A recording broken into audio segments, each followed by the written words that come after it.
Hello, everybody, and welcome back to the Games Done Quick Hotfix. Today, we are going to be showcasing some Pokemon games. Before we get into the first game, just a few quick reminders. Back to Black 2025, the upgrade to UBAF will be live February 6th through 9th here on the Games Done Quick channel, benefiting Race Forward. You can catch the action and support an incredible cause. You can type !BTB in chat to see the event schedule.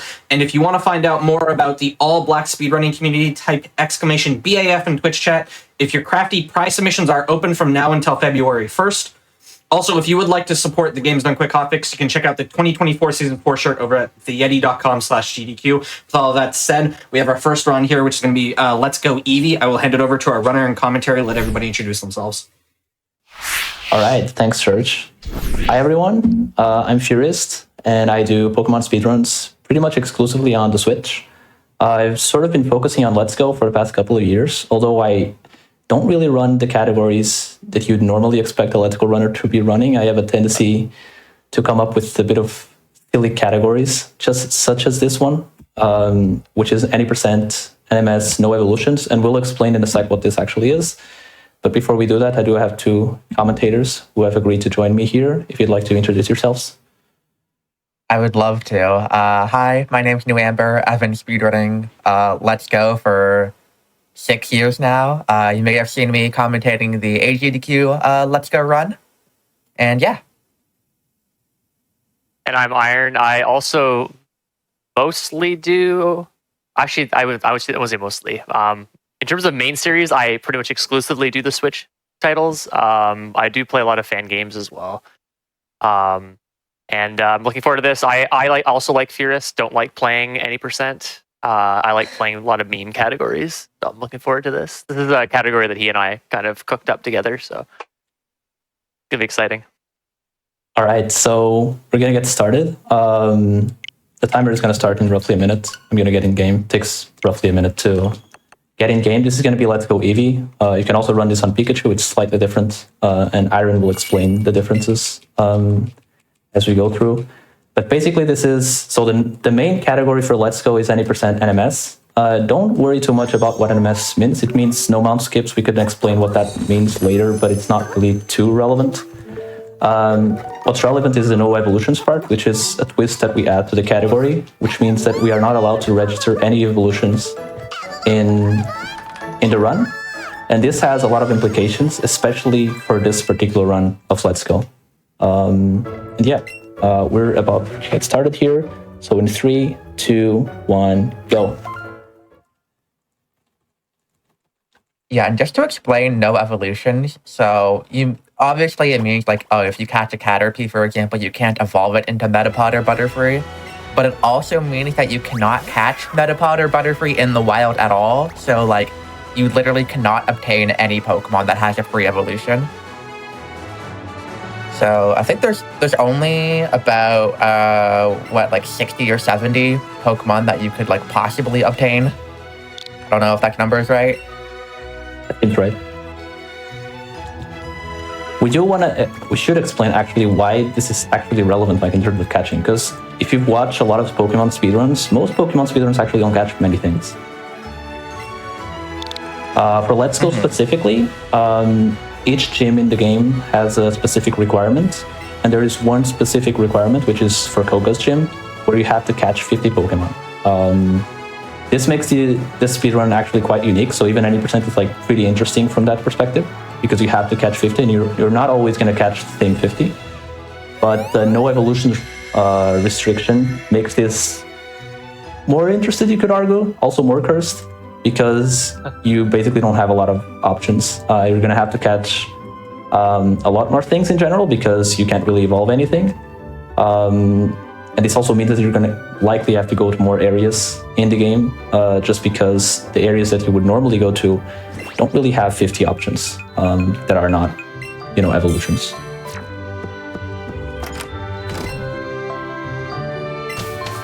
So right there, pretty standard Pokemon stuff in the very first menu, just setting your options to like make the text speed go faster, battle animations turned off, skipping a couple, turning on a setting that allows you to skip a couple cutscenes, although most of them you still have to watch.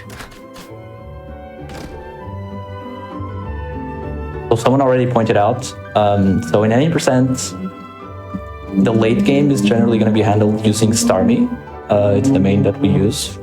Starmie is an evolution, so we can also not use that. So in addition to the catching, the fights are also going to be quite different. We're going to have to get a little creative with what we're going to use. So the category actually ends up quite different than an 80% run. Not that much slower, but yeah, pretty interesting. A completely different route in the end. We will still use Eevee though, because Eevee is allowed, of course. Yep, and you actually can't evolve your starter in this game, so... Alright, we're getting our first instance of motion control. Alright, nailed it. But yeah, if you haven't watched this game before, you have to do motion control for all the catches. There are like some... like if you're playing undocked, you can just like... You basically just hold your switch and press A to do catches, but other than that, it's not only like easier to capture undocked, but it's also just like better for the run.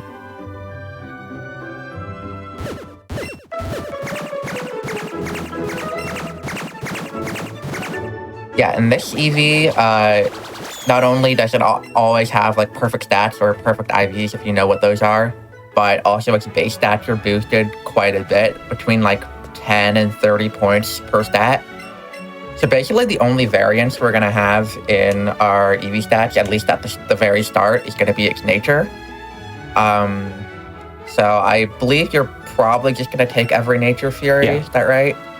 Yeah, ideally you wouldn't want to take things like minus attack, minus special attack, minus speed, but there are definitely like workarounds that aren't that much slower for a no reset run like this. It's also a little, this category in particular, is a little less forgiving because most of the experience you get in general is going to come from catches.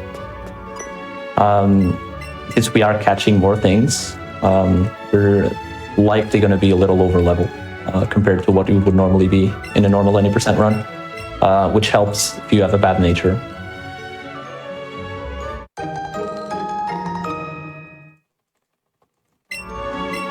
We will be using Eevee for a decent portion of the run. Eevee is actually really good. If you were running Pika, you would have a bit more of a problem because Pika is not as good, obviously. And normally on an 80% run, you would get basically a bunch of partners throughout the run. Some of those are evolutions. So for a no evils run, that also changes on Pika. As Iron would know, he's a Pika enjoyer.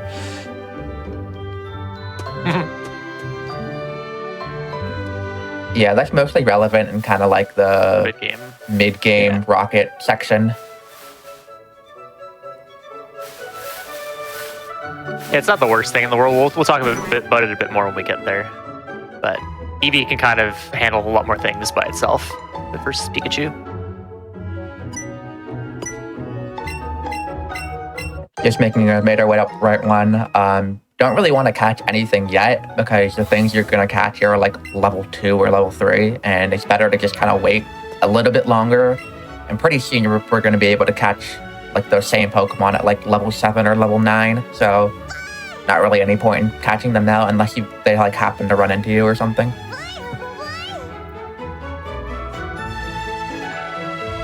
Here comes the first fight in the run, which is against Rival. It's just Eevee versus Pikachu. Eevee always wins. Yeah, luckily the Rival that you fight has like a regular Pikachu, and if you're playing Pikachu, you would have like a regular Eevee, not like the boosted stats one. It does mean they can evolve it, which they do in the end. Can Eevee lose this fight? Theoretically, you could get paralyzed and like fully paralyzed like 6 times in a row, but it never happens. You may have jinxed it. Oh no. I'm scared. I hope not. We've never seen this before. Coming right up. Okay, that looks fine. Thank God. Yeah, that looks like neutral attack. Yeah. So I would say in general for marathon runs especially, like minus attack is what you don't want to see. Everything else is generally going to be pretty manageable. Minus attack is also manageable, but it's much harder. It makes like the very early game really, really bad. And generally you can tell roughly what your nature could be, or some of the stats, I guess, based on the rolls that you get there.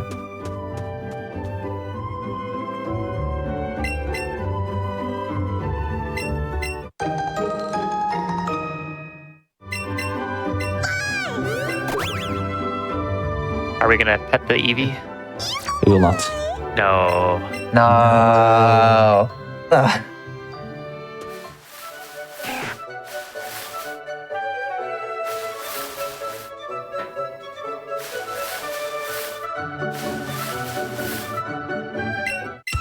Alright, so with this fight right here is also pretty straightforward. Honestly, the first few fights in this run, you basically just like spam tackle until you actually like get to the catching section and get more Pokemon and get more moves. I know, so one funny difference between Eevee and Pikachu actually is that on the rival fight, the Eevee that you would fight actually gives one more experience point than Pikachu, which actually means Pikachu would level up on this fight and you'd be able to see its stats here. Instead, Eevee has to wait an extra fight.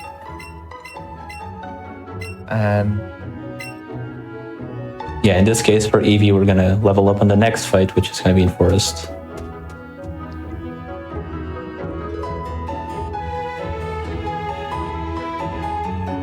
Yeah, one thing you can also do, I don't remember if you do this in no Evo, so you can correct me if I'm wrong, Fury, but if there's a Caterpie or Weedle that spawned here, well, that one kind of like you were already past it by the time it spawned. Yeah. But in this game, before you enter Viridian Forest, your catch rate is actually like boosted 1.5 points. So, ooh, that's really nice to get Pika that early. So you could opt to catch a Caterpie or Weedle out there and basically just like throw a bottle immediately and it would always get in. Yeah, this is 90% to get in, by the way, but it always breaks out. What's this? Oh, it's level 3. Okay, let's go. It's not going to break out. I don't know why. I think at level 6 to spawn I here, don't know but why, it's over. but Pikachu always breaks out, even if it's level 3 for me. Really? It's just, Yeah. I hate it. Pika's bad. Yeah. It's nice to get in this category though, because it's only like a 5% spawn and it's not, you can't really get it anywhere else. Yeah.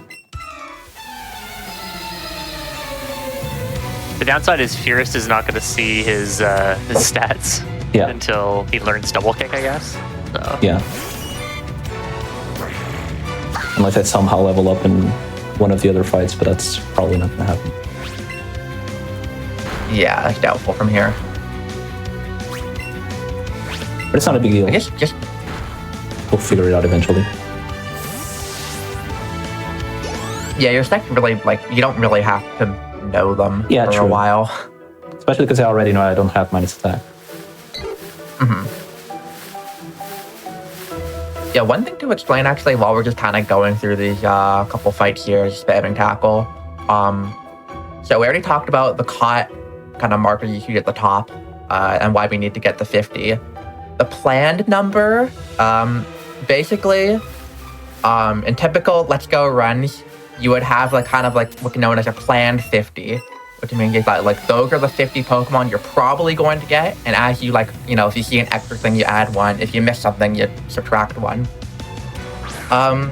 In this category, you are basically forced to get some sort of like rare or unusual catch because there are just like not 50 unevolved Pokemon that are like very super easy to get. Yeah, so we never really start with the planned 50. We basically start with lower and then kind of figure it out as we go. Planned 44 or something. Yeah, 48 is honestly quite honestly, generous. I think when I was doing runs, I was doing, actually no, I was doing planned 48, but like I've seen planned 46, planned 45 at the start. And that can get pretty rough. Yeah.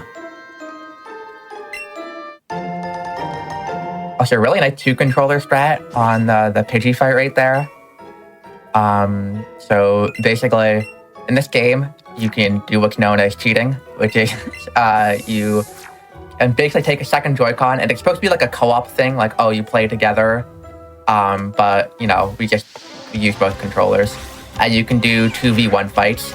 So because Fury got the Pika super early, he was able to Thundershock the Pidgey, which is normally, like, you can't one-turn that with Eevee. Which is really nice, because that Pidgey just spams stand attack over and over again. And sometimes Eevee just sits there for like 8 turns, just keeps missing over and over again. Pikachu can also get trolled, but it's extremely rare. You have to have minus special attack, and you have to miss a 15 and 16 range. Oh, is it a 15 and 16? Yeah. Wow, okay. I saw somebody miss that, like, not too long ago. Like, yesterday. I wanna say it was Dynam or something, but I don't quite remember. All right, we got the 2 bugs. Very important that we do not evolve them. They will evolve pretty quickly, so we will likely have to cancel both evos when we catch our next thing. Because they are still in the party. And I want to keep them in the party. Party management in this... Just for having 2C. Sorry, go ahead. No, party management in this category is, like, really complicated. Because you want to make sure you're not accidentally getting, like, the evolution screen and having to cancel it as, like, little as possible. And ideally, like, you would probably only just see it, like, once or twice with these 2 bugs, and then, like, never see it in the run again after that, if everything goes well. Sometimes you can't really control how much experience you get.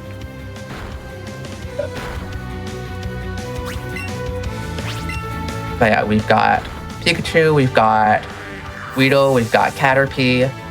So I think the only thing left that we really want to get right now is the Bellsprout. And then you can also get Pidgey or Rattata if you want to now. I'll Roulette. My favorite. Bellsprout's a 20% spawn in this route, and sometimes you just have to enter and exit over and over again, but Fury's just too good at this game, so he gets it first try.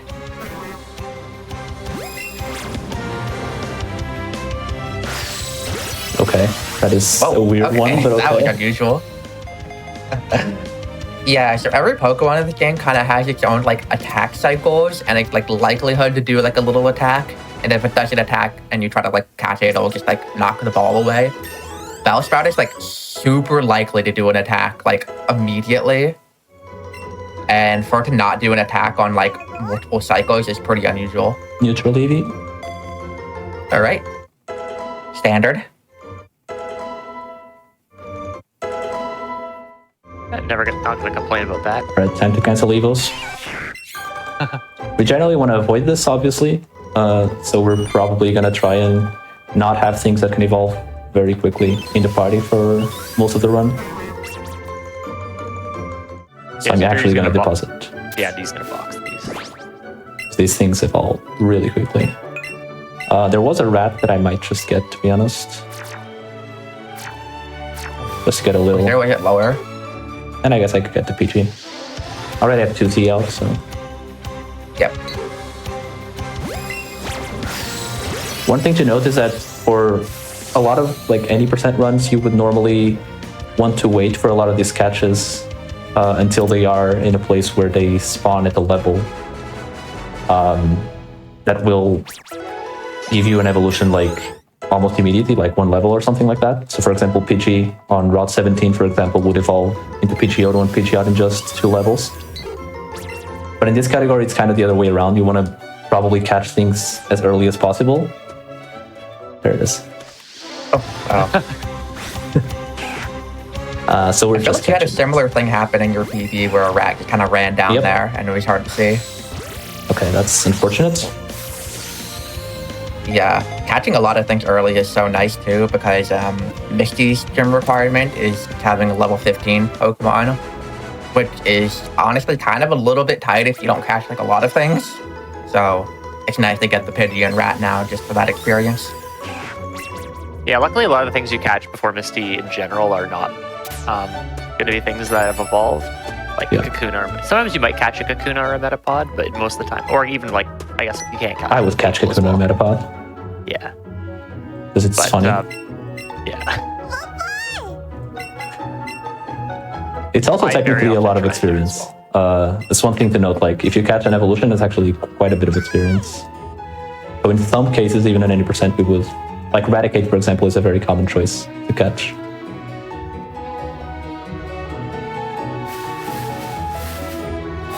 Okay, very important right here that you, when the menu comes up, you click Bellsprout. So Brock's gym requirement is that you need to show the guy at the front a grass or water type Pokemon, and if you just spam Eevee, who is in slot 1, is not grass or water type, so it just kicks you out. Yep. There we go. I guess on the topic of like evolutions getting a lot of experience, there is a sort of like a sister category to this one that is even more cursed. We will not be This is showing actually- that in the GDQ hotfix. This is actually like a good. This is actually like it started as a meme. It's actually a really really good run. Yeah. But the other one is definitely a meme. Where it's called minimum evolutions, which is pretty much all obtainable Pokemon. You catch all the Pokemon that are possible in one game, but you can't catch it, or you have to catch it if you can't evolve it. So for example, like you can't catch Marowak in the wild, so you will have to evolve your Cubone. But like you can catch Nidoking in the wild, so you have to actually go catch it instead of evolving your Nidorino. And yeah, that's a fun time. Yeah. The world record What's the for world record in that category? It's like 7 hours, 15 minutes. All right. I think it's longer than the entire show today, so yeah, we will not be doing that. There's also a minimum evolutions diploma where you do the same thing with a friend and you trade. I've done that with Razor, and that was fun. That one's slightly better It is. because you get to share the pain. Yeah. I don't know if we answered this about keeping the bugs. So one thing I'm not sure if we mentioned it, but we are using 2 players a lot.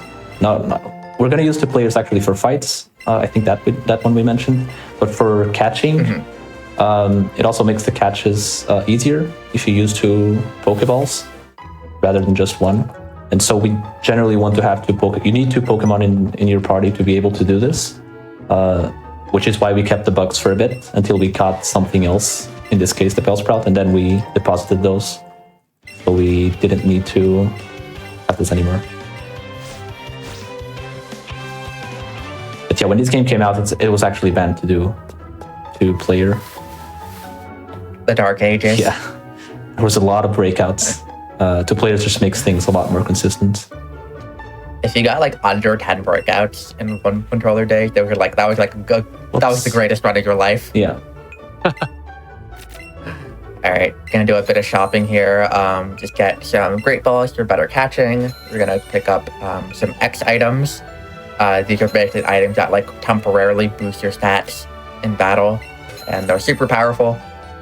Not at all completely busted in this game. And also just kind of get some status heals I need for the rest of the run. Yeah, the X items are the items you would have tossed when you were a kid. Yep. Yep. I don't even know if I knew X items existed when I was a kid.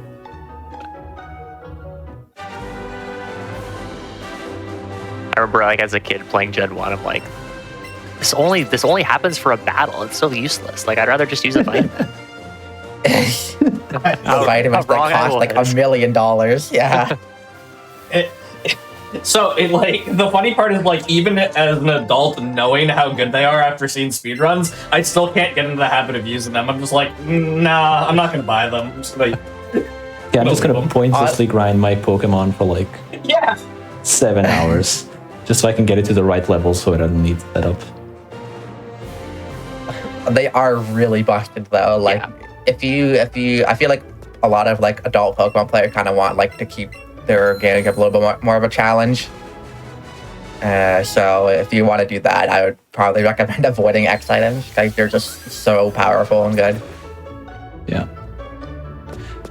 Like in this game, they're the standard price from the original gen, like the earlier gens, but they boost 2 stages instead of 1. So that's the main reason why they're pretty busted. In other games, they cost a bit more, like later gen games. I don't remember which game they cost a significant amount more. Probably starting in Sun and Moon, because that's when they did like the increase from 1 stage to 2 Maybe stages. Sword Shield. They were I expensive. know Sword Shield definitely has the increased prices. Yeah. I think the only reason these two, or this and BDSP, don't have it is because they're remakes. Oh yeah, BSP. Great. They basically kept the original price, I guess. Which makes them like just even more busted. Yeah, right here, Fury teaching Headbutt. That TM Brock gives you. I don't know why Brock gives you like a normal type TM, but Stab, Headbutt. Stab stands for same type attack bonus, so Eevee's normal type, Headbutt's normal type, and then Headbutt's also 70 base power, so you effectively have an 105 power move like 20 minutes into the game. Yeah. And that's somehow like not even close to the most busted thing we're gonna get. So true.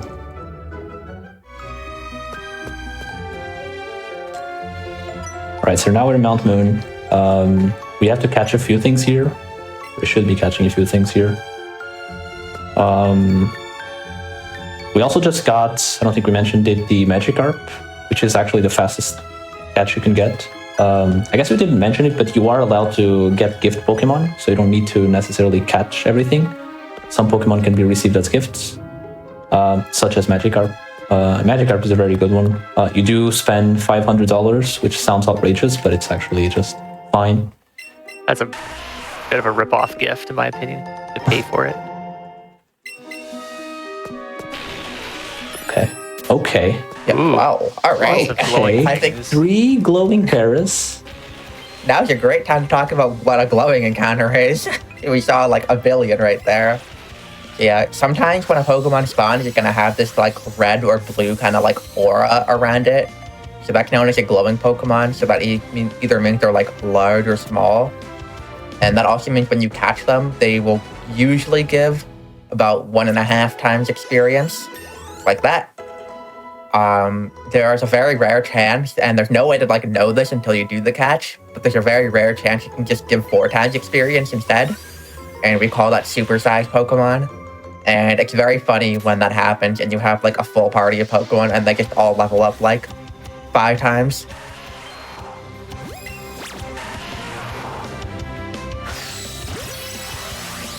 Nice timing on the throw there on the Geodude. If it attacks sort of right, I think if it attacks right away, you can throw just as it's finishing its attack. And Yeah. So a lot of Pokemon will have like classic cycles that you can really easily identify, and you can just throw. You can kind of learn them basically. Geodude is like one of the first ones that people generally will learn, because it basically has 2 cycles generally, and one of them is very noticeable and very easy to get an excellent on. ooh, there's Clefairy. And Clefairy. Okay, that's really nice. Yeah. Will you get Zubat here as well? Yes, I will. But did a Zubat not spawn in this room yet? Like so, like That's so unlikely. Well, And there is every one time now, I go but- in this room, it spawns like 7 Zubats. But yeah, I think kind of those are the 4 main things you want to get in here: Geodude, Paras, Clefairy, and Zubat. And then you can also get Chansey. Onyx or Chansey as well, although you can get those later as well. But if they spawn, I would probably go for them. Onyx is easier. Onyx is not really an easy catch, but it is easier to catch here than in Rock Tunnel, which would be the other place where we could catch it. Unless we have Ultra Balls, which is only like at the end of Rock Tunnel. So kind of feels silly to go so far for Zubat. But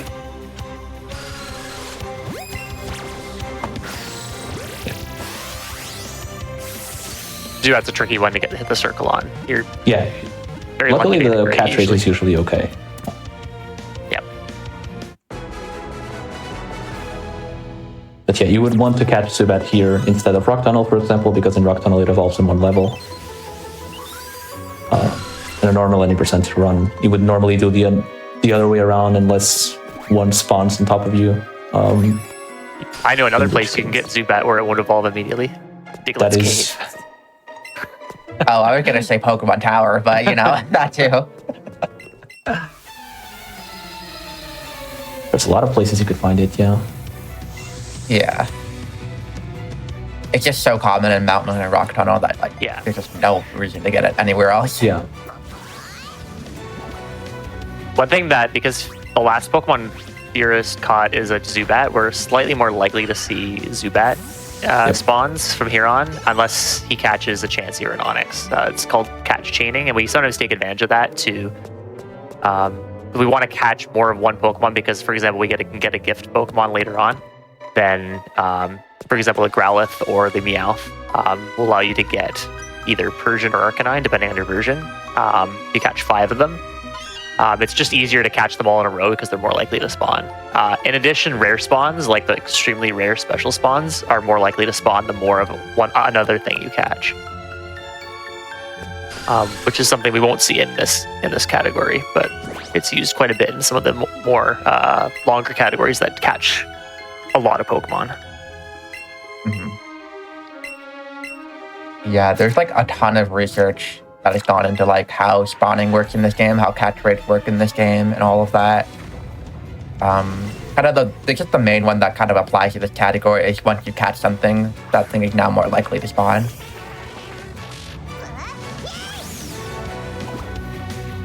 Which is kind of bad for us because you just want to catch a bunch of different things. Like if we caught 3 Geodudes, that doesn't count for 3 entries in the dex, so it doesn't really help us that much.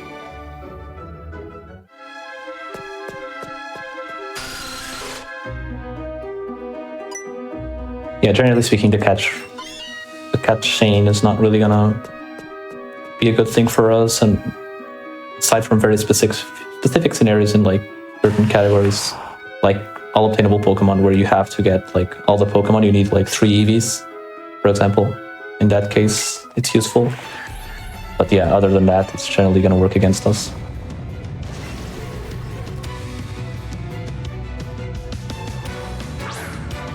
Ooh, really good question in chat actually right now. So why did you remove most of the Pokemon from your party? Yeah, so we do this because I don't know if you've noticed this, but when Pokemon level up, you basically waste 2 seconds per level up. They don't like evolve, or they don't level up like all at once. You have to wait for every single level up, and they also learn moves and all that. And since the experience is shared amongst all of them, we're just going to waste a lot of time getting useless level ups on Pokemon that we don't really need them for, so we just deposit them, which is faster in the end.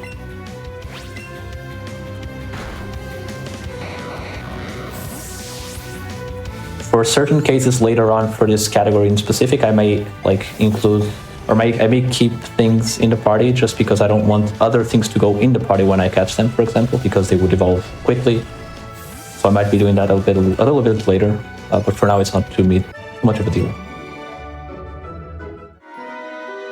So yeah, another question I don't think we've answered, but we did touch on it just slightly in the beginning. The category is technically called 90% no mount skips and then no evolutions. A mount skip is basically something that, if you've watched GDQ, you've seen Achi perform 4 mount skips flawlessly. Basically, in Victory Road, which is like the last section before Elite 4, there are 4 trainers that you can skip using a mount skip, which basically involves like hopping on Rapidash or active. Nowadays it's Rapidash, and you can basically abuse the vision of trainers to basically just get past them without fighting them. So it's kind of complicated to explain, to be honest. We will be abusing vision for a few trainers later on, and I think it'll maybe make it clearer what it actually is when we do that. But it's not too important for this. Basically, the main category in this game does not use those skips. That's unfortunate. Yeah, even though it's just like a couple trainers you skip, the reason we just kind of have it split out and why like basically 80% is like the only category we allow mount skips for is because you need to like, basically it's so precise that you just cannot do them on normal like Joy-Cons or controllers. You have to buy like special third-party controllers that have like notched angles. Yeah. Which is not, honestly, kind of not very accessible. There's only like very few controllers that actually work for that. Hold on, people are saying there was a shiny Geodude at the bottom. Was there? I didn't see it. I honestly was not looking at the spawn after you caught everything. I was like not even paying attention. Someone clip it. That would be so underwhelming that no one noticed. Speaking of shinies, you found an extremely rare shiny in one of your practice. That is very true, and I could not catch it. Yeah. It's a very funny clip. It was a shiny Victory Bell, which is a 1% encounter, and on top of that, it was shiny, which is insane. It's so silly. Of course, this is no evolutions. Can't catch it. So I couldn't catch it. I mean, you could have, but it would have invalidated the run. I would have invalidated a run. I would not have PB'd. That's true. That wasn't in this very important category. Every category is important. I think this category is important. Honestly, like, I'd actually have to think about it. I think this is either probably my second favorite category in this entire game, to be honest, other than Diploma, which is like something I've been playing and routing for like years and years now. But like this kind of like Fury and Iron, I think, are kind of like two people who kind of like come up with a lot of like funny, silly categories in this game. And they could kind of just like one of another, like, you know, oh, here's a silly thing that we could do. And then we started looking at the route and like planning it out. And we're like, wait, actually, this is like extremely good and interesting and like requires a lot of like different thinking that you wouldn't normally see in any other category. It's kind of funny how there's a lot of history with how this category came to be. So in like, I think it was over a year ago. Yeah. In December, I think of 2023, we have like this sub-community called Cat Expo. Shout out to Cat Expo. Where we basically run random like category extension every month, something like that. And in December of 2023, the category that people were running was minimum captures in Let's Go, which I actually never ran, unfortunately. But basically, it's kind of self-explanatory, but basically, you need to get to 50 as usual, but you do so by catching as little Pokemon as you can, which means you basically kind of max out your evolutions in a sense.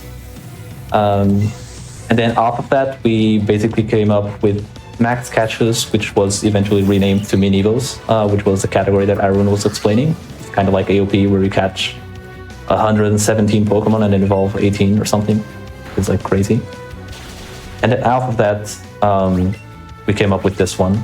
And this one was, it was really funny just how good it kind of became so quickly. Because it was supposed to be like a very meme cursed category or something. And it actually turned out to be a good category.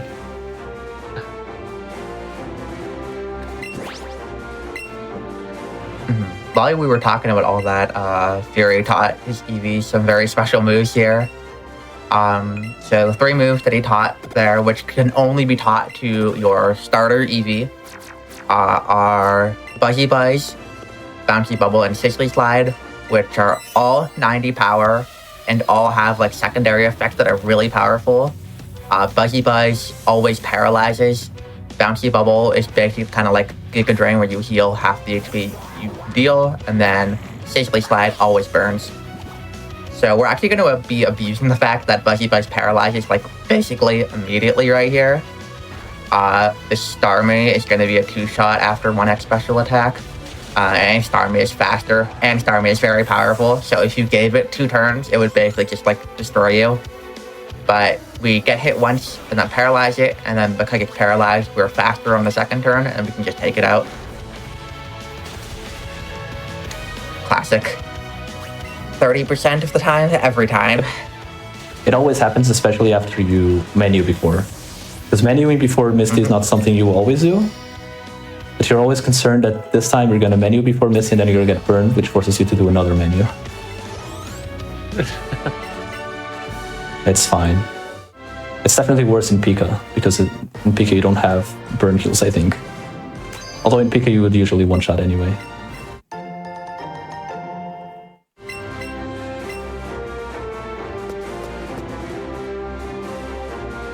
Yeah, that's Yeah, misty. you can do like safety strats in Pika Yeah. to buy Burn Heals, but not like the standard strat.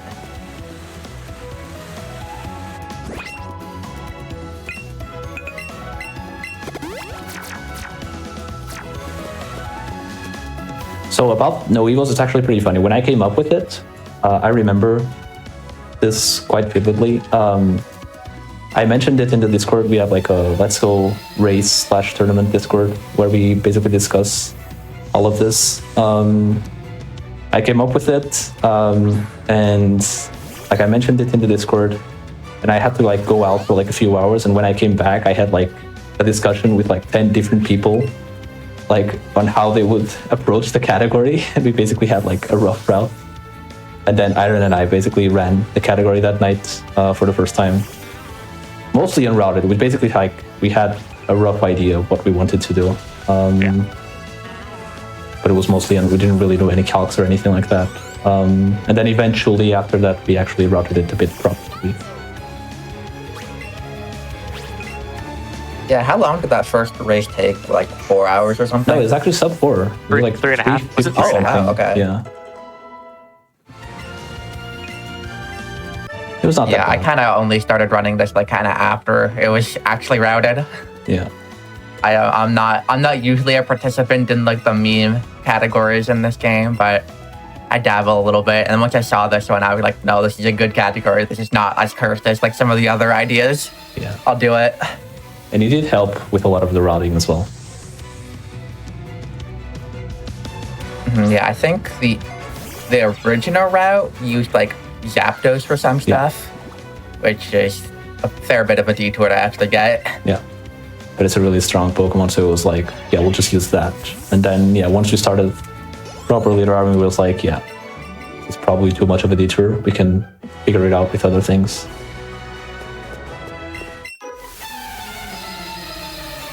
Yeah. It's kind of cool that I like this category as well because it's kind of like a good mix of both any percent and all obtainable Pokemon, because you do any percent, but you end up going to a lot more areas and doing a lot of things that you would normally do in all obtainable Pokemon. But at the same time, it's still a fairly short category, at least in terms of like Switch PSR standards. It's not that much slower than regular any percent, which is pretty nice. In addition, you don't have to amp for some really annoying spawns. Yeah, There's exactly. many annoying spawns. That's why it's as an basically AoE. like, it's not really cursed. Like, it's a bit rougher, like in terms of like the catch route, but you're not really gonna have like obnoxious spawns that you have to wait for like for 40 minutes or anything like that.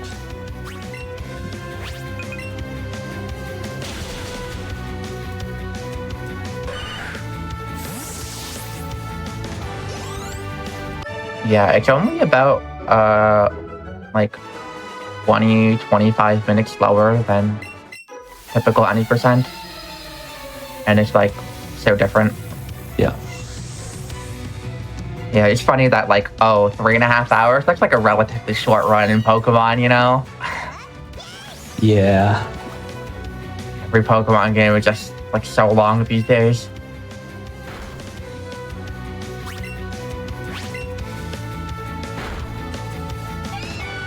Right, so this is the most boring section of all runs in Let's Go, called Nugget Bridge. I will point out that that if you look at the columns in the bridge, they're nuggets. I always like to point that out. How did you know that? Exactly what I was about to say. That's all I have to contribute to this section. Also, I guess one thing is depending on where you're standing when you talk to the Rot next fight, you'll either have the Nugget Bridge background or the regular route background as well. How did you know that was what I was going to say? Unironically, It's such an important thing to know. I would not be able to run this without that information. The two things that you can talk about on Nugget Bridge. In addition, if you win Hangman while you're doing a run on Nugget Bridge, you are guaranteed to see a Squirtle. Yes, 100% of the time. So true. Speaking for a friend. Yeah, a little background on that. So we've ran Let's Go tournaments for the past couple of years now, and quite a lot of people joined the tournament. Like we had like I don't remember the number, like 40 people per tournament join or something. Yeah. So you get a lot of races, and then when you get to Nugget Bridge, which is like not the most exciting part of the run, we'll like sometimes run like hangman bots in the channel.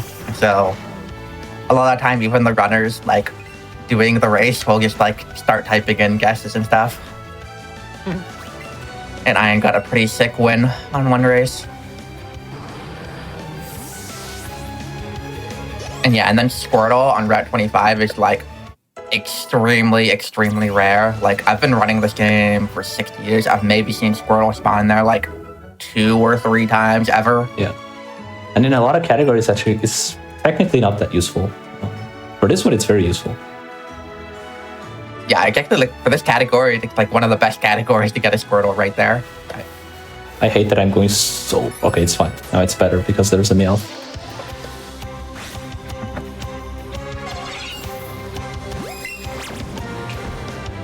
Yeah, but then I kind of like to jump and kind of sway back and forth, so hitting the circle can be pretty difficult. Yeah, I generally... And its catch rate is not like the best in the world, but it's still mostly okay. Yeah, with 2C, it's not too bad. There's also Meowth here, which you probably want to catch for a category like this. For normal 90% runs, I don't usually like to catch things here, unless I'm like really down in catches or something. Just feels slow to me, but of course, if a Squirtle spawns type, so you have to go for it.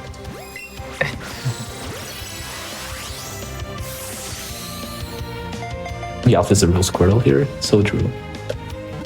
Meowth does not spawn in Pika, which makes this route also a little less useful, I guess, for Pika.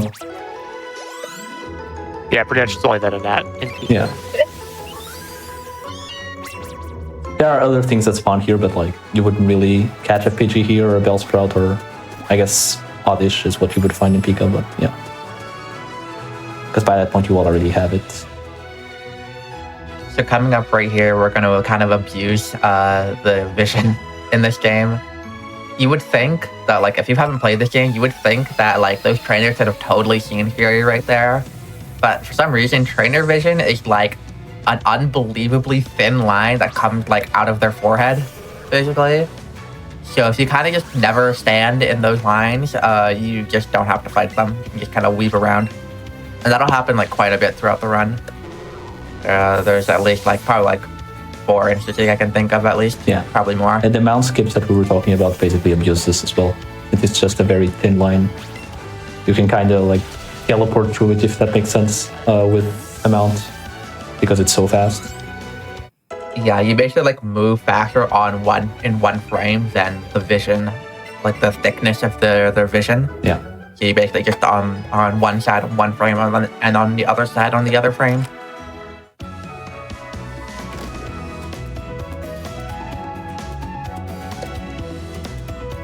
All right, so who wants to talk about the OG meme category in this game? Ditch Bill. Yeah, so I think it was Joker that discovered this, I guess, or he did it and then... Discovered is a nice way of putting it.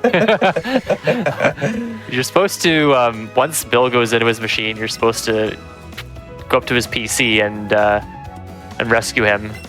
Engage the, I don't know what it is, to unfuse him from the Nidorino. But if you don't do that, and you walk out, then you can't obviously progress in the plot. And so he did that by accident, and that spawned the meme category Ditch Bill, where the goal is simply just to get to Bill as quickly as possible, and then just run out.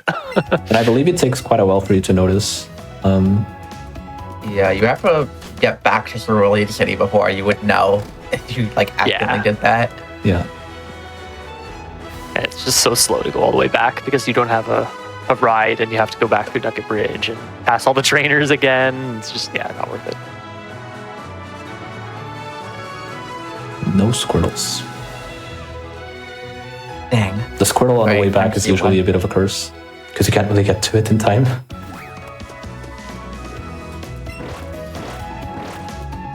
There's one right there. Oh my gosh, oh my gosh. Oh no.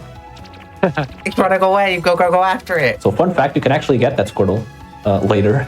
We won't be getting it, but there are categories where you can get that specific Squirtle later, because it's a gift if you have 60 Pokemon, I believe, or if you caught 60 Pokemon. Yeah, like if you catch 60 Pokemon. Yeah.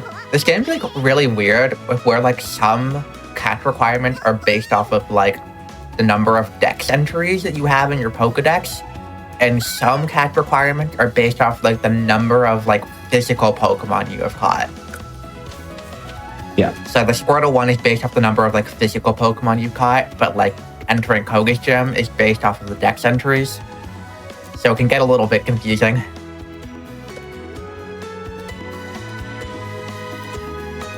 I'm gonna roll to Route 5 just in case something interesting spawns.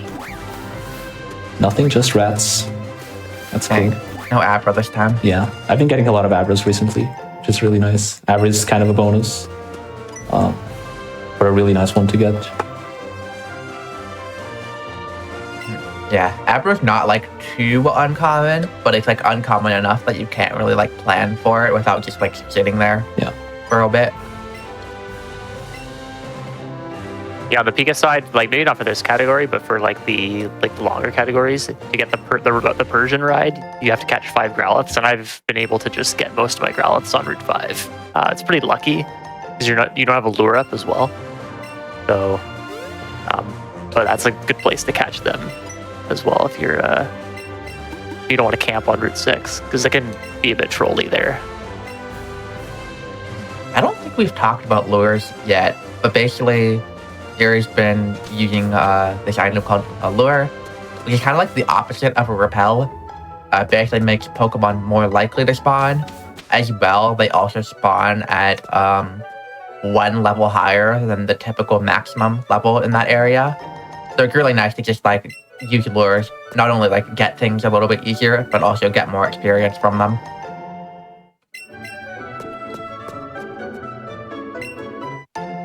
Okay, good. I missed the first item, but that was good. First item was a Pearl, but yeah, that's Oh, okay. still pretty good. So a lot of the items that you're seeing here have a bit of a randomness to it. I need to do this as well, I think. Yeah.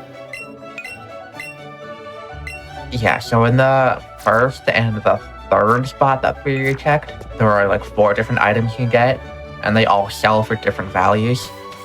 So Pearl is the second lowest, and then Nugget is the best thing you can get. So overall, that was like pretty decent, Yeah. a little above average. And another thing to note is that they respawn every day, which is why we set our time before the run to like 11:05 or something like that. Because now we're actually gonna have to come back here. We're gonna have to go basically like to the top after we do this section, and by that point we will have new items. Can you stop jumping? Thank you. Oh my god. Yeah, because you have to like catch a lot of things in this category, and especially like unlike any percent, you have to catch a lot of like higher level things. Yeah. It's nice to get the money for some Ultra Balls once we have access to those. Yeah. I do think you can potentially skip buying Ultra Balls if you get decently lucky, but yeah, it's always a nice thing. It's a little tight. Yeah.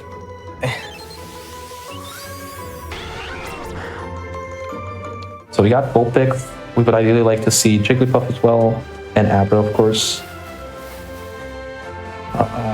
There is no such thing. All right. Okay.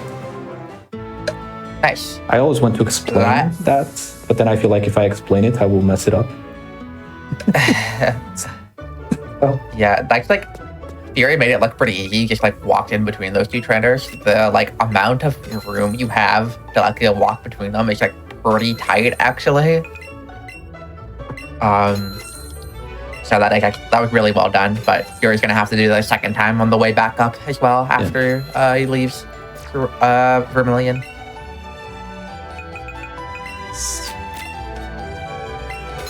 And possibly another time if he goes for Goldeen later. Oh my gosh, you do that in this category. You always do that. Or actually, I guess technically you could. Yeah, you would probably always do that. It's pretty consistent. Even if you don't do it catch so many I times. guess. That one is easier somehow, at least for me. I don't know. I think it's easier on the mount. So now Fury has like a lot more money. So you're gonna be buying like a lot more of those X items, a lot more Great Balls, a lot more healing. And this will last Fury, how long will this last you? Like at least another hour, probably more. Yeah.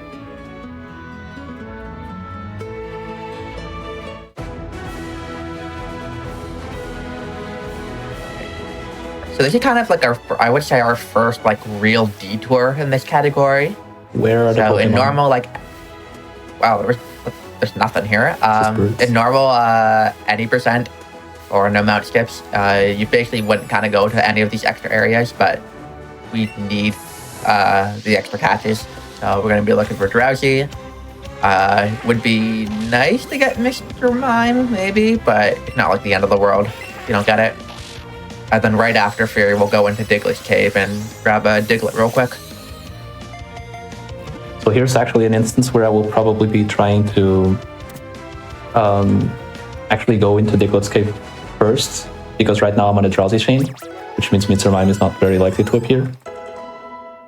I'm gonna probably catch Diglett. I'll still like wait a couple seconds here just to see if there's a Mime, but I'll probably go into Diglett's cave, catch Diglett, and then I'm in the Diglett chain. Since Diglett doesn't spawn here, it's not gonna affect anything. I am not gonna wait for a Mime though. I'll maybe like give it a few seconds just to see if it's there. If it's not there, then we'll just keep going. Mime is a bonus. And I don't really like catching it, to be honest, so. Diglett always takes a bit to spawn here. Spawn rate is not very good in this place, and you can also find other things here. Such as that. Like that. I called it. There we go. Okay, there we go. I guess you can also spawn there too, which is kind of funny. That is very true. Wait, really? I don't think I've ever seen Chansey spawn there. What do you mean? I don't run. You've run Bootleg Ash. In Bootleg Ash, you always find a Chansey there because you're on a 11 chain. Well, is that true? I don't even. Yeah. You know what? That's the most cursed category I've ever run. It is, yes. Hard agree. Also invented by Joker.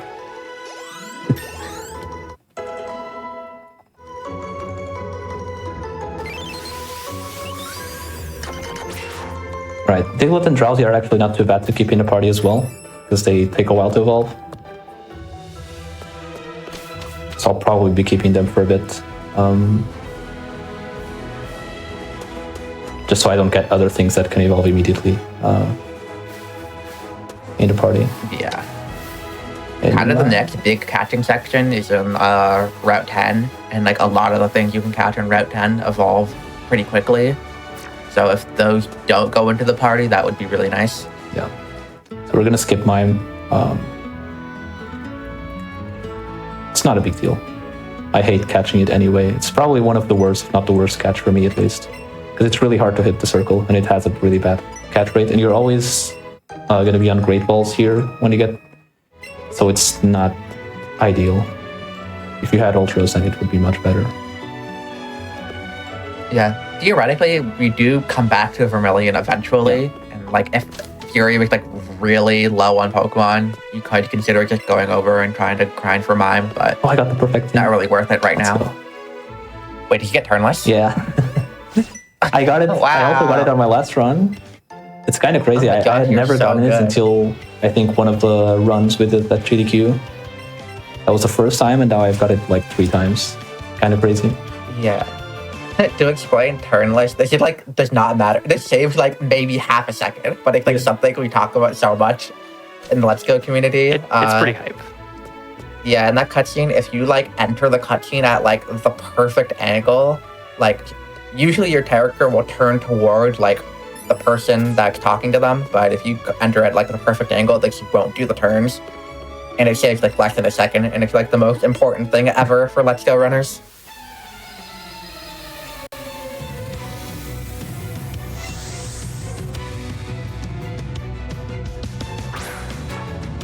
Alright, so we're entering Rival 3 now. Oh, go ahead.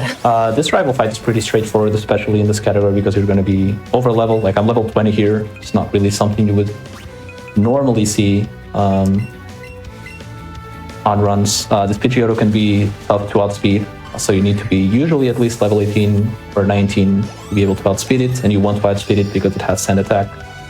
And Buzzy Buzz +2 can also be arranged depending on your level. So you generally want to be at least 18, ideally 19, entering this fight. Then everything else is kind of pretty straightforward. As well, pretty often you're going to have Bellsprout as your partner Pokemon here, and if Pidgeotto outspeeds, it can just one-shot your Bellsprout with which is better than Sand Attack. It's just also not great. Yeah, it's slow. Yeah, it's slow. But I guess in this category, because you don't actually want to evolve the Bellsprout, I guess it actually maybe, yeah. Maybe not the worst idea in the world. I guess it would automatically get healed just before Rock Tunnel, but...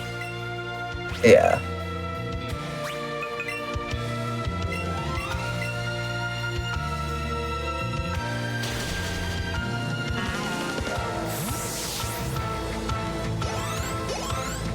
But yeah, at the end of the boat, we're gonna get is it the first secret technique we get in the run? I think it is. Yeah, I think so. Yeah, we're gonna get what's it actually called? Cuddy Cut. I actually call it Cuddy Cut. Choppy Chop. I don't remember what the actual name is. Chop Okay. Chop Down is the real name, yeah. Choppy Chop is pretty wild. Yeah, but unlike this is pretty different than like what you see in Gen 1 or by Red Leaf Green, where in those games you get like an HM, kind of like an item, like a TM that you have to teach to a Pokemon in your party, and then to use in the overworld you also have to have like a specific badge. In this game, it just like teaches it to your partner Pokemon, basically, and your partner Pokemon doesn't even have to like be in the party to get it. Also, because we've gotten top down now, none of these trainers are active, so we can just walk right in and get the nugget. For a normal run, I would probably not even get this because I already have a nugget from the underground, but just for safety, I'm gonna get this one just to have a little more money, just in case I have like all pretty wings when I go back. Do you? We're nearing the hour mark. Do you want to take that break now? I would say let's do the skip again on the way back, and then we can take a break in the underground or something.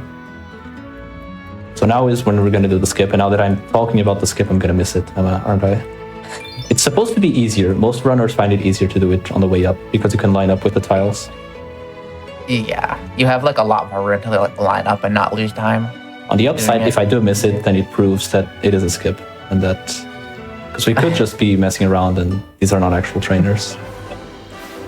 That looked a little scary. That was spicy. Yeah, you were definitely too far right on that first. I thought I was, yeah. Initially. Okay, now would be a great time for a break.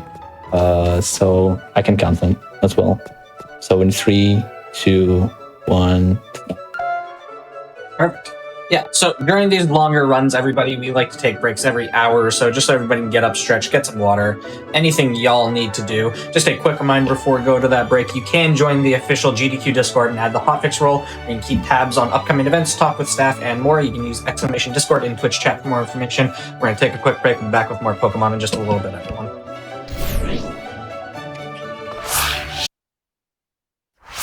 Hello, everybody. Welcome back to the Game Zone Quick Hotfix. Today, we're showcasing some Pokemon games. We are in the middle of a Let's Go Eevee run. I will hand it back over to you whenever you're ready, if you just want to give a quick 3, 2, 1 countdown. All right, let's do it. So 3, 2, 1, let's go. Right, good items. Okay, not a pretty wing at least. We have another name. This one's always a nugget. We have another name for Pretty Wing that we won't mention. Yeah.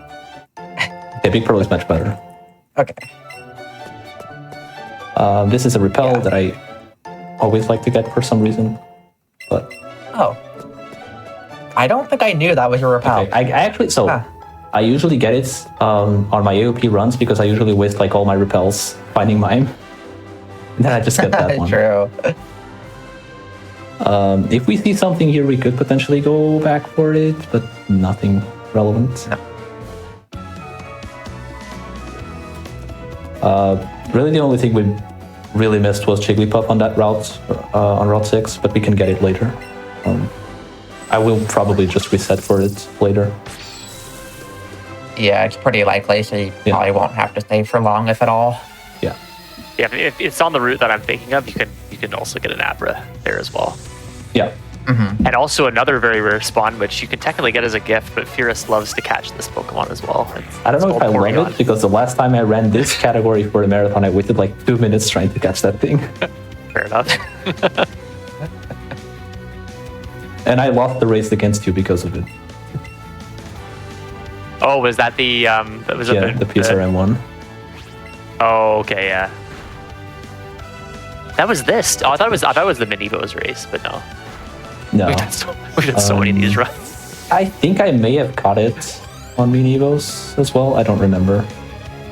But the one that was really bad was definitely on PSRM.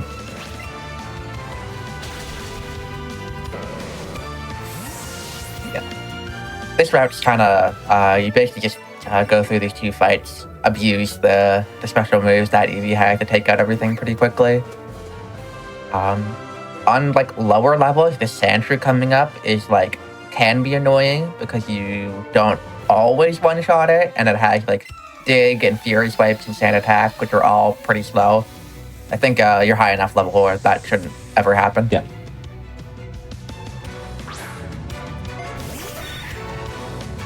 But yeah, right after this is going to be kind of our next big catching section. You say that, but in No Evos, it's not as involved, I guess, as any percent. It's still a lot. It's still a lot, yeah. Yeah, I mean, 90% is even more because you have to like evolve. There's a lot of things you evolve on this, but you still want to get both Nidorans, Krabby ideally, and then once you get into Rock Tunnel, you want to be getting Chop and Cubone and Rhyhorn. So still quite a bit to get. And then there's also some pretty rare spawns that could show up. And if they show up, we'll talk about them. Not sure if I want to catch a Chansey here. It's pretty rough here, but I feel like you have to catch it if you see it in this category.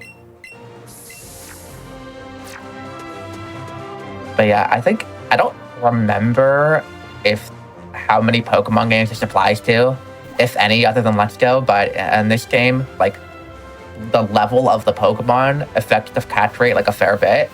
So catching something like a Chansey on Route 10 here, where it's like level 24, compared to Mount Moon, where it's like a level 11, is like a very significant difference in how likely it is to get in.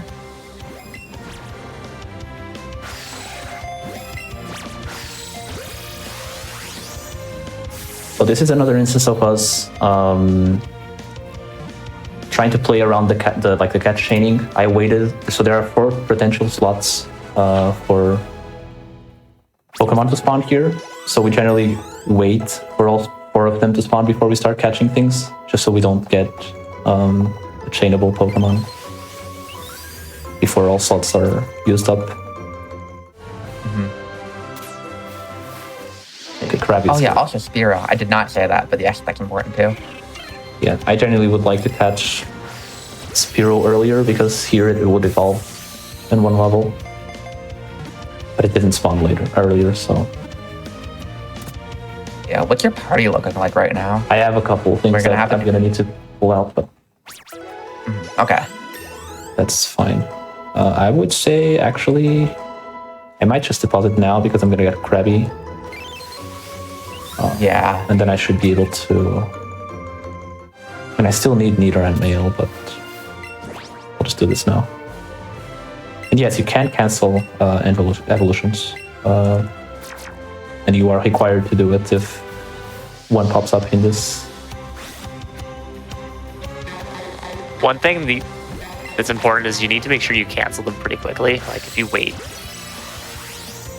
Yeah. I don't know at what point it is, but at a certain point during the evolution animation, you won't be able to cancel anymore. I learned that the hard way when I let something evolve in a diploma when I shouldn't have. But it was probably a Charmander or something, but... I think I've had a worse one. I mean, I don't know, Charmander's pretty bad. I once accidentally evolved, I think, one of the fossils in diploma. Oh. That's pretty bad. And I had to get the extra one. I wasn't Eevee. I had to get the extra one. I had to do the date skips and all that in Cerulean. Oh, fine. That's so bad. I feel like Dratini is worse. letting that evolve when you should. Yeah. Yeah. That would be for a Pika runner, though. Yeah. So the only thing you missed on Route 10 there was you need to run mail. So I'm not sure if you're gonna go back up or you're just gonna catch it like when we come back your way I will later. probably go back up just to see the spawns again because they will be reset after this fight. And if it's not there, I'll Okay. just keep going, I think. We will be coming back here later because we need to go to power plant. Yeah, we'll see. Hopefully it just spawns. Yeah, that's one really nice thing about like no Wii boost compared to any percent. Because in any percent, if you like miss a catch here, it's just like you're just not getting that catch again unless it's like Rattata or something. Yeah. But in no Eevee, you come back here, so you have another round of like opportunity to get anything you missed here. I am missing quite a few catches that I could still get like by coming back later. So this could be Spice P a bit in the end game. Because I'm also not getting a lot of bonuses. So I could end up having to catch things that are interesting. And there we go. I would love to catch Vero, but I'm not allowed. Number one Firo enjoyer right Vero here. enjoyer.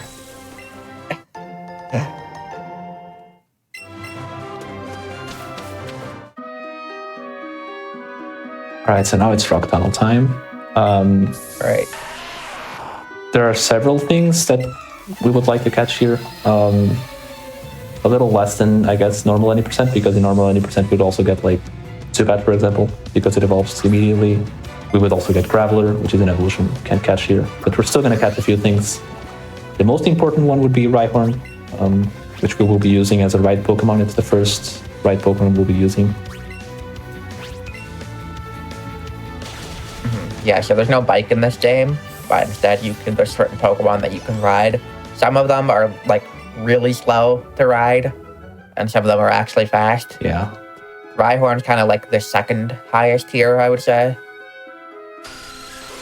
And then a little later we'll try to get the highest tier. There it is. Oh, nice. This is also perfect because it pretty goes quick. straight into my party, and then my entire party is going to be okay for a while, I would say.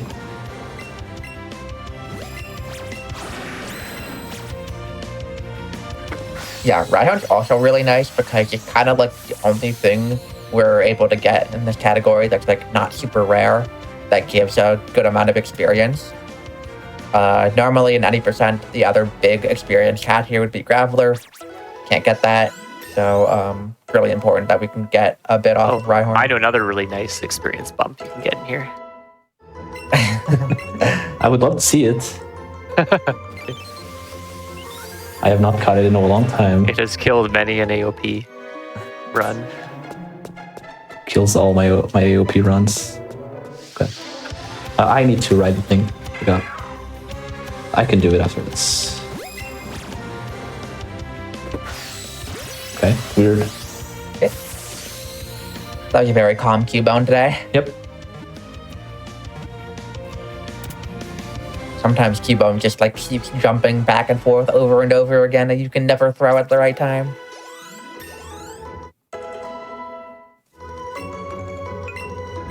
Did you know Vulpix learns Fire Spin at level 21? I did not know that. Today I learned Growlithe gets Flamethrower at 17, and then at 21, Wait, what Vulpix am I gets Fire Spin.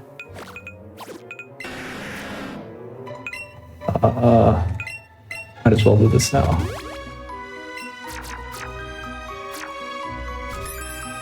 There we go.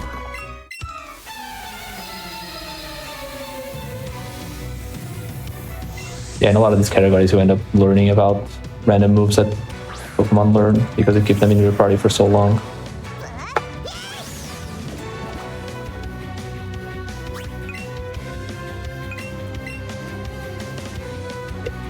Here we're gonna abuse the fact that Sizzly Slide burns, and burning basically halves the attack stat of the Pokemon you're facing. So now this Cobbin Putt is doing like barely anything.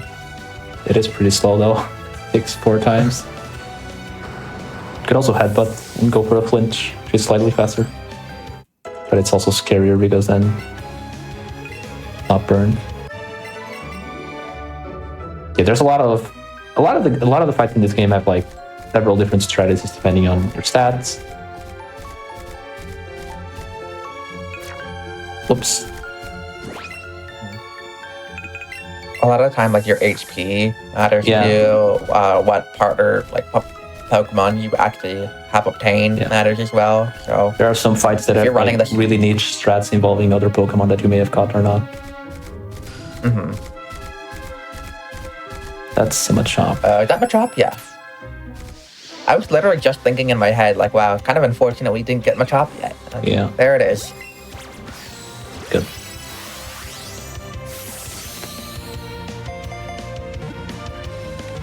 So yeah, there are three more things that I could potentially catch here. I'm surprised I haven't seen one of them in particular, which is Onyx. Although honestly, I would prefer to see it after I have the Ultras.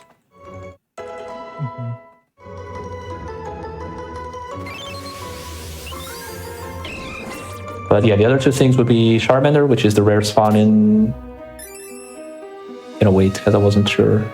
Oh, actually it resets because I went into the, Yeah. it's fine, whatever.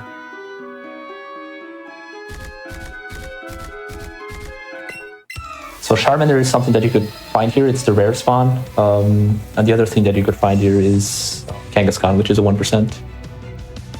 Both of those would be options. And they would help a lot in this particular case. But we are still at 48 plan. We have not got anything that is a bonus yet. I feel like you've gotten like almost everything like how you planned to get, and like nothing extra. Yeah, Which is kind of unusual, honestly. You usually see like a little bit of variance in your plan at some point, Yeah. whether it's like negative or positive. This has been like extremely standard so far.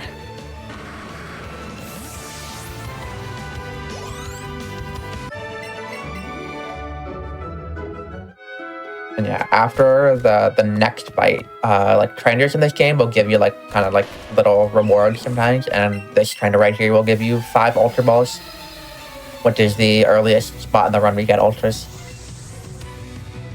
And Onyx is like Onyx is a horrible catch. Like even with Ultra Balls, it's still very annoying, but it's a lot better than trying to do it with Great Balls.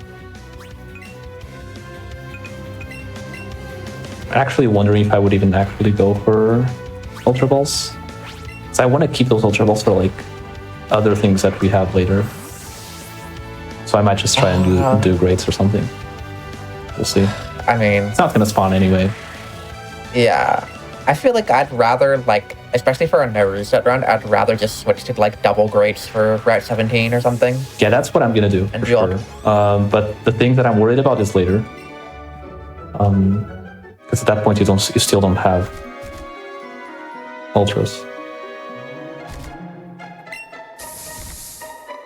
That is a lot of Golbats. Wow. Okay. Golbat Jamboree happening. My God, Jesus. Okay, quite unfortunate rock tunnel, to be honest. I mean, we got the 3 land things, I guess. But yeah, You can also always come back to Rock Tunnel if you need Onyx. that is true. Not too far out of the Yeah, I way. guess Onyx is planned, so this is actually pretty bad. Because Onyx you would normally see. It's a bad catch, but it's something that you are almost always going to see in Rock Tunnel. Onyx basically has the same spawn rate as all of the other things we caught, which we got those like all like pretty decently early. Yeah.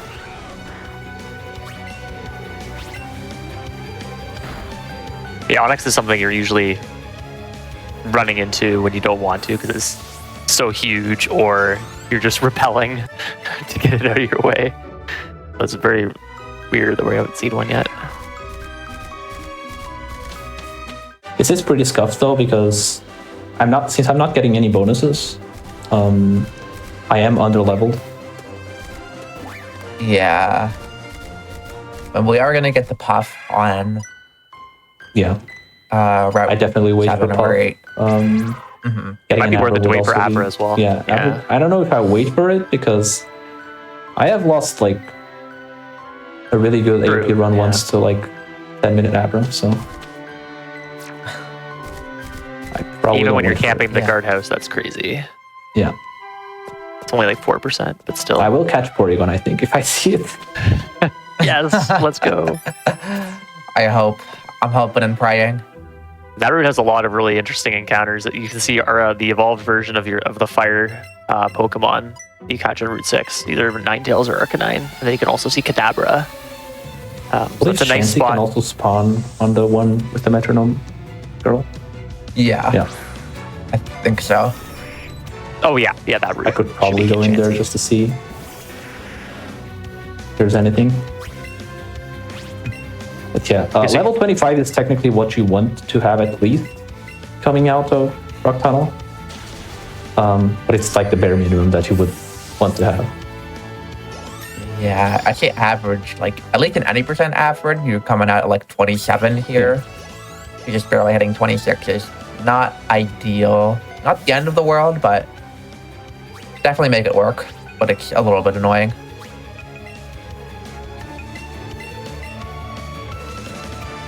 Also, in this fight right here, there's actually like a little bit of variance in how the send out order that the rival does. So normally in like 1v1 fights, the send out order my God. of the opponent is like pretty set. I did not see the attack. What was It was it? like 40 something, 25. Oh, fun. You're gonna have a great time. But yeah, because we're doing a 2v1, basically it like chooses one of the Pokemon on your side randomly and then sends out the best thing against that.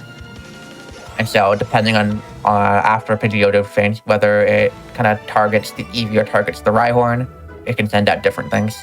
Next. Yeah, so I'm a little worried about the attack on Rhyhorn because there is one specific fight where Rhyhorn can be useful. Especially in this case, since my Eevee is like pretty underleveled.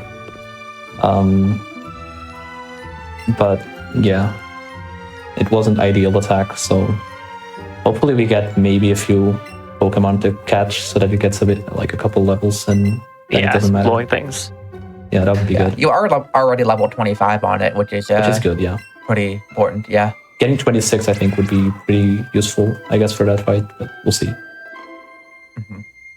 With a Jigglypuff catch and like the experience going through Hideout, hopefully. There we go. So now we're gonna have a interesting fight because I am underleveled. We have a Clefairy with Metronome, so get your guesses in as to what move it's gonna use. Can also not use anything because I am gonna use Headbutt, which means there is a chance that I can flinch it and it doesn't use it. But otherwise, we will get a random move, which can be extremely cursed sometimes. I'm gonna guess Scald. Scald Okay. Burn. Please no. Oh my god. Imagine. I'm guessing Dig. Oh no. That's so bad. It I've had like can Whirlwind before. it can Oh, I've had Whirlwind before, yep. it can roll one hit KO moves, but you need to be a higher level.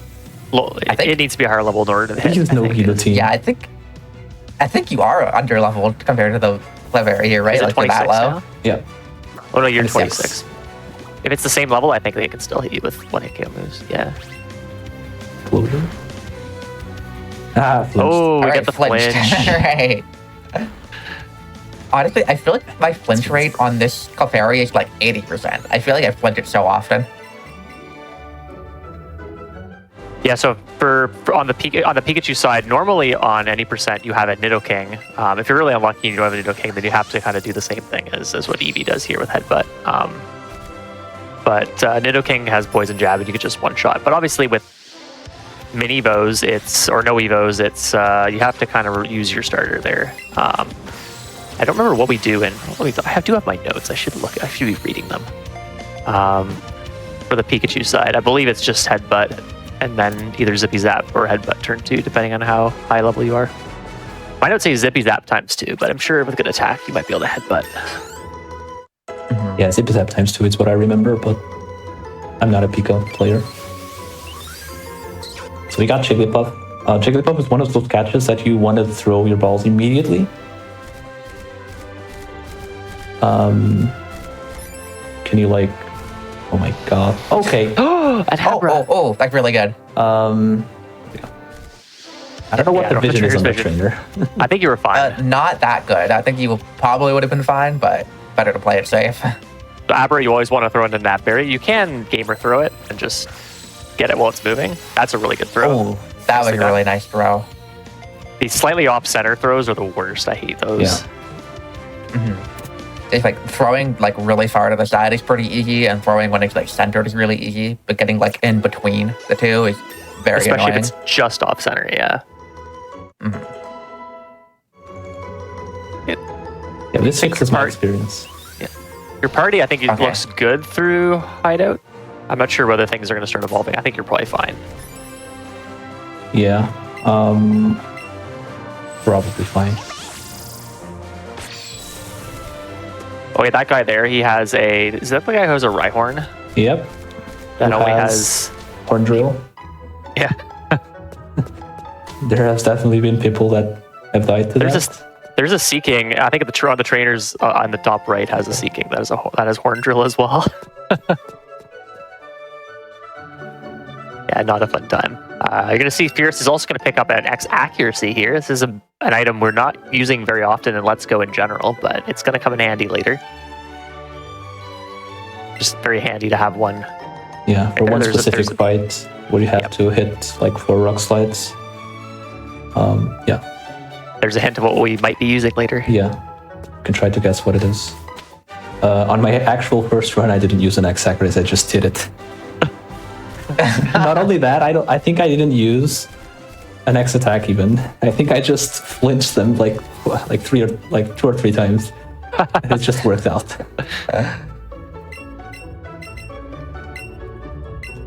Right here, we're gonna go to the final special move. We're gonna teach Eevee, Bloodseed Glow, which is 90 power psychic, always light screen.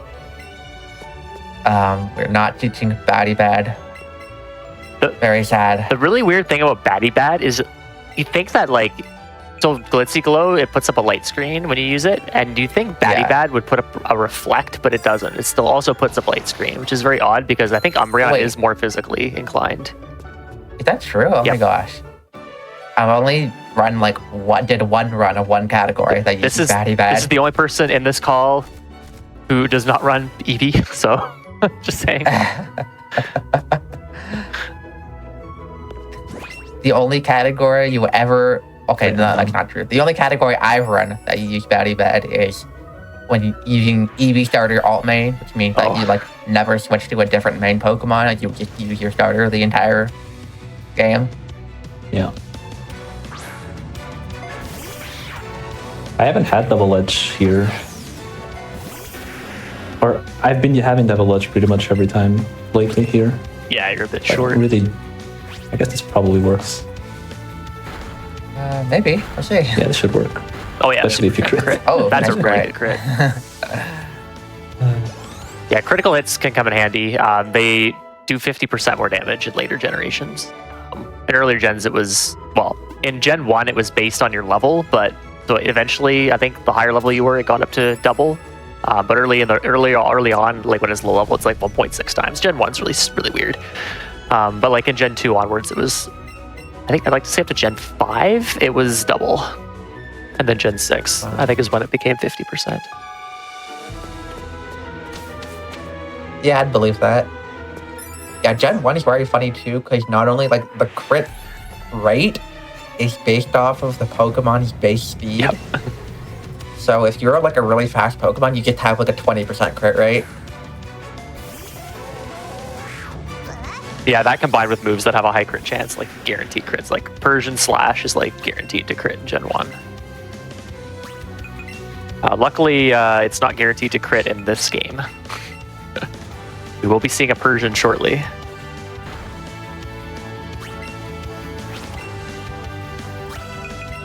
This Hypno might be the only fight where Batty Bad might be useful. I don't know. But Headbutt probably is still better. Because it's stab. Yeah. And a lot of the time you just have double edge here anyways. Yeah. So.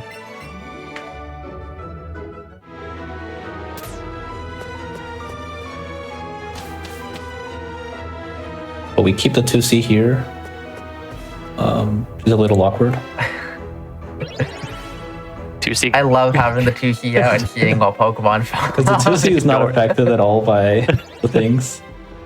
You can just run around with it. The reason I'm keeping it is because I want to use it for this particular fight. If I had double edge, I would just want to see this. Yeah. Every time you have to shake in or out your second player is about like 1 or 2 seconds. Yeah. So the less you have to do that, the better. But also every time you enter a loading zone with the second controller out, it's like another 1 or 2 seconds. So that's like balance how many loading zone it is versus the next time you actually want to have it out. Yep. What's everybody's favorite, like, the Pokemon that follows the support trainer? Bellsprout. Oh, I don't remember what that one looks like. I was on Cycling Road, Pokemon Road, trying to hunt for Eevees yesterday in Diploma, and the support trainer had a Mankey. Those things run around like crazy.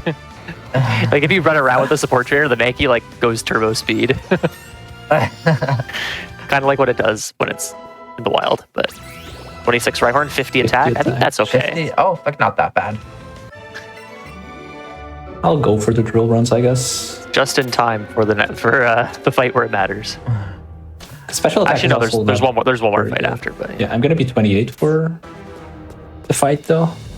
I want to see what my special attack is, but I don't think it's good.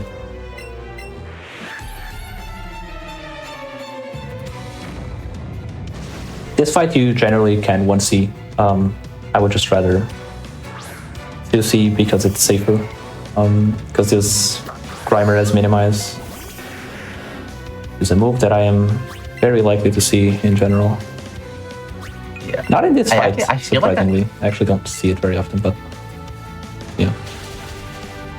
I like almost always 2C this fight because either I'm full HP and I want to 2C so I don't have to like do a heal menu after, or I'm like super low HP and I want to 2C so I don't die. 56 special attack is awful. Yeah, so I guess we're doing Rhyhorn stretch in the next fight. For sure. Yeah, but first, OSHA violations are going to occur. Avert your eyes. I just want or to occupational health and safety, depending on if you're in Canada. I wouldn't know anything about that.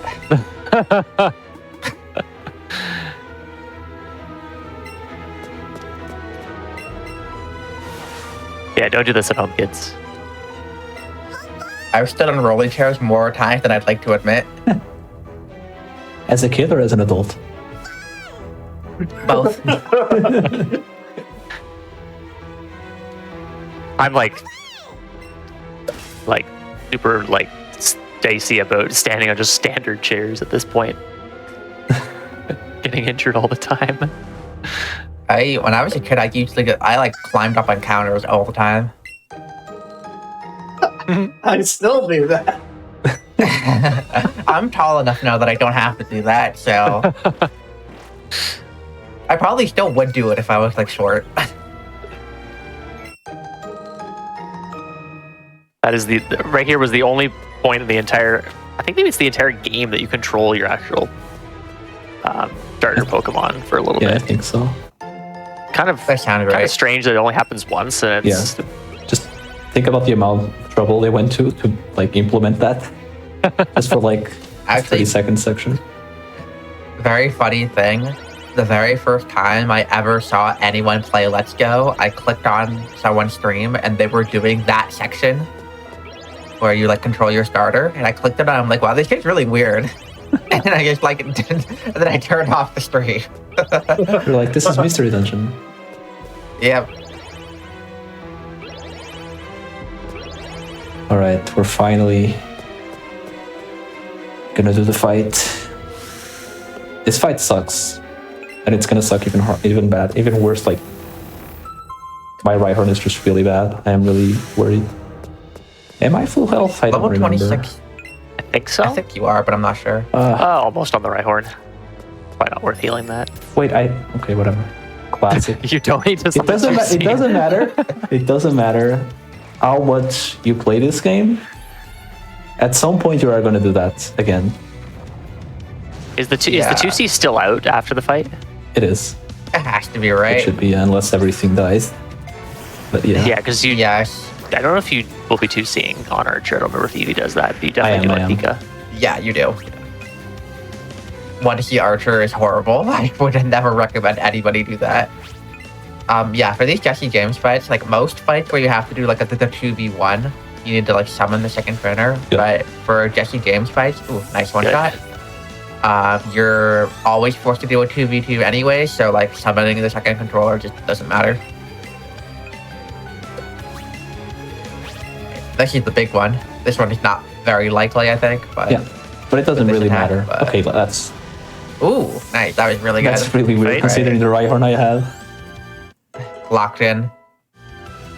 But it is pretty fortunate. The one you really want to get is the Arbok one, because if you miss the Arbok range and you still have both things out, then they take a lot of damage. So getting rid of the Arbok is definitely the priority.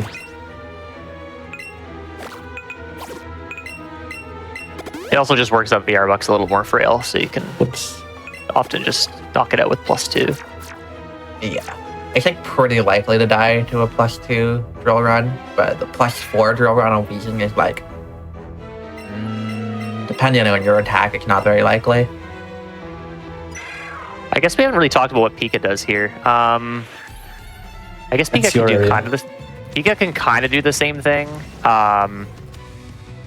You can also just use what I have a like a strat in my notes where you just have Pikachu out with something, and then that something just dies, and then you bring something else in, and it too dies. So like a Psyduck or something, or like a Machop. Ideally, like if you're gonna sacrifice something, it's something that's gonna evolve soon, because that once it faints, it won't evolve. We will be getting a free heal later though, so not the best thing in the world. But yeah, you pretty much do the exact same thing with Rhyhorn if you have a Rhyhorn. If you're unlucky that you don't have one, then that's the circumstance. And then the Archer fight is kind of you kind of just set up with Pikachu and kind of do a similar thing to what you do normally. You just have Pikachu as your attacker, and you have bring things in to that usually will faint. Because if the AI, I believe, certain trainers, if they see a kill on your other Pokemon, they'll go for that instead of your starter. You ideally want to keep your starter healthy. But on the Giovanni fight, we'll kind of talk about the Pika version when we get there. But this is going to be a potentially scary fight for Eevee. Definitely need to be full HP for this. Yeah, this fight basically like abuses the fact that Sealy Slide burns and does have the attack of the opponent, and it's still really scary even with that. Yeah. So normally person uses Fake Out turn 1. If it uses Slash turn 1 instead, this fight gets very funny. I don't know if And by funny is the funny, I right mean word. scary. I sure hope I see Fake Out. And not a crit, hopefully. Good. Good. All right. Don't crit here. Good. Okay. That's probably fine. Yeah, you headbutt that. Oh yeah, I should have headbutt. I forgot I still have headbutt. Yeah. No, I have to heal. It's fine.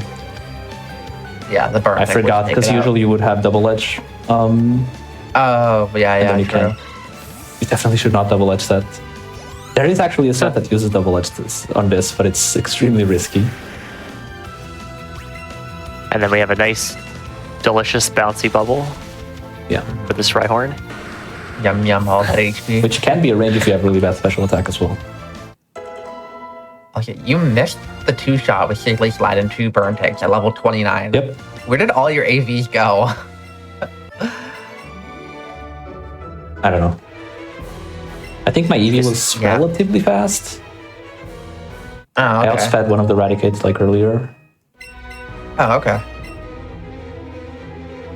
Yeah, so in this game, if you're familiar with like the like effort values in other Pokemon games, this doesn't have that. Instead, it has something called awakening value or Willpower? AVs. I wasn't Do gonna not say that, but you know, word. I was purposely avoiding It's that. banned. Basically, every time you level up, you get an extra +1 and just like a random stat, but also it's like on a cycle. So like, you'll have a cycle of like, how do you explain this well?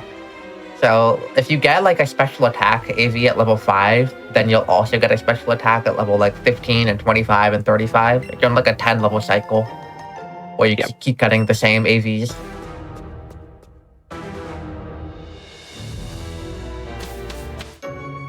Yeah, back to the Giovanni fight, I was going to mention how Pika handles it. So normally in like any percent, you have Nidoking. And so what you do, because Rhyhorn is kind of... Rock types are generally like the big crux of the Pika run. And that's 2C really... We're actually allowed to start using 2 controllers. This really helped with the Pikachu side in particular. Pretty much you set up to +6 attack on the Pikachu. You take 2 turns on the Persian, you just pump X attacks with both Mons turn 1, and then attack and put in the second, the third X attack to max out your attack to knock out the Persian, and then the Rhyhorn you double kick, and then Nidoking has Helping Hand, which is effectively another 50% boost on top of that. So you're doing a lot of damage. You don't have Nidoking, but you can actually use Growlithe on that fight as well, and just Helping Hand with that. The issue with Growlithe is depending on its level, it could just die turn 1 to Persian if Persian just sees a kill with Slash. And so it's nice to have something in the back like Psyduck or Krabby and just use a water move just as do a little bit of chip damage. I can't say I haven't done that. That's so silly. I don't remember how many X attacks I had. I think I had enough, but I'm gonna grab this one just in case. Yeah, it's a nice backup.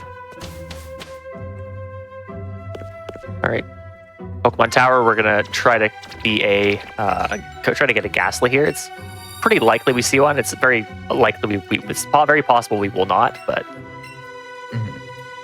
and you have a Cubone, right? I do. Yeah, so Cubone can also spawn here. There's a Ghastly. That was quick. Very quick. Not usually Very nice. getting this early. Now I have a question. Will you catch Chansey if you see it here? Yes. Okay. That is a weird angle. Yeah, you're gonna nab this thing Okay. actually as well. Oh, all right. It's a classic. It's gonna get in. Watch this. Ah, Oh, Oh, so close. it's funny how often Whatever. those missed throws Whatever, get in dudes. with one ball. That is also a very weird That is angle. a very Oh my weird angle. God. Yeah. yeah. It's not good. As you can imagine with motion control, sometimes they do things that you don't expect. Yeah. At least they got it. It's actually funny. So I'm using the Joy-Con grip, as you may have noticed. So actually both Joy-Cons are in the grip. I did the motion, and somehow it only tracked one of them. Some people actually, shoutouts to Ember, play without the grip. I have never tried. But yeah, some people. I have not either. I think like 95% of runners Yeah. use the grip, at least, probably more. It's a big debate. Yeah. And also like which Joy-Con you use, because technically you can use either of them as your first player or second player. Most people will use left Joy-Con as player 1. Some people will do player 2.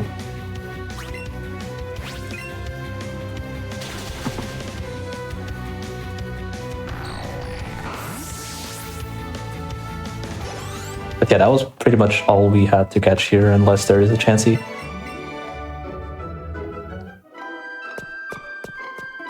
Don't know if we're gonna get an evolution on the Diglett or the Drowsy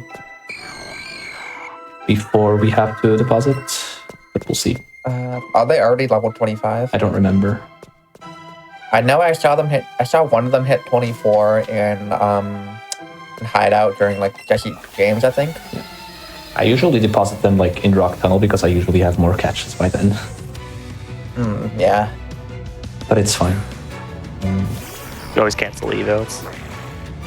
Our plant count is still at 48. It was at 47 at one point because we missed Onyx. But the Abra kind of made that up. But we still need 2 bonuses. Which is not great.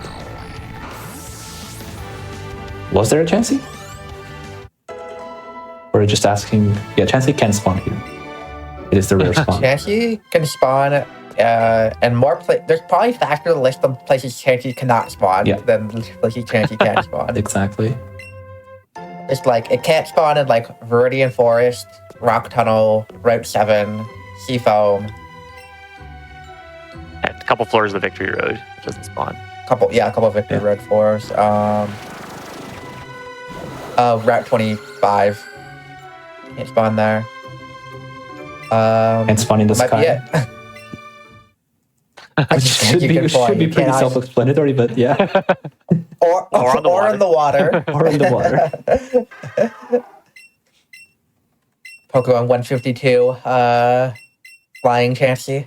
But yeah, every route generally will have 1 rare spawn. And Chansey is usually the rare spawn. Aside from a few specific routes where it's maybe like the starters, Porygon. Yeah. Yeah, there's a few that are rare. Yeah, and just to explain like what the rare spawn means, it's kind of like not very intuitive. So basically you have like all your standard spawns, and those take up like a certain percentage of the standard spawn rate, from like, you know, up to 100%. But then you also have what's called a rare spawn, and like the mechanics of how the rare spawn works is slightly different than the standard spawns. So like a 1% spawn on a route and the rare spawn on the route are like different slots, which can be a little bit confusing, but it's just because their mechanics for how they spawn are slightly different. You cannot chain a rare spawn, for example, and it breaks your chain if you catch it, which is also like a nice thing sometimes.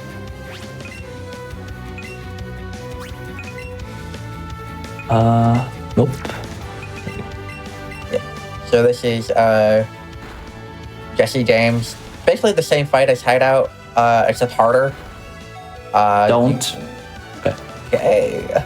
Alright. Wow, that was scary. That light screen came in clutch there. Yeah, you can't really do the Rhyhorn strat here.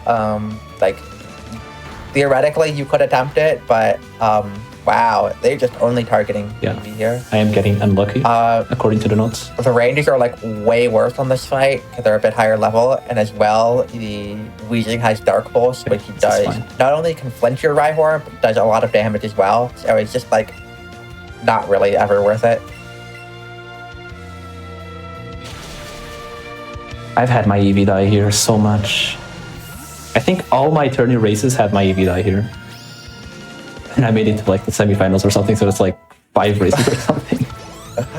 It always dies. Wow. It's just so bad. Yeah, you look good on your catches. Pikachu here would just do the same thing, but with Thunderbolt. In this fight, it is nice to have your Ghastly in the party, because Ghastly comes with Shadow Ball, and that actually does a decent amount of damage to Weezing, and you can actually polish it off with a Shadow Ball, worst case scenario. Huh. I don't think I've ever thought about that before. Interesting. May have to look into that, see how much it does, when it's worth it. So I will be depositing now, just because we're going to catch a bunch of things that are pretty high level. Yeah, your Krabby, Diglett, and Drowser are each a level away. I'm basically so just going to keep these 2.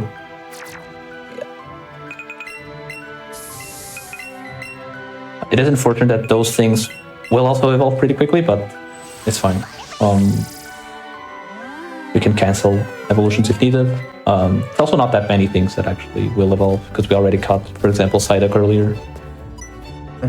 So really only Ponyta and Doduo would be the things that will evolve really quickly, and then maybe a couple more things in the next section.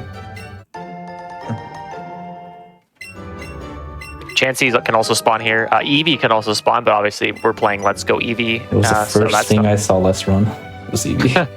not an option for a purist here. You always see Eevee on everything that is an AOP. Yeah, the one The one- category you have to catch like a bunch of EVs, you just never see it. Yep. Snorlax, couple of Snorlax Doduos is a up catch, there. technically. That doesn't evolve. That is very true. It is on the tracker. I was actually talking about this the other day. Like, there's a few things on the tracker that realistically we would never go for. Like, I think we included them just as like, these are the catches that you could technically catch. But in practice, I think there's a couple of them, including Snorlax, that are just too slow. It just doesn't make sense to ever go for them. Yeah, you would never catch like Articuno ever. Yeah. Like, it's way faster to just even fly to another location and go find like a more common spawn that you may have missed.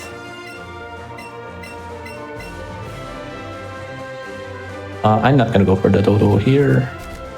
Okay. Yeah, Dodu was a 20% spawn rate on the next route, and you go through quite a bit of grass on the next route, so it's very likely to spawn. Yeah. One thing to And note, if you go for it up there, you have to cut the bush. we have to be very careful now about not hitting optionals, because the difficulty actually scales up quite a bit now. Trainers are going to be pretty high leveled, and we don't really have. We still have Eevee. On a normal 90% run, we would actually get rid of Eevee and just replace it with Kathleen most of the time. Wow, that's. What was that? Of course. I can't. Wow, believe that. okay. I could Good catch Rapiga. it, but it's not really useful. That's also not useful. Oh my gosh, That's Rapidash. a great thing to get in every other category except this one. Yeah.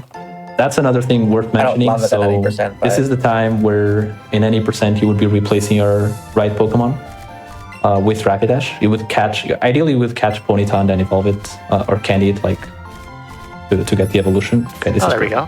Oh, nice. Right at the bottom of both things you want.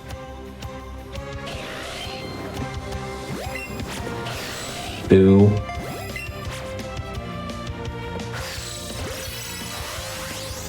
In Yeah, a lot these of are good categories, spawns. in a lot of categories, you might switch to Ultra Balls here to catch stuff because you're going to be catching things like Pidgeotto and Eevee, especially. You want to be using Ultra Balls, and that same case could apply for Ponyta and Doduo. But in this scenario, Furist is going to catch them with double Great Balls. The catch rate is a little bit lower. Let me see if I have my notes. As to It's how like much it's it is. around 90% for most of the things Yeah, here. exactly. So as long as you get the excellent, of course. So it's definitely worth it to just go for that. It doesn't really matter on experience if you miss out on experience anyway, because you're not trying to evolve anything. So. All right. Yeah, in other categories, you would either like get a bunch of Ultra Balls like right before this route, so you can just spam them, or in like at 8%, you don't catch enough things from like here to the end where you might as well just use the Ultras now. In this category, we're gonna catch a fair few more things before we actually get Ultra Balls again. Like more Ultra Balls, so that's why we just want to use Great Balls here and just rush the 90%. Yeah. Yep. I don't know if you answered, so Kangaskhan is a 1% in Rock Tunnel. Someone was asking, I think. Yeah, and that's the only place it spawns. Yeah. So if you're doing a catch 'em all, that's like one of the worst things to get.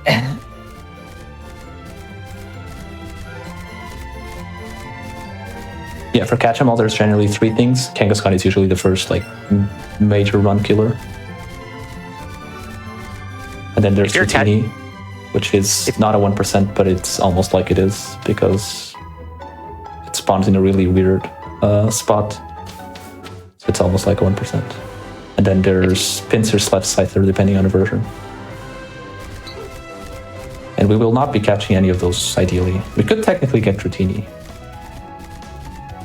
If it spawns. Rashini's also like a horrible Yeah. catch, just in general. is Like even if you do very encounter true. it, so If your count was pretty bad, would you consider going back into Rock Tunnel to get Onyx and hopefully Kangaskhan? Maybe. We'll see. Charmander? Yeah. yeah. By that point, I I think would that'd be have a good Fortress option. as well, Kinda. so it's like pretty safe to go Yeah. there.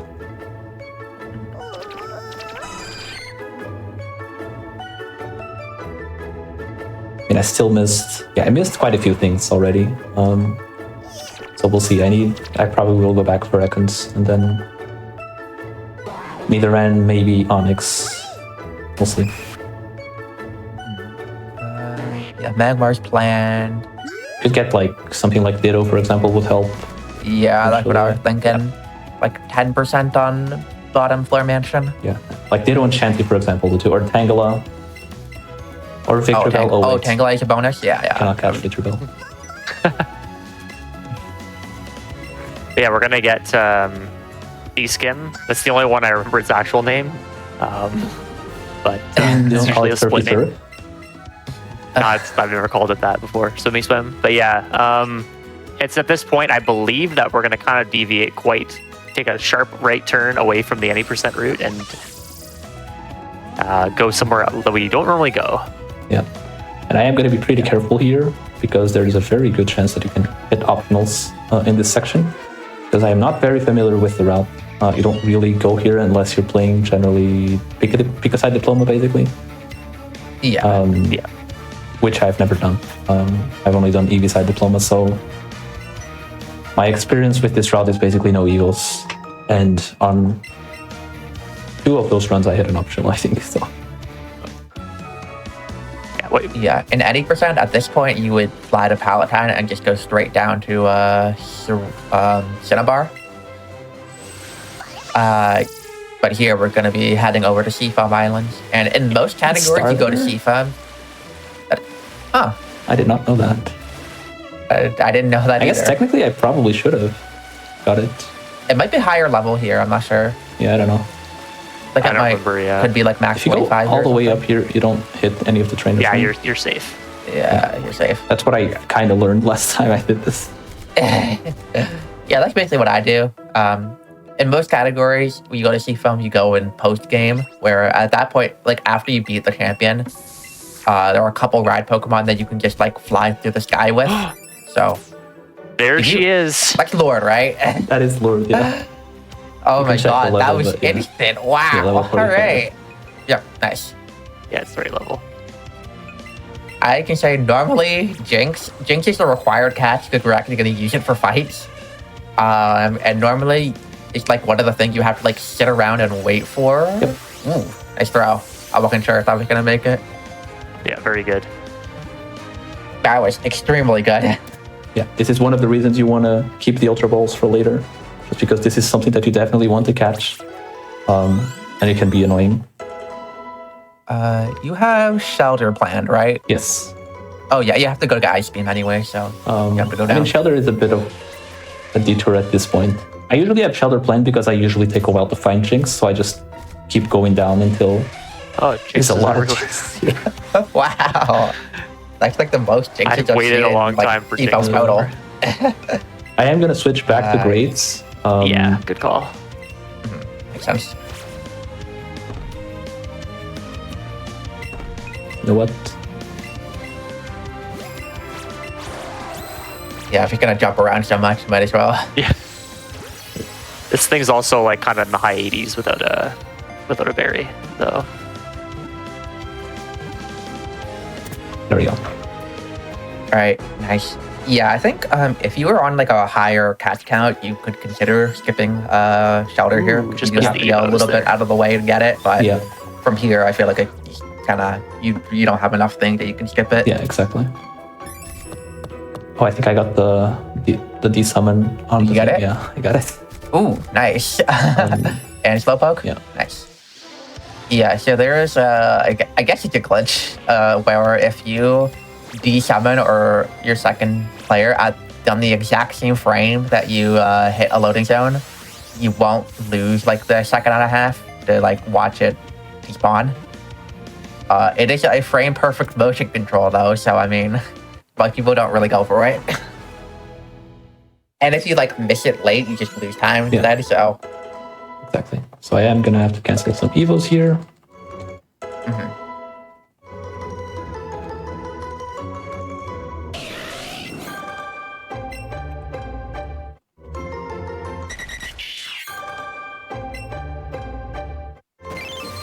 Now I'm gonna deposit because the things that I will catch now are not gonna evolve, or are not gonna evolve for a while at least. Because I could technically catch Tentacool as well. And you can catch Squirtle. That is very true. true. I think my first run of this, I saw Squirtle unchained. I I don't course have I caught it. the thing yet. Forgot. I was gonna teach, but I don't have it yet. Yeah, we're gonna get it. Jump this way, yeah. right? Right here. That right thing right there. Yeah. For the first run I ever did, I must have caught like every single Pokemon in the cave before finding Ice Beam. I was trying to Because- explain it to you, and you're like, it's just Yeah, right but the here. thing is, like the notes and like Bulbapedia or whatever specify the floors in like American, which is like where the first floor like is like one, Yeah. and I'm European, yeah. and so like it's not the first time I've been burned by that. It's pretty funny. That actually, funny thing you mentioned that because I've been playing Echoes of Wisdom lately, and that run is optimal to play on in German, and so it uses European floor numbering. Okay. So it's throwing me off. Probably. How many do you think can spawn here? Everything except what we need. Watch the cloister spawn. Yeah. Oyster is the rare spawn. There we go. Oh, look up there. 1% actually, it's not. I can also go for the tentacle, but I didn't want to be on a tentacle chain.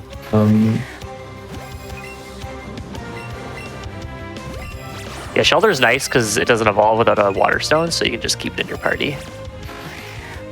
Yeah. One really annoying thing you might be noticing is that we're actually only using one player on the water encounters, and that's because the game just doesn't let you summon a second player in the water for That's some unlucky. unknown reason.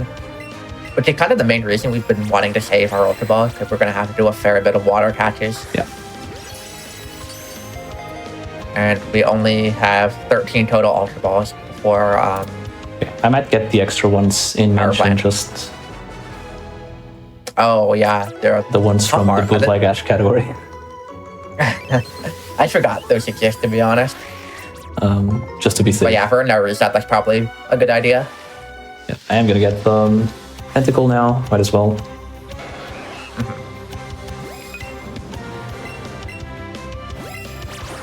It's annoying. Tentacle is annoying because it moves around, so you could potentially nanab it, but then you can't raz it.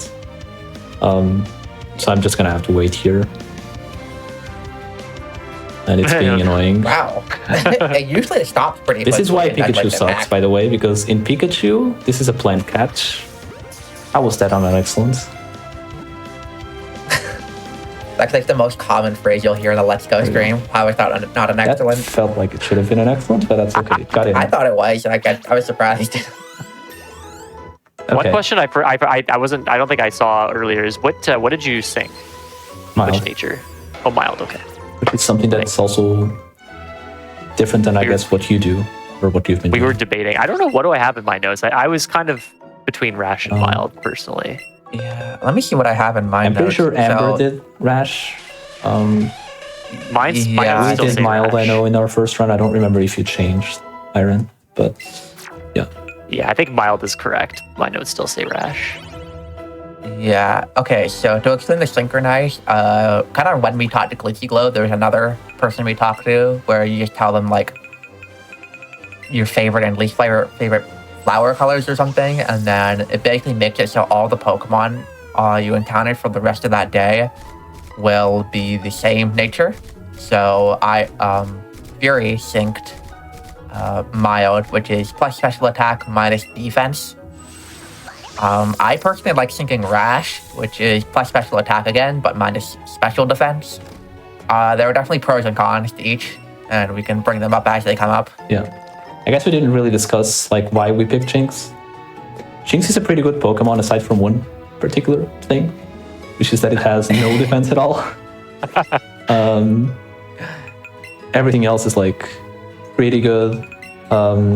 It's not as fast as Starmie, but it's pretty fast. Has pretty good special attack. So it's usually going to be, it has good coverage as well with Ice Beam and then Psychic. So we can handle most things. We're not going to handle everything with Jinx. There are a few things that we will see. Okay, there's a Tangela.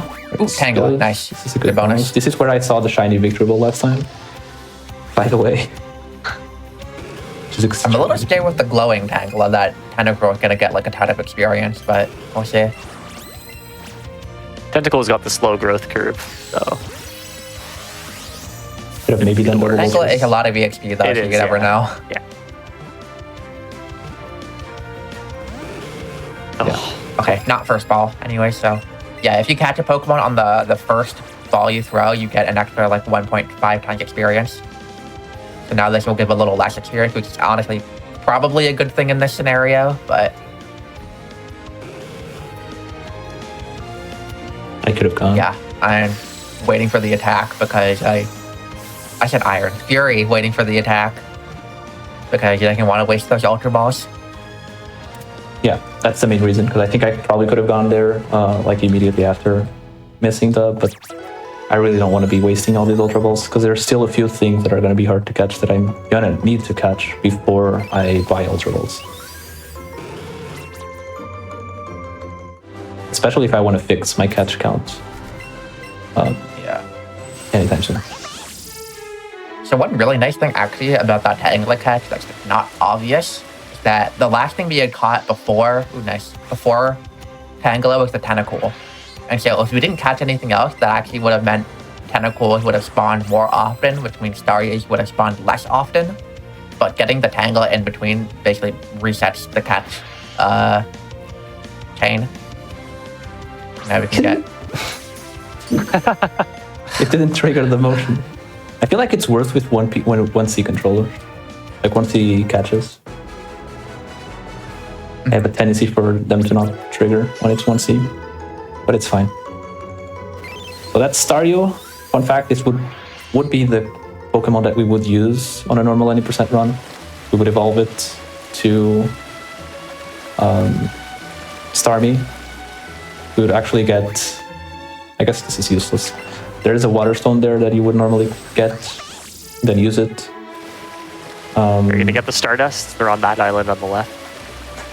I am not. I know Either you. 3 or 5 bags of Stardust. Yeah, I know you know about that because of Mean-Evos, but Oh, I feel like we know about all the found it by potential accident, to be items honest. because of Mean-Evos, because they were like, yeah, we need more money, we need more items. So we just know about everything. We're, time to we're reload at about buttons. the hour mark. Yeah, that's good. We could probably just stop like after we revive this too. Okay. Sorry, to cut you off. So this is Ammonite and Aerodactyl, and we're actually going to ride Aerodactyl afterwards. But yeah, let's just do both, because last time I did this, I forgot Aerodactyl. I had to go back for it. You were just doing the Gen 1 strat where you had to leave the room and then come back. Yeah, Oh, that's yeah. true. That is very true. All right. And I'm going to be ready to stop here in 3, 2, 1, go.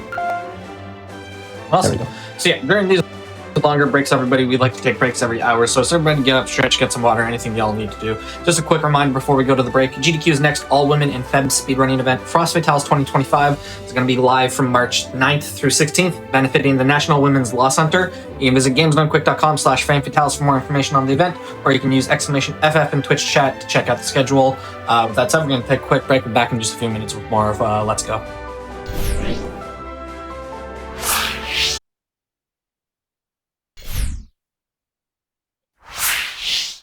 Hello, everybody. Welcome back to the Games on Quick Hotfix. Today, we're showcasing some Pokemon games. We are in the middle of a Let's Go run. I'll hand it right back over to you whenever you're ready. If you just want to give a quick 3, 2, 1 countdown. All right, let's do it. So 3, 2, 1, go. All right, so we just got our fossils revived. That would be Ammonite and Aerodactyl. Ammonite we don't really care about, like we can't evolve it, so it's just a catch. Aerodactyl is actually quite interesting because first of all, we can actually write it, and it's actually what we're going to be writing pretty much for the rest of the game. We're actually going to get rid of Rhyhorn, and this is actually the other way around. We could potentially keep this.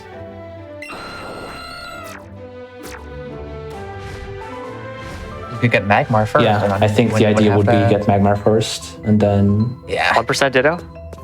there we go. Oh, there's Magmar. 1% Wow. Ditto would be pretty funny. Okay, that worked out really well. Yeah, because Magmar doesn't evolve, and then it will go into the last slot, and then you can just catch the coughing and it will go straight to the box. Very nice. Oh my god. Classic motion control moment. Sometimes you do the motion and it goes. It'll just stay in straight to the right. anyways. It'll just get in. Nope. Dang. Yeah, Magmar's a fairly difficult catch. Yeah. Gonna wait for the attack. Nice, didn't jump around, which is nice. Okay. There should be like 80 something percent, like 85 or something. There we go. Okay, good. Okay. Yeah, it's 80. It's mid 80s with double ultra, so a little bit lower. Oh, bit rate. okay. Yeah, I am trying to save still because potentially we have a Ditto. We'll see.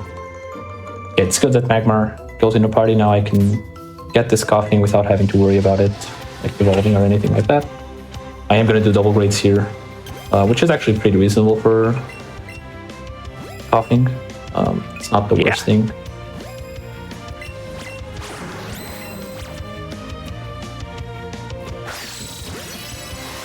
Fury also waited to time that Nanab for when the coughing was in the center, so it's going to be a lot easier of a catch. Okay. That's good. I do that a lot with Abra as well. Yeah, same. Yeah, if you get lucky, you can throw the nab perfectly, and then the circle is just an excellent, and you can throw right away, and it feels so good when that happens. Yeah, because Nanabs not only make the Pokemon stop moving, but it also makes the circle way slower. Yeah.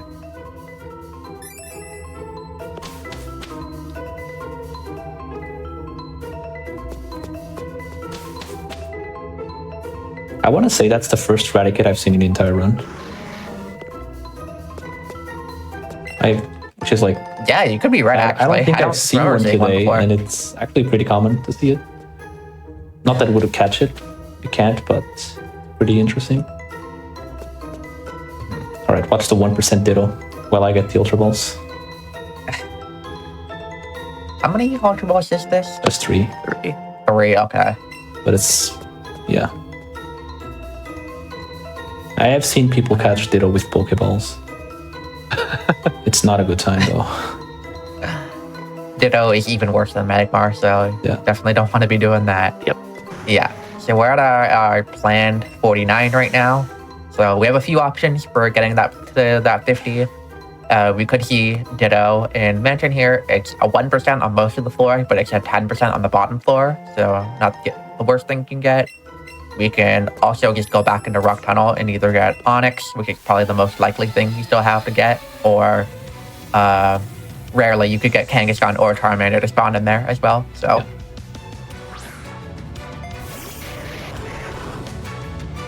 Ditto would be pretty hype, though.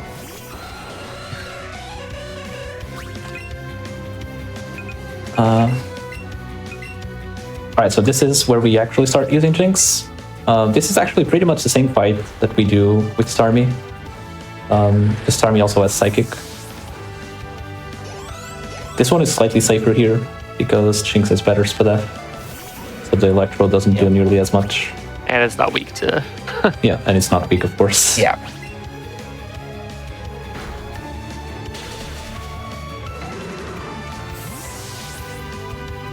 We do have Aerodactyl out. We're actually going to use Aerodactyl in a bit. It's basically I would say it's second main. And then there's one more Pokemon. Wait, I don't need this. I can't evolve things. Why would I even get that? We have our primary main, our secondary main, and our tertiary main. Yeah, which will be used for like 2 fights. One of them being quite important, to be honest. So it's not like it's just there for like a killer fight or anything like that. But you pick that up? Why did I pick that up? That is a good question. I was This was a manip for the. Oh my gosh! I didn't realize that was knew it was selectable. coming. I was distracted talking about it and I didn't even notice I picked that up. That's pretty funny. Ditto is a zoomy pink blob. Yep. I am going to do double ultras here because there is nothing that I am going to catch after this. Like before I buy the ultras. So Fair. it just makes sense. How many more silver rashes do you have? I should have plenty. Oh, okay. Oh, you just picked up the ones exactly. before 10. Yep. Okay. So I have at least 2, probably way more. All right, I think we're at 50 planned now. We are at 50 plant. Well, I haven't marked it yet, but yes, we are at 50 plant.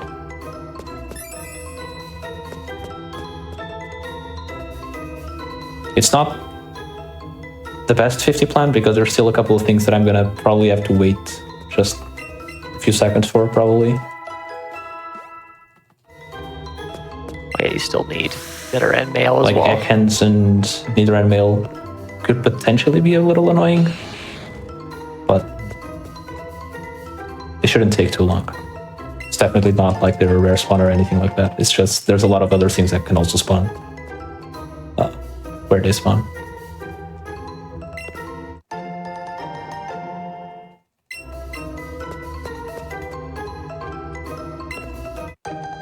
So we're done with mansion.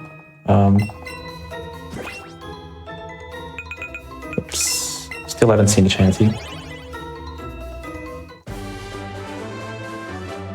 We're finally gonna do our 3rd gym badge, only like an hour and a half forgot after to a mention second that. one. Like way back when.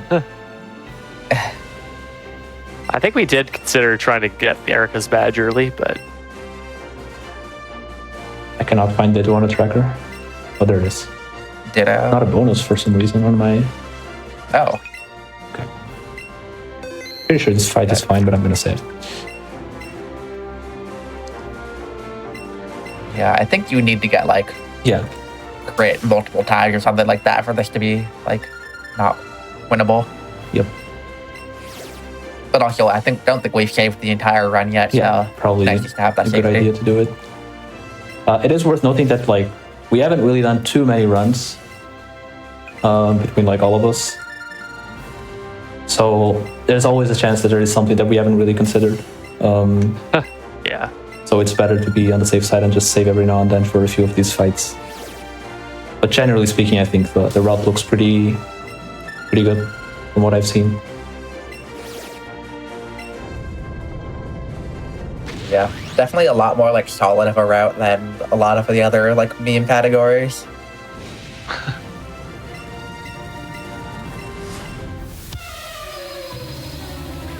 All right, so time for Blaine. Blaine, we use... Obviously, Jinx is not really going to be a good option against 4 fire types. So we're going to use the Aerodactyl that we just got. Aerodactyl is pretty good. It has Rock Slide, which is why we had the X accuracy for. So we're actually just gonna X-Ack, X-Attack, and then potentially go. The thing that can be a little annoying is if you get burned on this turn. Okay, we didn't, so we're fine. Now we just Rock Slide everything and everything should die. Right. Good fight. The Magmar doesn't really do that much damage to Aerodactyl either, so generally gonna be a safe fight. Yeah, and you wouldn't sync Modest like you would for any percent, because I think very possible that you might not one-shot Yeah, exactly. one of the Mons here. That's one of the other, because otherwise, like, minus attack or Jinx particularly, like, wouldn't matter. But you have to use Aerodactyl, so you don't really want to have a minus attack Aerodactyl. The Aerodactyl is guaranteed, like, I believe it's 4 31 IVs. I forget if it's 3 Thought it or was 4. 3, but I could be wrong. I thought it was 3, but I think I looked at it, like, my last run it had 4, so I just assume it's 4. Oh, okay. Maybe you just got lucky. I I could don't have know. also just gotten lucky.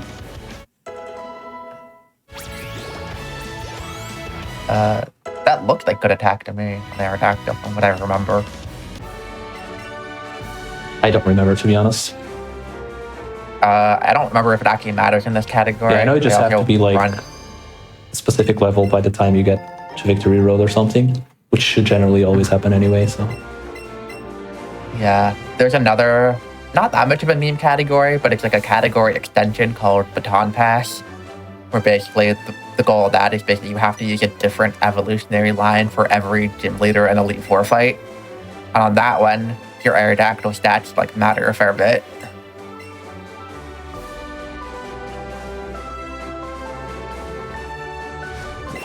Now we swap Jinx to the front. We are going to heal the Aerodactyl. Not or something like immediately that we're gonna use, but in a bit, like in a few minutes, we're gonna be using it for another fight. We need fuel, so just do it now because we're not really gonna have like a menu for it, I guess. Now it's time for Erica. We're basically in the part of the run where we are going through all the gyms for the most part. We are gonna be a bit of... Well, there's actually two ways to do it. This is actually like quite interesting. We actually came up with two different ways, like different orders of doing these next few sections. Because what I'm going to do is actually not what Iron, for example, does on his runs. Because you can do a lot of these parts in any order. I'm going to be doing Erica now, and then I'm going to go to Power Plant and get a few things.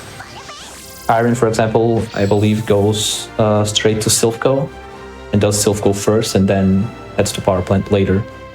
I mean, I go to do Surge after Erica. I don't know Yeah, but after Surge, I guess you would do Sylph. I will do Surge later, like after Power Plant, and then Sylph.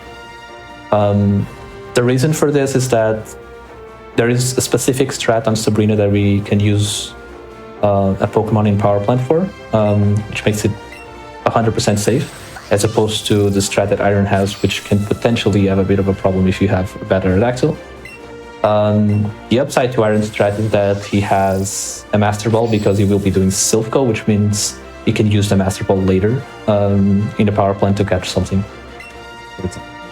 I have Master Ball Dratini before. Yeah, that could be a really nice option you get there. Yeah, I personally lean a little bit more toward the strat you're going to see here. Not even really for the Sabrina strat, although that's nice, but also because you're doing Power Plant before Silphco, you get more experience, which is really nice. But it's definitely, like, there are definitely upsides to either one side. And they kind of like break even in terms of time. It's just about the safety of these two things. This fight is exactly the same thing as Starmie. Again, having Psychic, you just spam it. In the same slot too. It's in the same slot too as well. Yep. Pretty nice for muscle memory purposes. Okay, now I'm gonna see the Sasts. Let's see what the special attack looks like.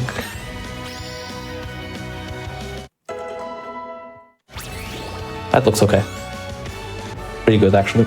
I'm trying to remember what good stats are on Jinx. I don't remember what good stats are, but 144 there seems alright. 144 at like level 47 seems pretty good. Because I'm pretty sure you should be like over 50 by the time you get to... What's it called? Naomi. And by then you want to have Naomi, close to 160. Special attack, so it should be fine. Yeah, and we're going to use a bunch of candies on the Jinx fairly soon. Alright, time to get leftovers, I guess. The things that we kind of missed along the way. But before that, we're actually gonna... I don't think we ever mentioned it, but the Bulbasaur is actually a planned catch. Because you can always get it as a gift here. You can technically catch it in Forest, but it's the rare spawn there. So usually you're not gonna get it. If you find it early on, you just catch it. But generally you're not really gonna get it. But you're always going to be able to get it here as a gift. You need 30 catchable, like you need to have 30 catches by the time you get here, which should always happen in an OEVO's race or in an OEVO's run.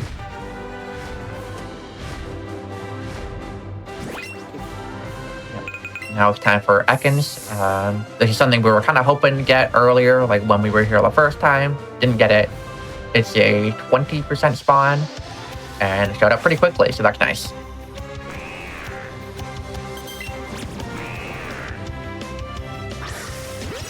I am just going to 1C this because it's pretty much guaranteed with an Ultra Ball. And I don't really need to save Ultra Balls anymore because I'm actually going to shop now. And it's going to be the last shop of the run.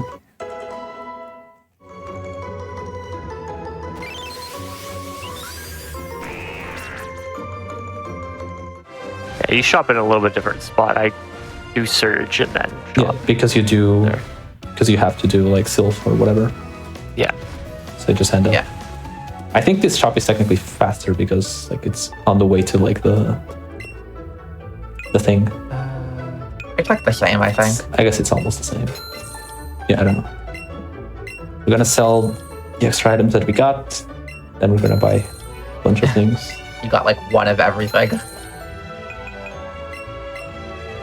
Oh, I think that's all of it. I know Aaron likes to sell revives. And oh, fun Learned that fact. the hard way. I want to Go ahead. say part of the reason this category started is because of that. Because you had like an AOP run where you used Pterodactyl for champ because you ran out of revives. And then I got the idea of just trying to find something that wasn't Starmie, or to come up with a category that didn't use Starmie, and this kind of showed up. That's not. Also, actually, one difference between doing the route you're seeing here and the one Iron does is that I guess when you shop Iron, you would have 5 badges at that point. Yeah. Which means you'd be able to buy max repels, That's correct. which is a little bit faster than having to buy the super repels. That is You true. Save like a couple text boxes, I think. Yeah. I also Which is something I'm not sure if I considered until literally right Yep. now. Same. I do sell the max revive, and I believe I do pick up a few more items in the tower. Okay. Because I buy a bunch more master balls Master balls? or Oh, ultra You can balls. buy those? I wish you Imagine. could buy the master balls. This game would be no fun though. Let's be real.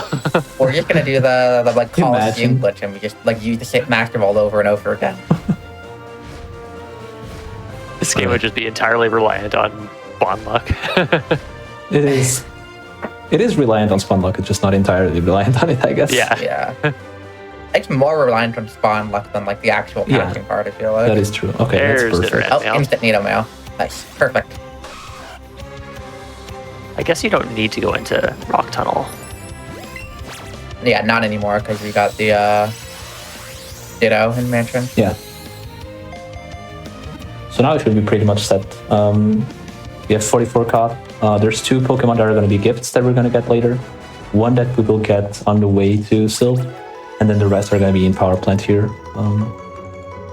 If Dratini spawns on top of me, I will catch it. And I will give it a chance to do it, so I'm going to actually surf all the way here. Just so it okay. has a chance to Taking the spawn, long way taking the around. long way around. And then time for like 3 magic cards to spawn. I know, right? Oh my god. No. That's like the biggest thing that could spawn. Well, actually, I guess Dragonair is longer. Dragonair would be I pretty guess, funny. yeah. Yeah, so this is the only spot you can catch Dratini or Dragonair in this like the thinnest water of all time. Yep. And Dratini's are 4%, Dragonair's are 1%. Boo. Oh well. Dang, so close. Oh my god. Okay. Oh, Nothing wow. useful. Wait, I already have coughing, so actually no, I've seen you. yeah, I've got it, yeah. I thought the same thing. I think you just have to leave, Yep. yeah. That's That actually pretty was amusing. incredibly unlikely, wow. That's very nice on mini bows. Okay. That was like everything you didn't want to catch spawned right there.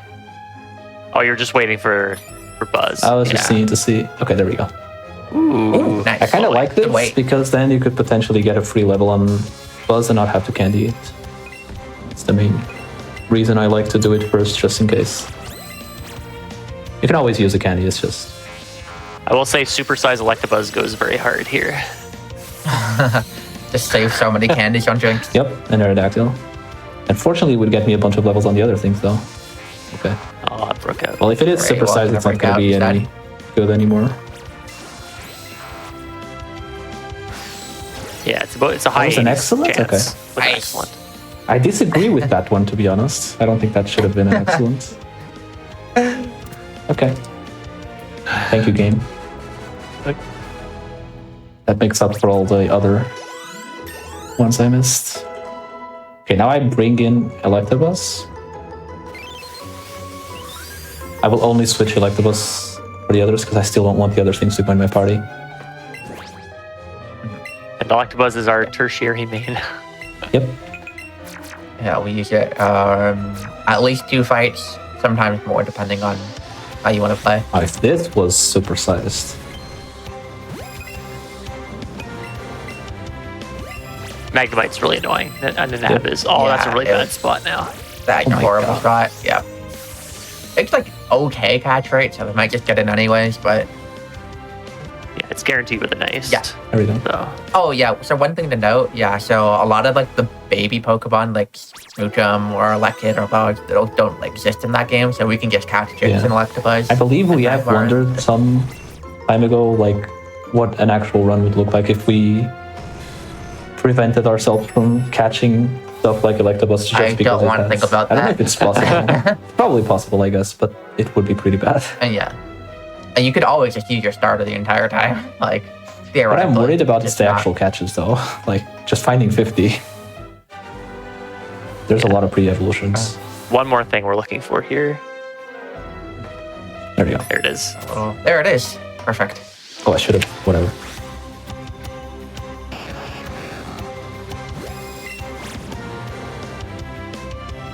I should have just.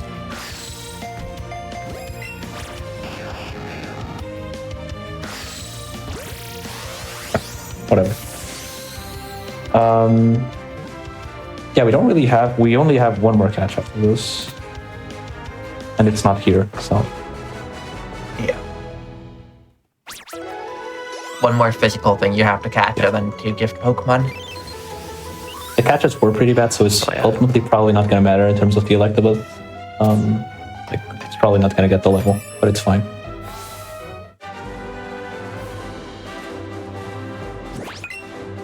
Okay, so now we get rid of. Actually, don't get rid of everything yet. Yeah, wait to get the we last just fly and catch. go. Yeah, because we still need. We don't want the Goldeen going in the party. So we actually only get rid of it afterwards.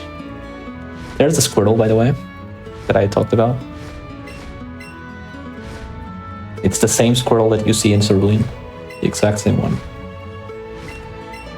And you need 60 catches. Yeah. And actually, a lot of the routing in all obtainable Pokemon is actually around having those 60 by the time you, or when you would have those 60, just so you can get it. And Pika Diploma as well. Yeah.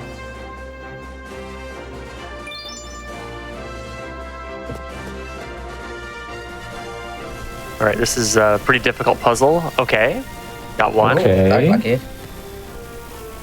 Should I save before the next scan? Nah, just go for Let's it. go for it. Oh, let's go! Wow, Holy. my gosh, that was so unlikely. Oh my No gosh, safe wow. It's So guaranteed, obviously, by the way. If it obviously it's wasn't always the same thing. really clear. For those of you that did not get it. Imagine like RNG. games Imagine if would be- it was actually, yeah, it's so bad. This game would be so bad if we had to do RNG candy on it. Yeah, this is technically the third badge, but we're doing it pretty late, so we just one-shot Yeah. everything. So one important thing, if you do this third batch like immediately after like coming out of the SSN, there's an extra cutscene when you get out of the gym where you talk to Misty. But this cutscene is skipped now because we're coming here much later. Yeah, I don't know what causes it to skip. Probably getting like a later badge probably Yeah. skips it. Yeah. That's interesting. But they probably flagged it as like, oh, once you have 3, I don't know, actually, honestly. But maybe I should look into that one day. What scenarios you get in, which ones you don't. It like wouldn't really matter for routing at all though. I should still have a lure up, so no need to menu. Now it's time to catch a Goldeen. It's the last Pokemon we're gonna actually catch. Should be available in the water in Route 6, so up from here. We do have to do the Route 6 skip again, now riding Aerodactyl. So hopefully we get it. If we don't, then it's not a huge deal. Yeah, you can You don't dismount if have- you want, but that's I have only missed it once, and it was on a marathon. unfortunately. So it can never happen, basically. Yeah, we're fine. Yeah, okay, easy I game. missed it on mini-boss, I think. Okay, now we have to wait for a Goldeen. Shouldn't take too long. There it is. You can also find the Seeking Gear, which would have been pretty funny. That is... Oh, this thing Classic. also likes to troll. move around.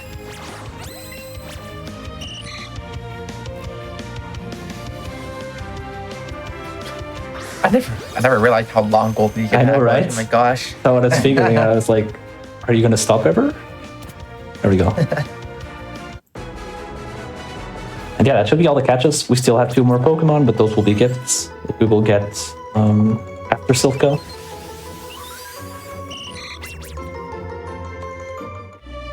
You'll remember our conversation about like hidden items. Okay, that's funny. There is a rare candy here that we got earlier, and unfortunately we did not get it respawn. You can get it to respawn also, but this one is not guaranteed to respawn. I believe it's like a 50-50 chance or something. Yeah, Something like that. it seems like 50-50. I don't know if we've ever actually looked into, like, anyone's looked into the code. Yeah. If it was guaranteed, that would be huge because you could just do date skips, especially in categories where you need to grind levels. It's sometimes just fast. It would be faster if that was guaranteed. Yeah. We always Catching try to stuff. go for it anyway on these categories. Like all obtainable Pokemon, for example, is a category that we generally will try and get that one. And it can be a huge help. But yeah, now it's time for Silph.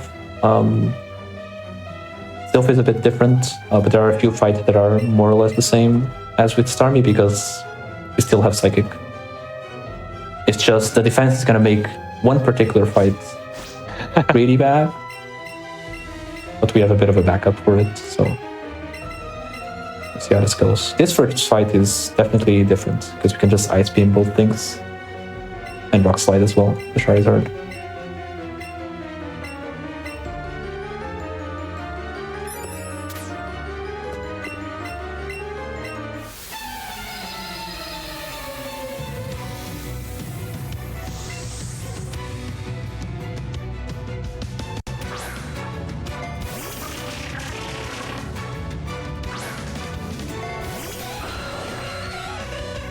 Yeah, it's very nice that we just have 2 things that can deal with this, like, perfectly on this route.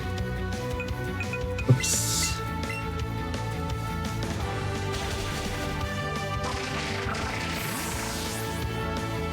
Oh, I should have put my notes to change the order of the items after Power Plant, because I have them already, and I have the menu anyway to fly. So that's when I should have done it. Yeah, Oxide just skills here. Yeah, you just barely don't get 48 there. Yeah. So yeah, this next fight is a time on any category. If you thought this fight was bad on, like, normal Let's Go categories, oh, just you wait.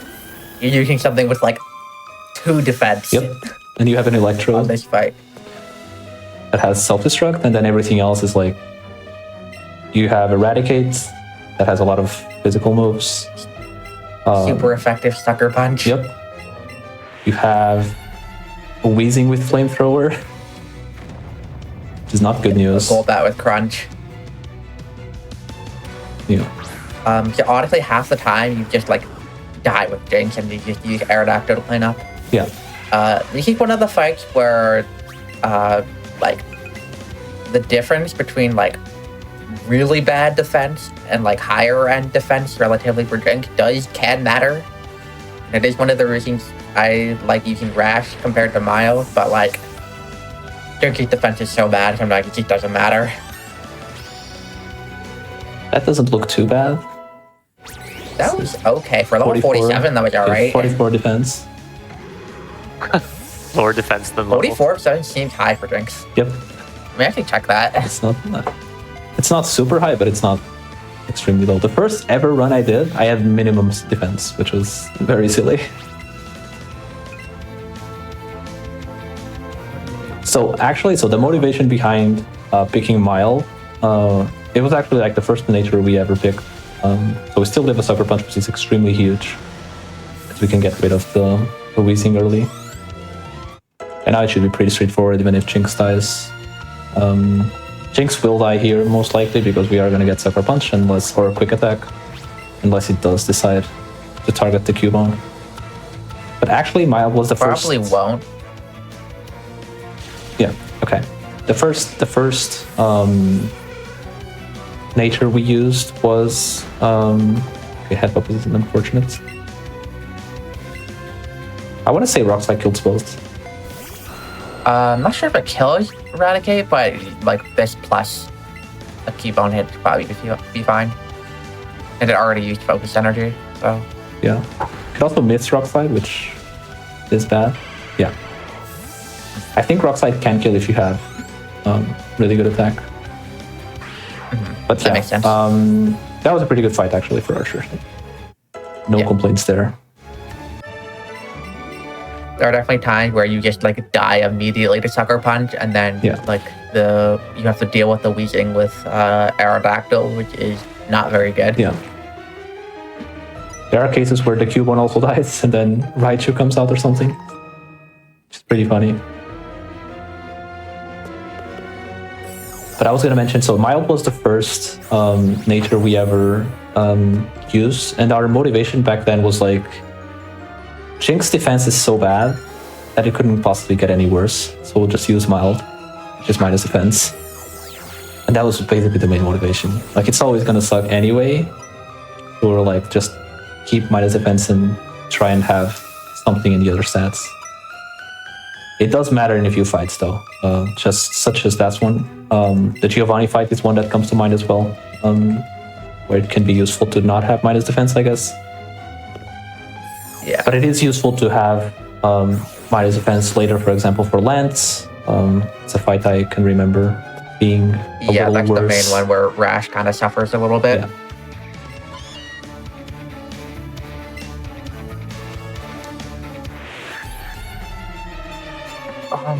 I don't remember if that is for Agatha too. I want to say it doesn't anymore with 2C strats, but Did we ever once see Agatha?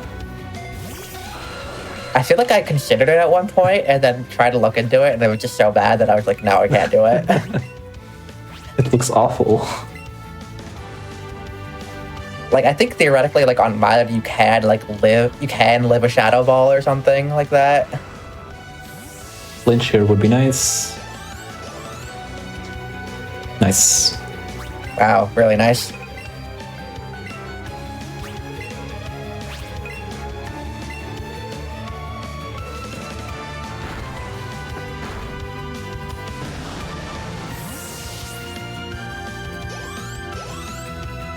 So when do you normally candy your Jinx? After Sabrina. After Sabrina? Okay. Yeah.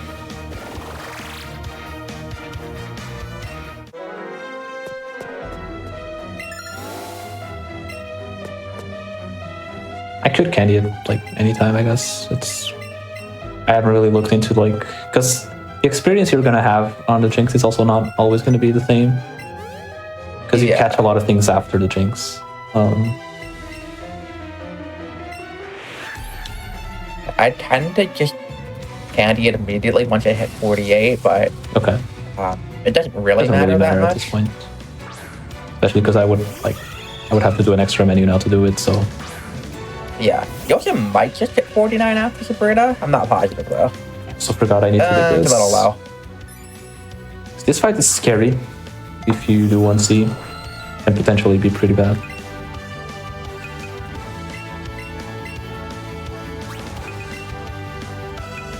Whoops.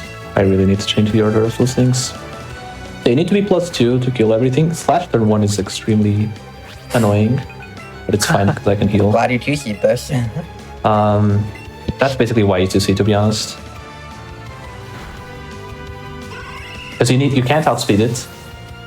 It usually goes for fake out turn 1, which is usually fine, but the problem is since you can't outspeed it, you're gonna get slash turn 2, and if it crits, then you're dead. And slash is a high crit move, so definitely not something you want to be seeing.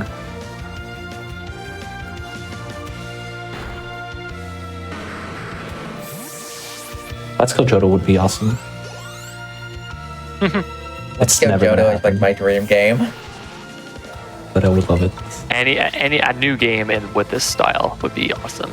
Doesn't matter Yeah. which region. Well, to be fair, if they did Let's Go Johto, but there was no like Koga requirement, probably wouldn't be that interesting, I guess. Yeah, I guess AOP yeah, could fair. still be interesting, but the normal thing, no. yeah. It's a Right, shame now they they never probably really won't did do it more. now, though. Yeah. Now we get the Master Ball. You are required to get the Master Ball, otherwise you are held hostage here. He will not let you leave until you grab it. We will not be using it for anything. Like we said, if you do the other version of the route, which is the one that Aaron was doing, you could use it later because you would do the power plant now after Sylph. Or I guess you would do still Sabrina and then power plant, but yeah.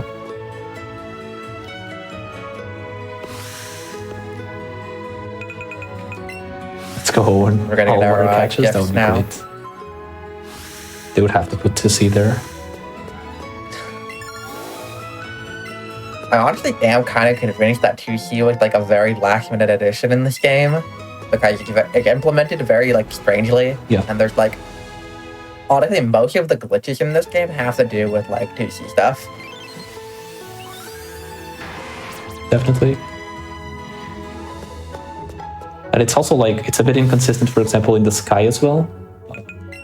It's something we didn't mention. After you beat the game, you can actually fly like in the actual sky, and there's actually stuff that spawns there, including interesting stuff like Charizard or Dragonite, which you have to catch in minimum evos.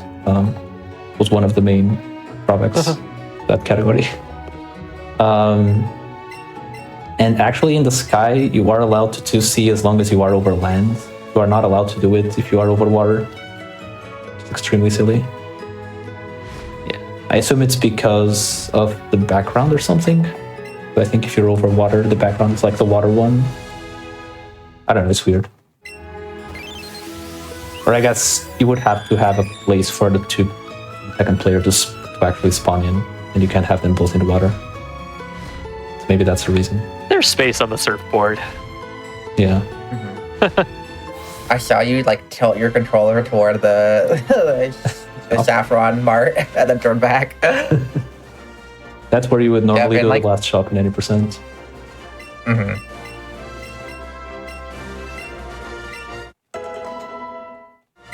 Okay, Electabuzz did not level up as expected. Because I got it first, and I got like Magnemite and Voltorb afterwards, but I didn't hit the Excellent on either of those, I think, so. This is okay. I feel like I usually Yeah, that was was it a little late? I don't know. that was a little later than normal. I think you would have been fine if you passed, but it was like I feel like you usually see them turn. Yeah, exactly. That was like, Yeah. wait, what cycle am I on? Yeah. Weird. So normally the cycles here are like very consistent, but like sometimes And I also I don't know what caused it. Sometimes they're a little bit off, but I also didn't really like mess up any porters, so it's weird that I was off cycle, but it's okay. yeah. My understanding of spinners in this game is that there's like usually they tend like spin on a timer, but I think the timer has like a little bit of variance of like when they can spin. So I think that's what causes it. But I've never looked into it like that much.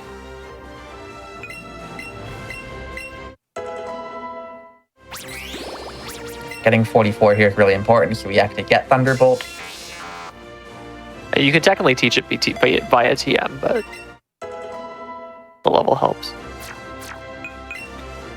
Have I ever considered that you can just teach it by TM? I'm not sure if that was something I ever realized. Which seems pretty obvious now that you say it. We do with Starmie. You could do it, but you also want the Electabuzz to be like, I'm gonna candy it probably one more time anyway. Yeah, you needed some levels on it. Yeah, you like the level does actually help. Not for this fight in particular, but I think in this fight you would be fine at 44 or 3 or whatever it is. But later on, you want the buzz to be slightly higher level. So yeah, for Sabrina, there are 2 fights that you could potentially do. This is the one that I'm picking because I have Electabuzz. Iron, for example, would not have the Electabuzz at this point, and you would basically rely on Aerodactyl. The main problem with this one is that you have to hit the rock slide here, which you do. Actually, I guess this is also true for the other strat. Yeah, the other You strat always does have as to well. hit. But this is the main difference. It's the Slowbro. So the Slowbro should die to +2 T-Bolt. The strat that Iron does is +4 Crunch, which is not guaranteed, depending on your attack. So this one is slightly safer. Yep. Whatever. So now we can just sweep, basically.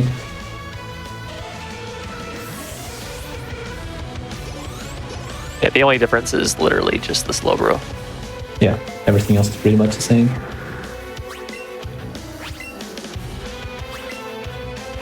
I had in my notes Dam coming out second, but I'm not sure if that actually happens. Because if it did come out second, you could technically go +6 on the Slowbro Yeah. crunch, and that would be If guaranteed. that happens, then you're definitely safe.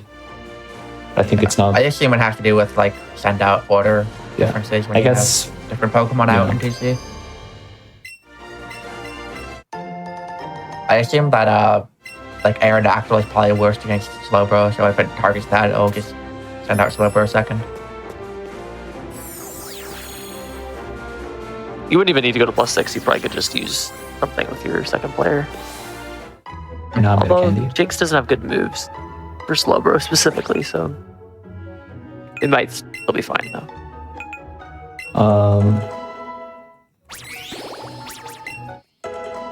Nice avian special attack. Another, Nice avian special attack. another. Nice Wow, avian special attack. this is great. Yeah, it's really good. Oh, close. Almost the quadfecta. Yeah, we're gonna get Aerodactyl up. There we go. Yeah. So my route also does Jinx to 52 I here, so that's forgot perfect. I need to also do this now.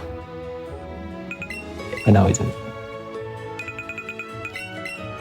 Yeah, being higher level, specifically right after Sabrina, helped a lot for a couple fights we're gonna do. Very first one gonna be Caden. Caden is, I think at level 48, you can either like arrange to just sweep, or you have to use an X item. I don't remember which. But at 52, you can just sweep. Yep. Okay, one of the nicest things about no Evos is that this Caden is basically a free fight. I think it can be a range. The Muck. What's your special attack? Maybe? 160 something, 64 Yeah, you're I think. good. Yeah, minimum should be good. special attack is 7 and 16 according to my notes. That's no AVs and 0 IV. I simply don't have that. Yep. That's We just also have a little bunch worse of than other types of candies that I didn't use that I could have used potentially if I needed to. Yeah, we grab a bunch of candies. them, like smart candies, that can increase your special attack.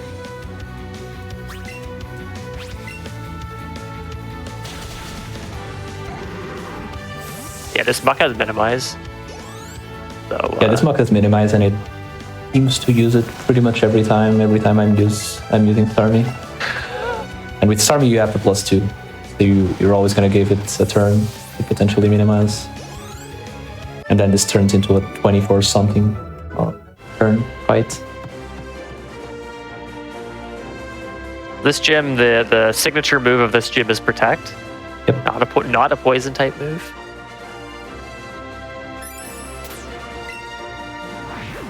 It's really is the Protect gym. Yep. Yep. This is honestly the main reason why I stopped grinding any percent. Like this gym is just awful. Because you can easily lose your run just to getting like 2 or 3 extra protects and then it's done. Ooh, I think There's not if really you much you can do. you said you had 162 attack for special attack. 164. Yeah, I think I could potentially one-shot everything with ice speed. Yeah. No setup, but I'm gonna play it safe. It is a. Because I did it last time. Muck is and 14. Muck is 14 and 16. That's the. I don't know only what level that works for though. You can do setupless Koga. I actually don't You have one in can my do notes. it, but I think you need to be higher level though. thing. I will DM you right now, Amber, with what I have. Okay.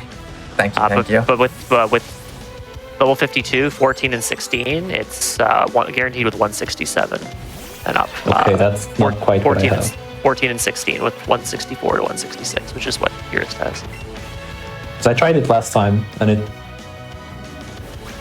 didn't work. I got boom from the wheezing, and I lived on Power of Love. Pretty hype. Yeah, that's the main reason we're controlling this is that you have to set up like 1x item on drinks, but the wheezing has explosion. Might just be self-destruct. Don't remember. I don't remember either. I think it's explosion. And yeah, and Jinx's negative defense basically just gets owned by that. Yep. So Even Starmie like takes quite a bit of damage from that when it does. Yeah. it's like 2/3. Yeah. Although for Starmie, it's honestly a good thing if it does it, unless it crits, of course, because then you die. Because having lower health means that they will be less likely to use Protect.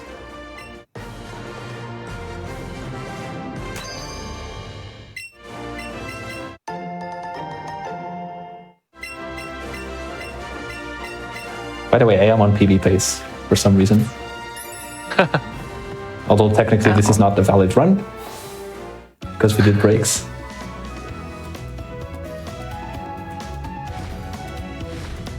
Yeah, pretty solid run. You didn't have to like wait around for a lot of rare spawns or anything like that. We didn't mention that there are a few final places you can visit if you are really hurting for catches.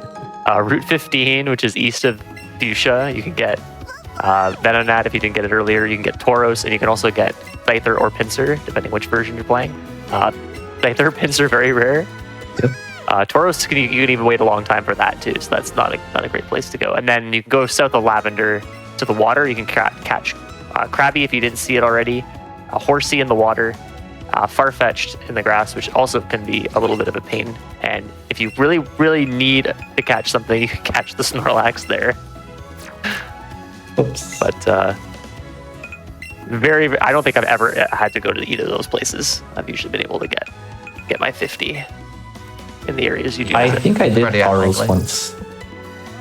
It was not good. I think back then the alternative for me would have been to go back for Pika, and it would have been better probably in the end, because I had to wait a long time for Tauros.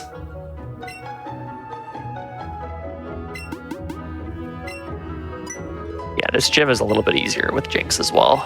At least the second fight.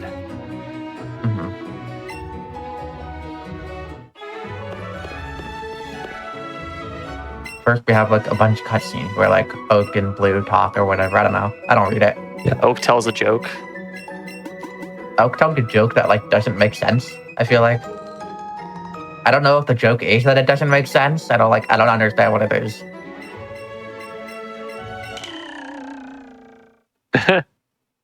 And then he says that it goes nah, nah, nah, or something. Because it's a bad joke. So there are Mega Stones in this, and like Mega Evolutions. We're not using any of them. We will see one on the champ fight.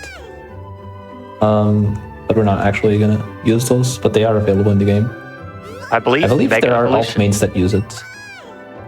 Yeah, I believe that Mega Evolution's used in the bootleg Ash run. Oh yeah, for sure. Yeah, I remember that. Oh, for sure. Yeah, I think you it use is. both. You're right. I want to say.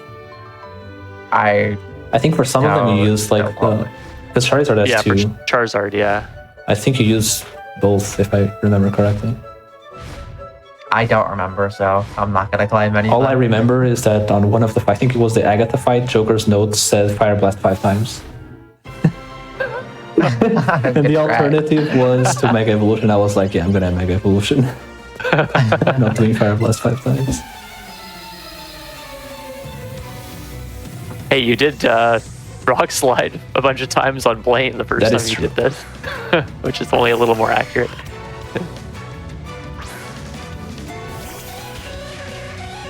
So another fun fact, in addition to Caden being free, the earlier fight, the next fight, which is Samuel, is also free, which is pretty interesting. This next fight is something that could potentially go wrong on a normal 90% run with Starmie, because you're usually going to have to pump the Nido King, and if you miss, you can potentially just get destroyed. Although there is a saved version of that fight in any percent, which would be to just 2C, but it's slow. On this one, you can just side beam it, and you're good. Yeah, because Jinx has better special attack than Starmie, so... Or with Starmie, you would either the Hydro or the range, you just obliterate it. Yeah. I do have candyless strats in my notes where you can still go with Ice Beam here. But in some cases you might need to Blizzard, but that's only if you don't candy. It's just not, I don't think that's something any of us have considered doing seriously.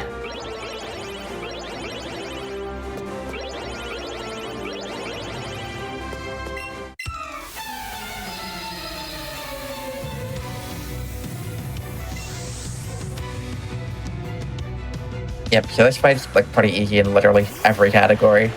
You do have a choice to fight this trainer or the other one that looks like right. And the only reason we fight this one is because the other trainer has a Sand Slash that can use Protect.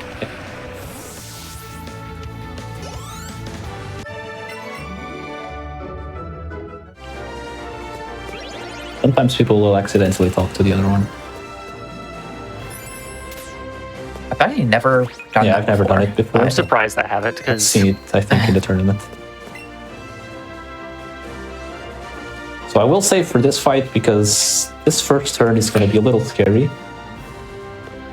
Because remember, we have negative defense. And this first Pokemon is a Dugtrio, which has Earthquake.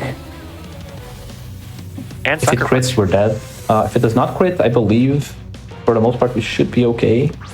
I believe there are instances where you can also just get straight up one shot. I think if you have like much lower defense, like I think your defense is pretty Yeah, I think decent, my so it defense shouldn't is happen, okay but for this, but we'll see.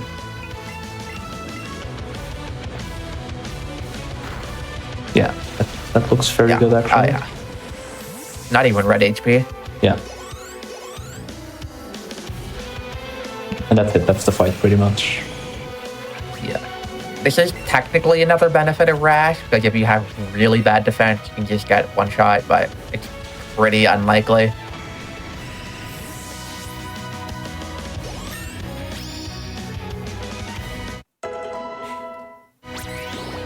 It's 68. Above 157. That's good.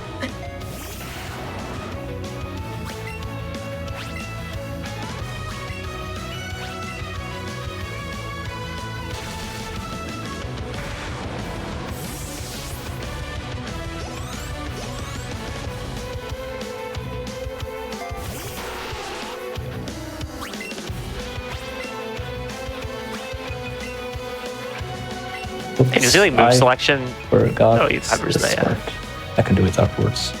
Move selection on the second player is kind of important here in a sense, just to save time, because Aerodactyl is faster than Jinx, no matter what. So Pyrrhus is just spamming agility.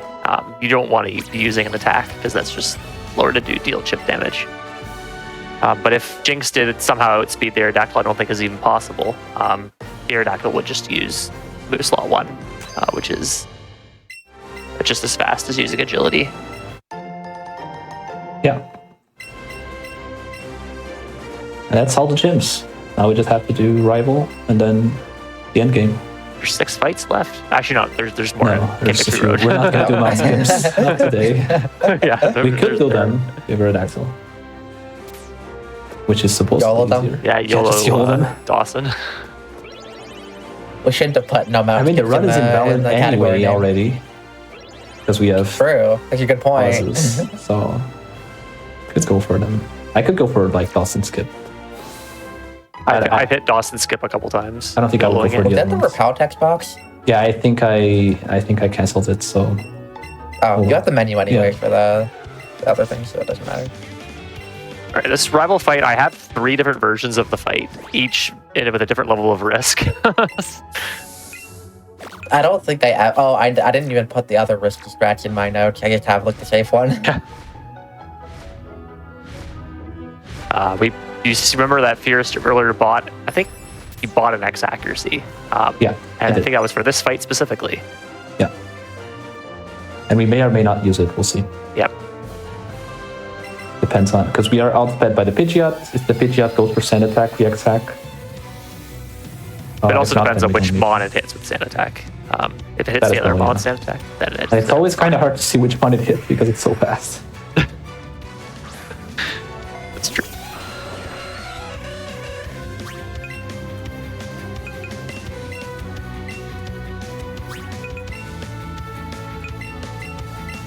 The double setup in Jinx. Quick attack is fine. Quick Now I attack. can just Psychic. Deck special.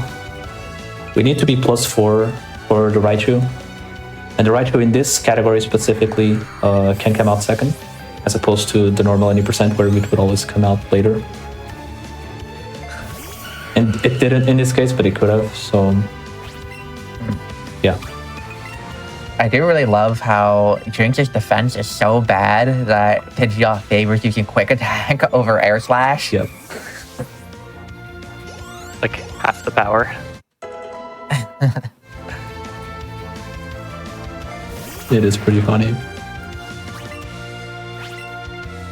Yes, the strat that Fierce is doing is the safe strat. Yeah, it's pretty much the same number of turns no matter whether you get Sand Attack turn 1 or not, but you do slightly different things. Turns 3 and 4. 2 and 3 rather.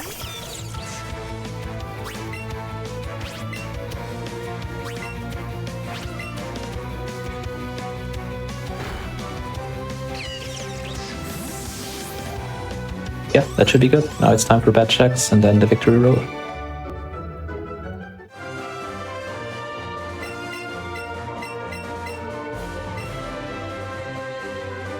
I think one thing we talked about mount skips. One thing I think that was explored was skipping the badge checks with the mount, but that's not possible. Just given the amount of, you'd have to have a As far as we faster. understand, I guess it's not possible. I don't know. The first one you Yeah. can't, but like the faster and the water ones too. But like the ride's just not fast enough. I think if it was faster somehow, then Oh yeah, I yes. don't know what the speed is on like Gyarados or Labyrinth. I think it's the same as just surfing. I think that the thickness of like these badge check things are like way thicker than the trainer vision. Yeah, that too. Which is why you can't do it. Yeah. I do wonder why though. Like, why is it different? It's weird.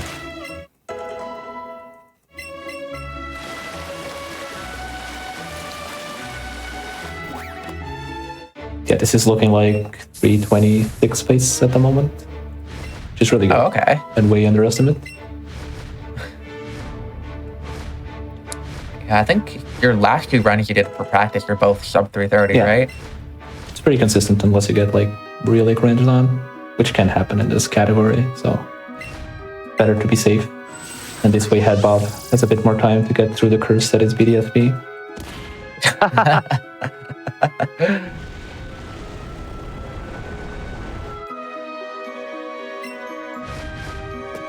Not that I think you will need it.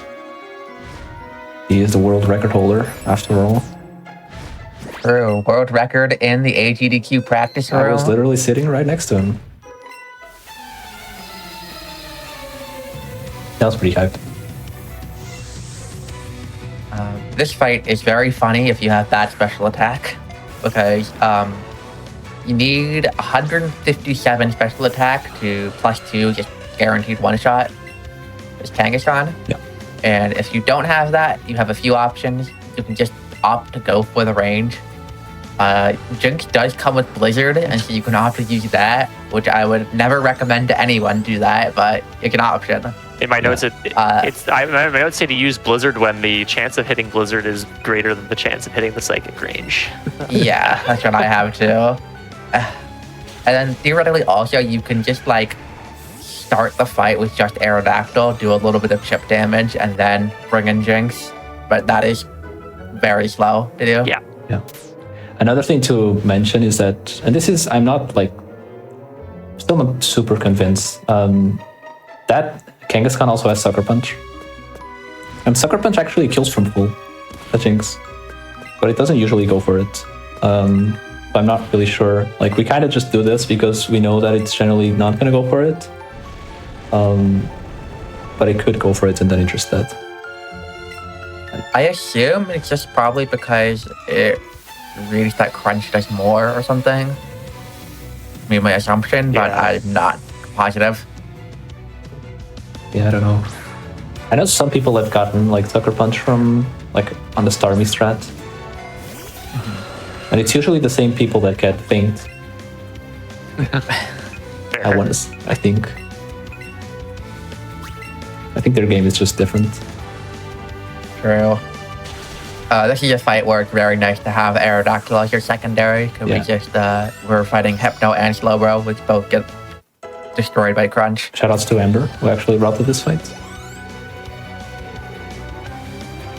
And you are always guaranteed to one hit both things if you have 48, if you have level 48. No matter how bad your attack is.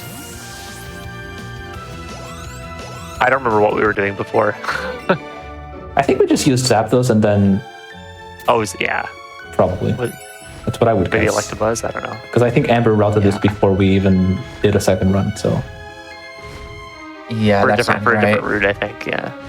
Yeah, I think I was taking a lot of ideas from Baton Pass because we also Yeah. Yeah, use Aerodactyl that makes sense. there.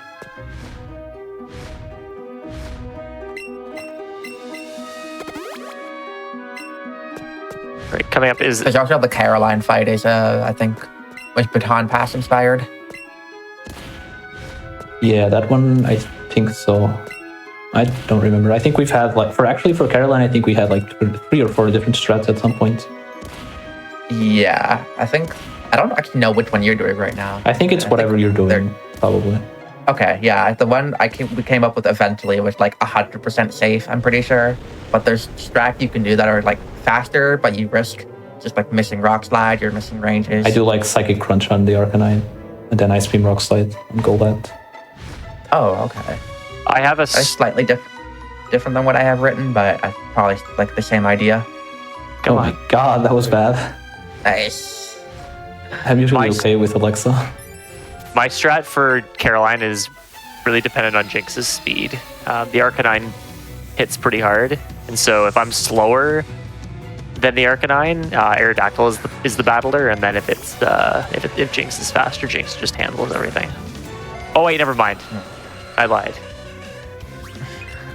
It's a different strat, but I think Aerodactyl is the primary attacker in every case. Yeah. So this Jinx just dies to +0 Crunch.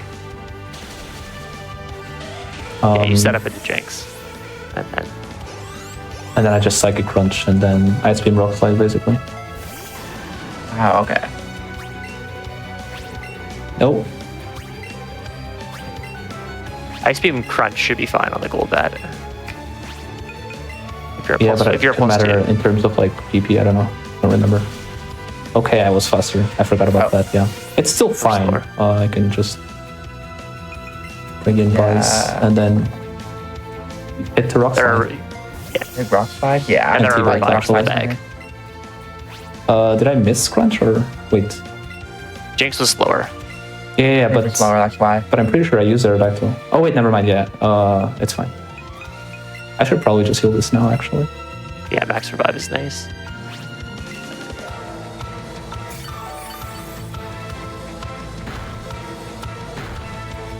Yeah, this is fine. Oh wow. So it also Oh, just ties yeah. to Flare Foot, so it's fine. Oh, okay. And now we're back to the same strat. That's convenient.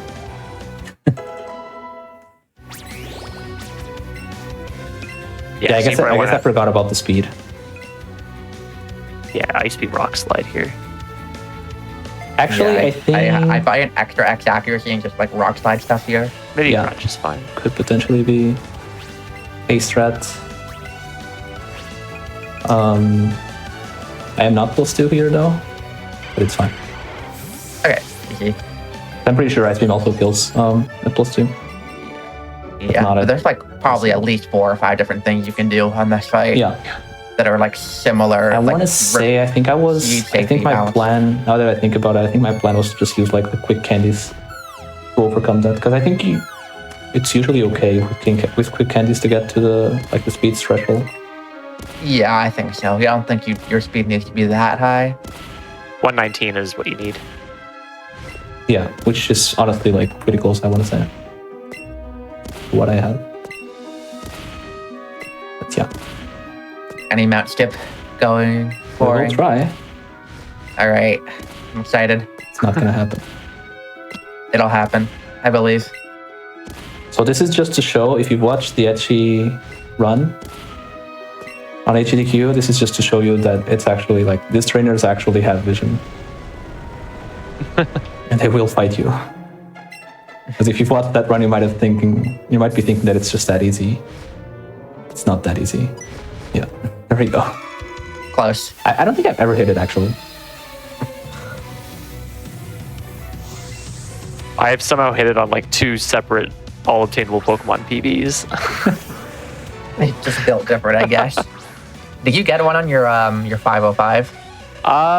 You I did. might have. I think I did. Yeah. Pretty sure you did. I remember. Yeah. My victory road was just nuts. Yeah.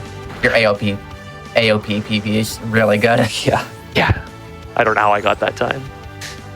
And it's still 15 minutes off of record. Yep. Okay, well, Aaron Randall just built different, so you know. Yep. All right. So I will need to heal and then heal also the Electabuzz that it's dead. Oh, you one-see this. My notes say a 2C, but you could definitely. Our original set was to see this, but then we realized that it's actually fine to just 1C because the Lickitung can't really do that much. Like Slam is not even if Slam crits, you're not really gonna take But that it's much Power damage. Whip still, right? And there's Power Whip, but Power Whip doesn't do all that much either. Yeah, not very effective, I think. It's The only neutral, issue is but I it's think- not stab. If you get Slam crit, and then you could potentially get Aqua Jet. I actually got Aqua Jet the other day, which was strange because I don't really think it was ever gonna be a range. But yeah, usually you're gonna be fine. Yeah, it's finally time to use Electabuzz actually. I mean, we used it on Sabrina for Oh yeah, one true. Pokemon. We did use it. And it died on Caroline. And it died on Caroline. Is it? It's still fainted, isn't it? Yeah, I need to heal it. We actually have There's a strat. Sorry, go ahead.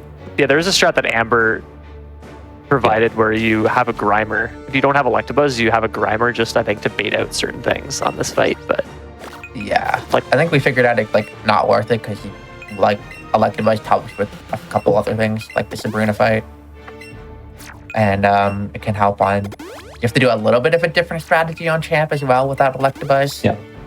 yeah, The absolute top end would be to skip Power Plant. But you need to be extremely lucky to skip Power Plant. You need to get a lot of really good catches early on. So you could skip on like 3 or 4 catches or whatever. But it is possible. And if you do that, then you could use the alternate strats that Ember routed. But we actually start this fight 1C just because it's slightly safer. oh, I don't do that. Yeah, the reason for that is because the killing Dugong at +2, I believe, is a range, Yeah. and it also just one-shots your Aerodactyl. Yep. Oh, you They're doing it barely like put any this. candies into Electabuzz. That makes sense. Yeah, we don't. I think because I think before Ultrax either just went for the range or like pumped more candies into Electabuzz or something like that. Yeah, my notes But I do think that. it's better to just do this. The Yeah. This Jinx, you do have to set up an X attack on Aerodactyl. Where is it? I do still have the X hack, because I didn't use it for the rival, so I could have used it on Caroline. Wasn't needed, but yeah. Oh, my notes don't even say to candy or Electabuzz. I need to fix this fight. I basically candy it once, and it's usually going to be 46 by this fight, which seems okay, as far as I can tell. I don't remember if I ever calculated it, but I think 46 was fine. I want to say 46 is when it's guaranteed, I guess. No matter. That sounds right, but I don't have it written down.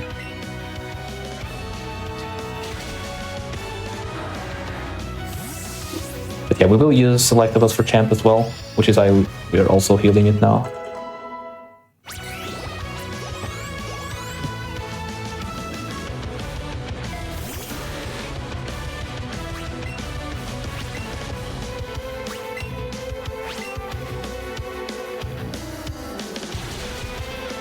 Yeah, it's a pretty cool team. It's nice to route something that isn't Starmie. Yeah. And we can't even use like another alternative, for example, to Starmie would be Cavatops, which is like something that we kind of talk about every now and then. I should have kept 2C.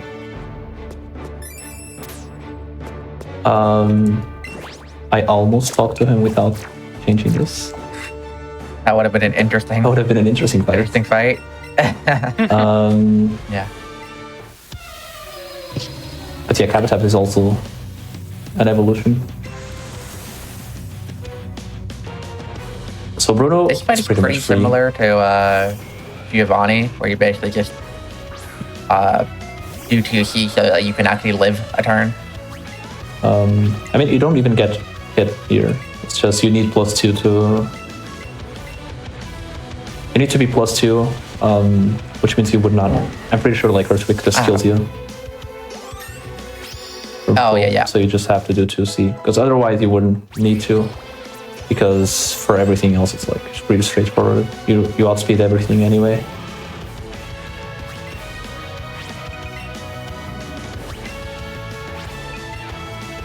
This is the Pable Hitmonlee that has, on some switches, it has Feint. Shout outs to Randall, has had it like 5 times or whatever.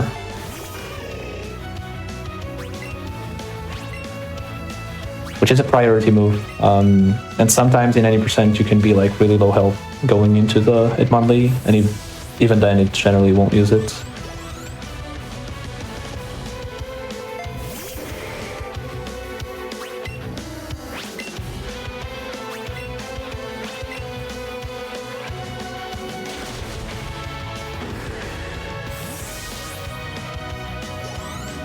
Yes, so this game, you are allowed to do versus 1 fights. It's extremely broken, and we use it in the speedrun to make things safer in general.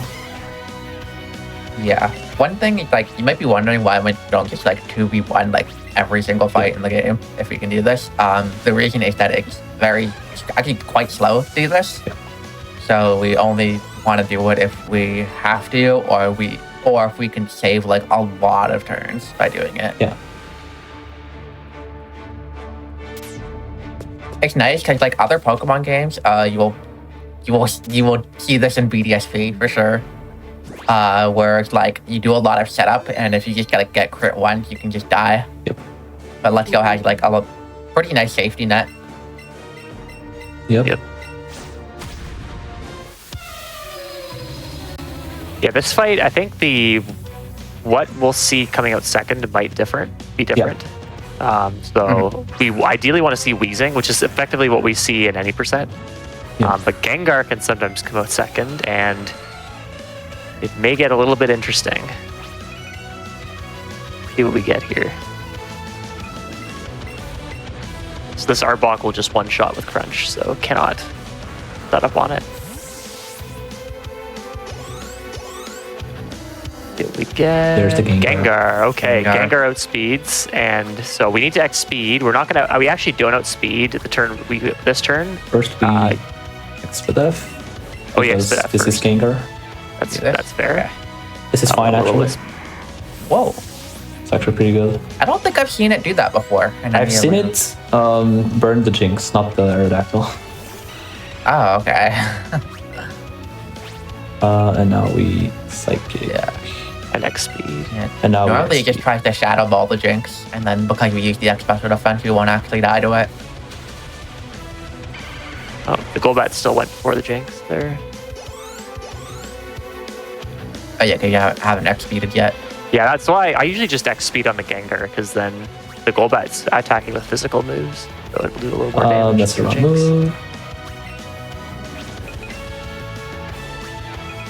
move. Oops. Should probably heal the thing now. Nice little burn heal. One thing to note, so there's a reason like all of this even matters. In this gen, the X speed only takes effect after the turn. So if you use an X speed, your speed will only be affected in the next turn, not on this turn. Yep. This has a lot of implications. But yeah. All right, coming up next is the Lance fight, which is the kind of the main benefit of you running mild versus rash, because we're gonna do a fair bit of setup on the Hydra right here, which is a special attacker. We are going to do it 1C. Which is something I think you don't do on... Or do you? You do it on rash, but you just are much split more likely to have to heal, or Yeah. more likely to die. Yeah. Okay. I think normally on rash you get like half the heal at some point. Yeah. I did have to max elixir outside the fight because I got burned. But I guess technically I could have kept, because I'm not really going to use Aerodactyl ideally anymore, but it's always nice to have it as a backup just in case. Oh yeah, so on rash I expect to defend That's on a this crit. fight. Yep. Okay, that is not a crit. Interesting. Way more than I kind of expected. Yeah, Hydro Pump is taking quite a bit. Yeah, you might want to I want to say I should still be fine. I think you live barely. Okay. Oh, barely not. Okay. I could probably just revive and do the thing. QC at this point. Well, I mean, Aerodactyl might just die here. Yeah, I might as well reset. Okay, that's fine. It's easier to reset. Yeah.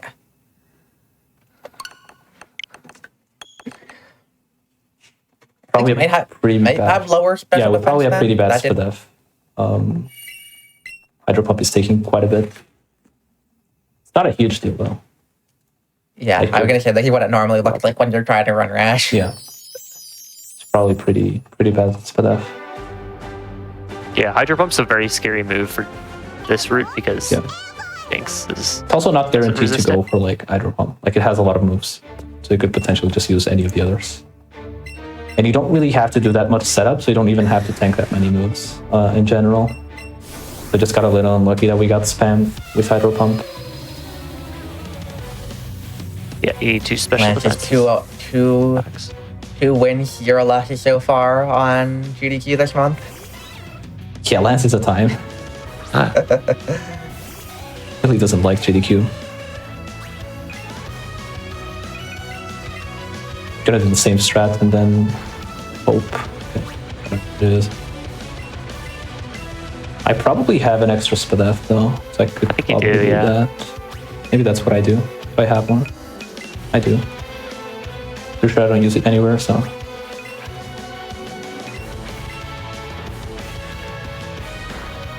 Yeah. Now I heal one more time. Alright, Now you're we're good good. now. Do that Just to do special attack once more. back. Now he's Psychic. If you have really bad special attack, you may potentially have to do +6.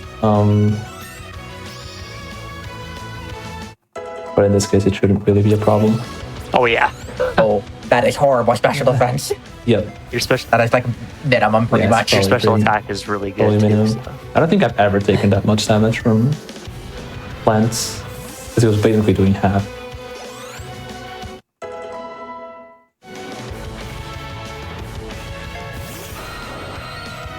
Yeah, I just psychic everything except the Dragonite, which will be an Ice Beam.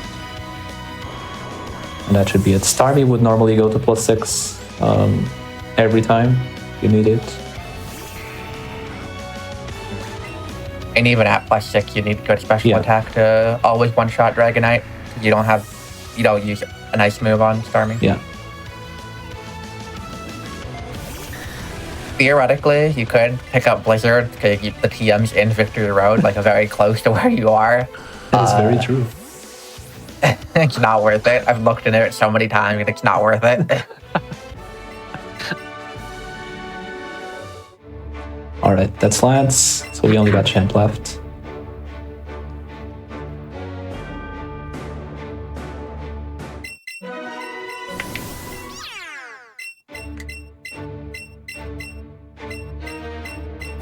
You're using Electabuzz here, right? As your second. Yeah, it should be Electabuzz and Okay.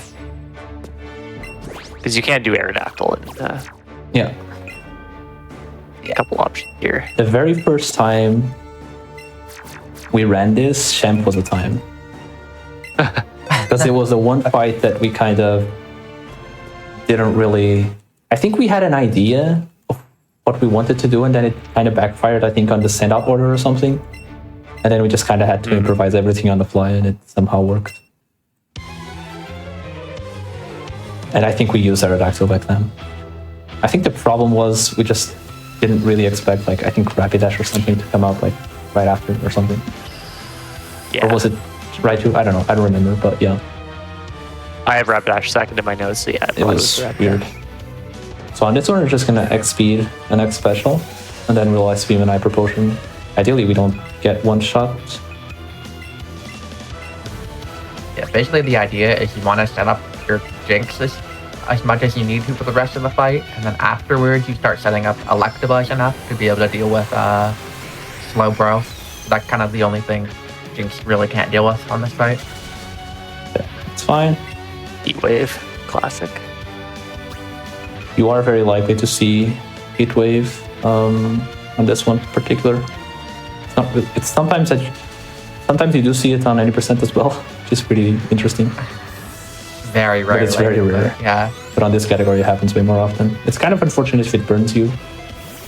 It's just time loss, but it's usually like gonna be fine. I feel like I've gotten burned by Heat Wave on like an 80% run or something. Very strange. I actually, on my first run, like derusting this, I got Heat Wave and it burned both pokes. Which was very strange, and then I basically didn't heal the burn on Electabuzz at all. So this fight is interesting because you're actually setting up both pokes. Because there is one specific poke, but everything else can be handled by Jinx, but there is a Slowbro that Jinx doesn't handle very well. That's why we have the Electabuzz. And the way this is currently set up, the Slowbro will always come out much later. Which means that by the time it comes out, we will be able to have a +4 on the Electabuzz, and then it just gets one shot with Thunderbolt.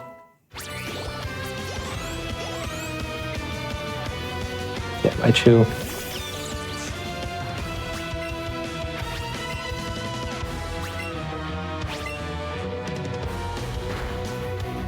There you go, only Slowbro remaining. It's not sub 330, sadly, because of Caroline and the mess up on Lance, but still a pretty decent run. I think the catch shot was pretty good. Yeah. Ended up working out pretty well. Got just enough bonuses that it worked. On my last run, I crit Psychic and just killed it with Psychic. Wow. Who needs Electabuzz?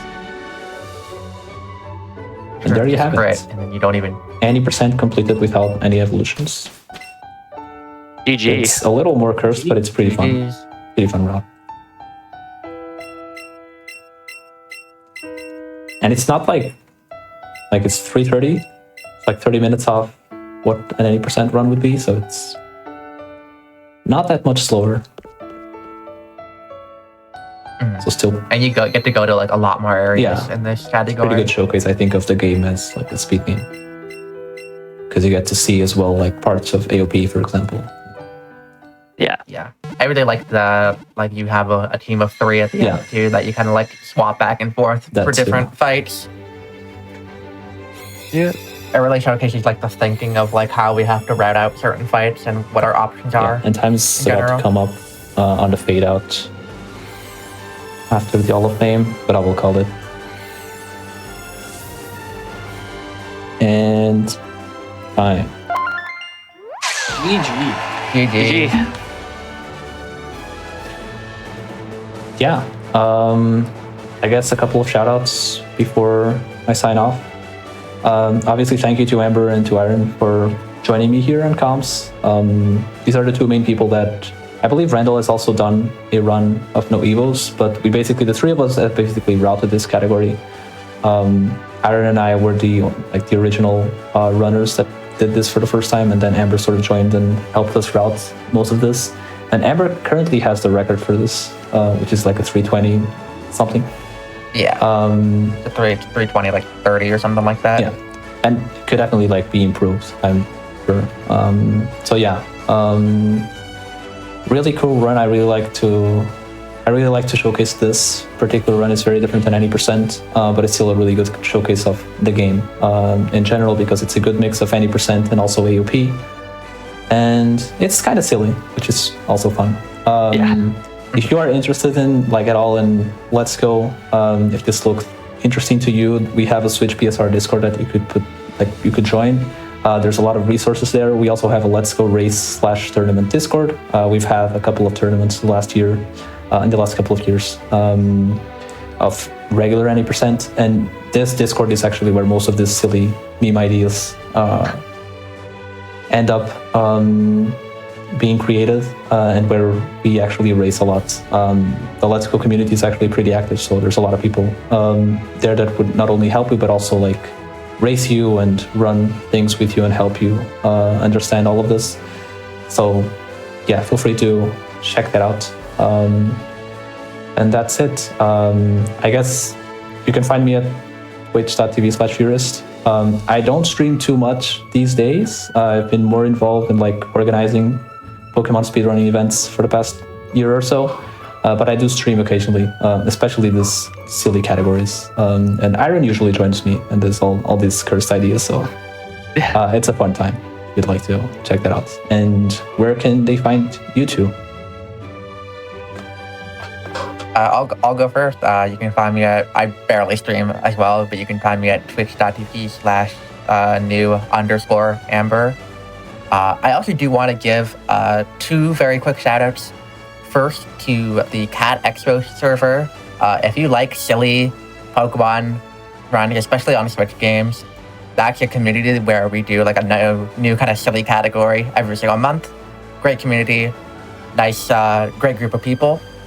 And the other shout out I want to give is to Fury for running this. And not only Fury for running this, but also being a great like organizer for a lot of Pokemon speedrunning events. Fury was the main organizer for last year's Let's Go tournament. We also had a kind of Sword Shield LTA event very recently that Fury was the main organizer for. Fury is like the backbone of so many Pokemon speedrunning events, and like it would not happen without all of Fury's work. So thank you. Thank you. Yeah, I guess, same. I guess shoutouts to, thanks for inviting me, and it's great to be back on Hotfix, and thank you, Fury, for a great run, and again, for being a great organizer for also the PSR Marathon. There was a lot that went into that as well. That event had some hiccups, but thanks to Fury's leadership and work, we were able to make it happen. So, yeah, you can find me at twitch.tv/IronDre_. I stream sometimes very frequently and sometimes very infrequently. It's very hot and cold for me, but and I do a lot of these Switch categories and some interesting fun memes as well. So, and yeah, shout outs to the race community, Let's Go race community. Lots of great people there. A lot of the people I interact with in speedrunning are there, and they're all fantastic, but great group of folks. So definitely recommend if you're into the Switch speedruns. especially Let's Go. Yeah. And shout outs also, of course, to Church for having us and GDQ. Oh yeah, of Thank course. you so much. It was really cool. Yeah, thank you all for being on and for showcasing the run. I love Pokemon. Pokemon's a great series, and it's always awesome to have people come on and show categories that aren't necessarily like super main, but like you were saying earlier, this shows off more of the game, and it's such a cool routing concept. So I always love having these on. So I appreciate y'all being on. Yeah, thank you. Thank you. With that said, we do have more Pokemon coming up. We've got Pokemon Shining Pearl. Just real quick before we go to the break and get ready for that, if you have missed out on any of our other shows or events, you can go check out the VODs over at youtube.com/gamesdonequick. Again, thank you all, and we'll see you in just a few minutes, everybody, for the next run.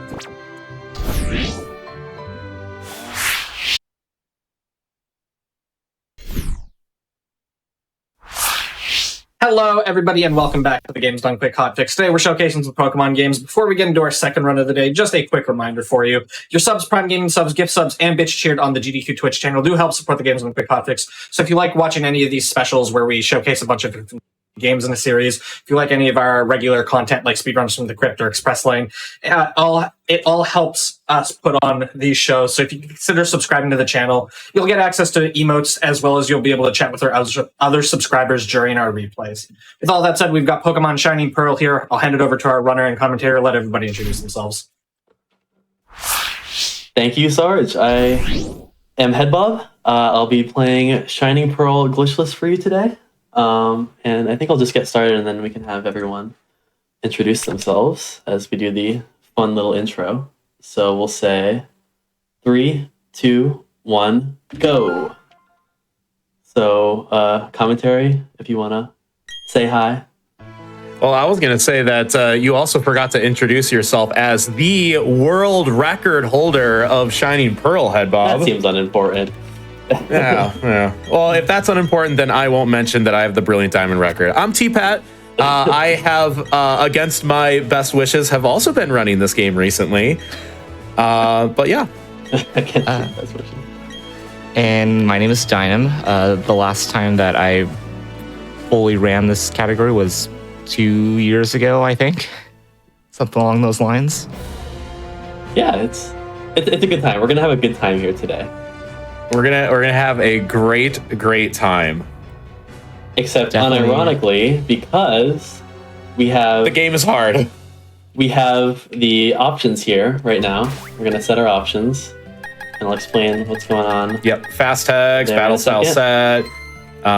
You keep autosave on. That's great. Hey, Headbob, you actually missed a menu item there. Yeah. My notes happen to say background music 0. Yeah, you gotta go like you forgot to do that. 2 inputs down and like hold the stick all the way to the left. Yeah, I think I just forgot. I don't know. I haven't slept a lot lately, so I mean things just kind of slip my mind sometimes.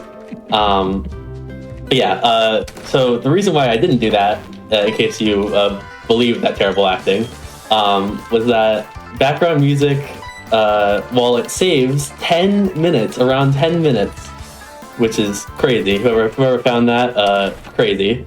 Shout It out was to May. Cora May, the one and only. We want to hear the music. You want to hear the music. Everyone wants to hear the music, so we're going to hear the music. Even though it saves a crazy amount of time, it skips basically every single jingle in the entire game. But the music in PDSP is actually pretty good. I think. I actually really do like the music, and I know while it's just kind of like a weird meme and whatever, like for a marathon setting or for a showcase setting, like it's obviously much more enjoyable for not just the viewers but for the players to actually listen to the music of the game that you are playing. It's just kind of that environment that you want to be immersed in to begin with. But yeah, it was Corva May who figured this out, because during her casual playthrough, she just wanted to like listen to her own music at some point on stream. So she turned the background music off, or down to 0, so to speak, to listen to her own music. And then as she started like picking up items and was starting to get gifted items from other NPCs, like the text speed was not stopping for the jingles. And it was like, oh yeah, the game is a lot faster now because the music is off. So yeah, it doesn't just mute the audio, it actually just eliminates the music and jingles. Yeah, I think it's like basically 11 seconds after beating every gym leader, because you have you get the TM, you get the badge, you get stickers to put on your Pokeballs and things like that. And all of those little jingles and such add up over time. And setting background music to 0 eliminates all of that, but it makes the run very awkward to listen to and watch. It also eliminates the level up jingle, the da-da-da-dink. You know, the one that you heard so much of in the Let's Go run previously, where it takes 2 seconds per level up. Yeah, by turning the background music off, it is instantaneous of leveling up. Like what a wild difference. Funny enough, just one more thing I wanted to mention on that. I was watching Etiquette play a 1.0 version of this game. Turns out that turning the background music off is not faster in that particular update, which is the non-update version. Instead, that happens if you turn the what's the other option? Like just the sound effects. If you turn sound effects off, it does the same thing. So somehow they changed it between the 1.0 and the 1.1 update. Which is so funny because it poses two completely different challenges for speedrunners to face. It brought about a discussion what would be worse to do. Because would you rather live without music, live without sound effects? And at first it becomes it seems obvious oh, the music's super good, you rather listen to the music. But without sound effects, it can be kind of annoying to do bike movement, for example. You can't really It's hear. really jarring. There are some shopping menus where I actually rely on the sound effects as my audio cue of when to start switching my inputs in certain spots, especially the mass selling, as we'll see later. But yeah, it's a whole large discussion and whatnot. Yeah, speaking of but music, as you see on the screen, we did pick up Chimchar. Chimchar, one of the best, if not the best starter Pokemon for speedrunning. Yeah, pretty Chimchar's good really good. There have been several iterations of the route that we're doing that have involved different starters. But after it was pretty early on, probably a month into the game, people just finally decided that Monferno just does better things for the portion that it's used than the other starters. yeah, there's another iteration of the Brilliant Diamond specific route that uses Scyther for most of the main game that ends up picking up Piplup for the early game. But over time, we shift over to Chimchar, and then we'll see our actual main in about 20 minutes or so, give or take. Yeah, 20, 25. The run won't completely use Chimchar to Infernape.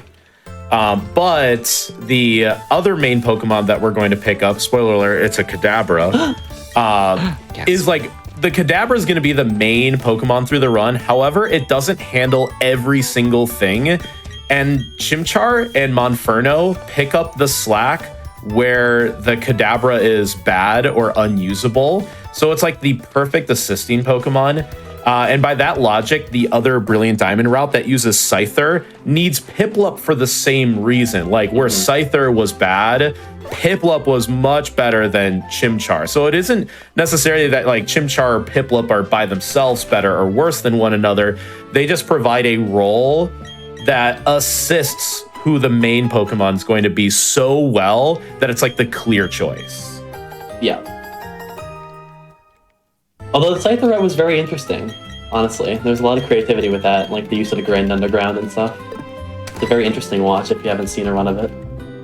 Yeah, honestly, it's a pretty good beginner route too. It's far less punishing than the route that Headbob is going to be running today. Yeah. Yeah, it was one of the first routes that was incepted. In fact, that was kind of May and Etchy's routing child of this game when it first came out. And Scyther, funny enough, is a Brilliant Diamond exclusive Pokemon. Right. So it was something that you could only do on that particular version of the game. But in total, the route we're using with the Kadabra is just overall much faster. And eventually, if you wanted to shoot for record, you have to do this route, which is nearly identical between the two versions until the actual end game. Yeah. So over the past couple minutes of yapping, you may have noticed we picked up several items. We've gotten several jingles we picked up some potions that had a jingle. We got the Pokedex that had a jingle. We got our guidebook, whatever, that had a jingle. So all of that stuff would be completely skipped. Like there'd be no time loss at all with music off. So it's a very interesting experience. A lot of people just opt to play their own music when they're doing runs, because this music off is unfortunately the main category for this game as of right now. So people will either play their own music, or there's a tool that was built by the last runner on GDQ, Furious, that allows you to play the themes from the game while they're being shown on the game. So it actually makes it like somewhat bearable if you like the music. Yeah, it's very, very cool. It's very cool. Fierce Auto Music tool basically looks at your OBS scene and uses like screen patterns and recognition to determine which area or which battle you're in, and plays the appropriate music for that, which is absolutely fantastic and makes running music off so much more bearable if you have that tool enabled. I think what makes it super fun is that the tool does allow for like other music to be inserted into it. So if you could just put whatever music into BDSP that you would want, does anybody have a preference? You could put Rock music in BDSP. Classical music. I was just thinking, you could just put like some Final Fantasy music. Imagine if the bike was just the Chocobo theme. Yes, dude. It would be so good. You'd just be like ba ba ba ba ba da ba ba ba ba ba ba ba ba ba ba ba ba ba ba. You're like in the E4, you have like So what you saved before this fight? Yes. So this is the first fight in the entire game. I was explicitly reminded by T-Pat many times to save before this fight, because while I did leave autosave on, which does cover a lot of different scenarios, and you already got high rolled. There's a lot of scenarios where the autosave point isn't exactly convenient for the place you'd want to save for. So saving here saves quite a bit of time in case I were to die. Yeah, this fight is particularly bad because, for one, this Starly is level 5. I'm surprised you're risking this. Okay, good job. The Starly is level 5. You are also just level 5. So the Starly outspeeds you. It has quick attack. It usually does approximately 6 damage per, but if you get high rolled, it does 7. And for the mathematics of you in chat, if you have 19 total hit points and you get hit by 6, and then 6, and then 7, you die. You're in for a bad time. Yeah, so it's not even just getting critical hit. You could just get high rolled, which the high roll is 1 in 16, critical hit is 1 in 24. You're just in for a really bad time. And then the other thing that can go wrong is that Starly could also just growl spam you, which would drop your attack. And then you're just like barely chipping it down, little by little. So you can lose time, or you could lose the run to that first trainer fight in the game. And it is really nonsensical. I had a fight the other day that I actually died to the Starly in 2 turns. I got crit for 9 damage, and then I got crit and high rolled for 10 damage, and I died immediately. Yeah. What is that? Like a 1 in 1 in 9,000-ish. Okay. Yeah, like I know whole things happen in a speedrun. Yeah, like reasonable. Don't worry about it. I also got froze twice on a single fight on the very next run. So, just like super cool. Yeah, honestly. Yeah, and that is going to be a theme. A lot of fights are pretty punishing. A lot of them will end up being like, oh, if I get crit, I'll die, which is pretty standard for a Pokemon run or an RPG run in general. But some are particularly bad, and that Starly ends up being one of the particularly bad ones. Yeah, they're actually I feel like there's not that many fights where I haven't seen anyone die in this game. There's an out to die in many different scenarios, whether it be a crit or just missing a range or something, or bad move selection or whatever. Yeah, and what makes this game particularly challenging is the early game I've described as it's brutal. Like in terms of a Pokemon speedrun, it's pretty brutal. And not just because you can die at every turn, but then there's the other thing that can happen, which is just you lose a lot of time. Like in fact, the next fight we're gonna do is the first rival fight. I literally have it on my notes that we are going to hit Barry's Piplup 7 to 11 times before we KO it. It's kind of absurd. The difference between that is obviously going to be a whole lot of time. Like you can lose 30, 40, 60 seconds on a single fight, and it's not risky. And then there are also the risky fights where you can just die and lose your run. And there's a mix of both of those through the first 30 minutes of the game. So it makes it particularly brutal and punishing if you are trying to go for a very top time. Like by the time you get to the first gym in this game, there is quite reasonably like a 5 to 6 minute time spread between a top run and just like a mediocre run. Headbob, on your heal menu, turn autosave on. I don't think I've noticed that it's been actually on. And you'll need a save before the next fight anyways. That's a really good point. Did I turn it off? I might just like I might have just turned it off. I'm pretty sure you turned it off just like on pure muscle memory. Yeah, that must have been it. Yeah, there you go. All right, safe. Yeah, that will be nice because we'll use the autosave feature as a way that we get our safety saves anyways. They might not be in the most optimal position, but they'll serve the same purpose. Yeah. So here's Rival 1, where, like I said, Barry now has 2 Pokemon. He has a Starly, which does have Quick Attack and can outspeed us. This will be a 3 or 4 shot, and then the Piplup will be a 7 or 11 shot. Yeah, if they gave this Piplup like any sort of water move, we would be absolutely toast. Yeah, thankfully the Piplup does not know Water Gun yet. Yeah, ideally we get a couple of turns in Blaze in order to hit some harder embers. If you're unfamiliar with Blaze, every starter has a corresponding ability. For Chimchar, it is Blaze, that when your HP is below a third of its maximum HP, your appropriate type moves deal, I think, was it 50% increased damage? Yep. Yeah. So that'll save you a couple of turns if we manage to figure that out. Which in this case is gonna make you do, instead of 2 points of damage, 3 points of damage. Absolutely huge. Amazing. But that 1 point, if you get multiple Blaze hits in, is super important.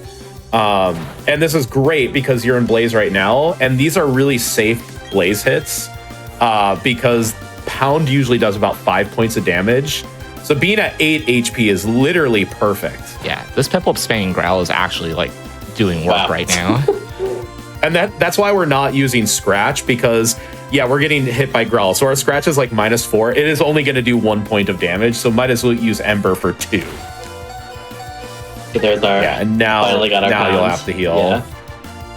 This was actually a particularly good fight. You got so many Blaze hits. Yeah, that's like at least 4. Yeah, like pretty much every time you are able to use a Blaze hit, you like save a turn on like a regular Ember. It's just it's there's a pretty large swing in this fight compared to how well it can actually go versus how poorly it can go. You could probably scratch that one for 1 point. And the reason you would do that is that you would save the super effective text, which is just another text box to not have to clear. Well, there's the Barry fight. That took how many turns? 15? Yeah, were you all 16? were you all thoroughly entertained during that? I sure was. Now we got a little bit more patches for encounters. There's a lot of different opportunities over the course of this first section of the game where you can get encounters because we can't quite buy repels yet. But what would you say is like average for encounters? Oh gosh, I don't know. Maybe like at least 5. That was a loaded question, like for a reason. Yeah, the thing about BDSP is that it's based off of Diamond Pearl Platinum, which are grid-based movements. So like you move one space, you move one tile, and then for every tile that you sit through, like grass or a cave, you have a chance to go through an encounter. In BDSP, and I think in like ORAS too, there's like a subgrid pretty much where, because you can switch from like the D-pad, which is tile perfect movement, to the control stick, you can actually like walk over 2 tiles at once at times, which also increases your chance of getting an encounter. Makes for a real good time. All right, so now we're going up to this route to catch a Pokemon. Which Pokemon is That will be our new main. Yeah, it's a Geodude. And it's Geodude. not this rock. You should kick this. Yeah, it probably does. Yeah, fine, yesterday it took me 8 encounters until I got the Pokemon, and I just kept seeing the rock. So I was just like, imagine if I just kicked the rock and it was just in the next tile. Oh, there it is. Oh, hey, look. Hey, So we got our Machop. So the first gym leader is Rock type, Rourke the Rock type leader. And Chimchar doesn't really have a great fight against it at all. So we need something to use that can actually beat it reliably, and Machop actually does quite a good job. And it happens to be exactly what we need in order to get our main, which we're gonna get very soon. So it works in 2 different ways. It's very perfect for this run. Yeah, it's double duty. It's the main for Rourke, and it's the Pokemon we trade away for an Abra in this city, in fact. And you might be thinking that, like, wow, that Machop came in at level 5. How is it going to beat the first gym leader at level 5? It's going to get a real good move at level 8 Yes. called Revenge. Revenge is a 60 base power move fighting type, so Machop will get the same type attack bonus, or stab, so it'll be increased by 50%.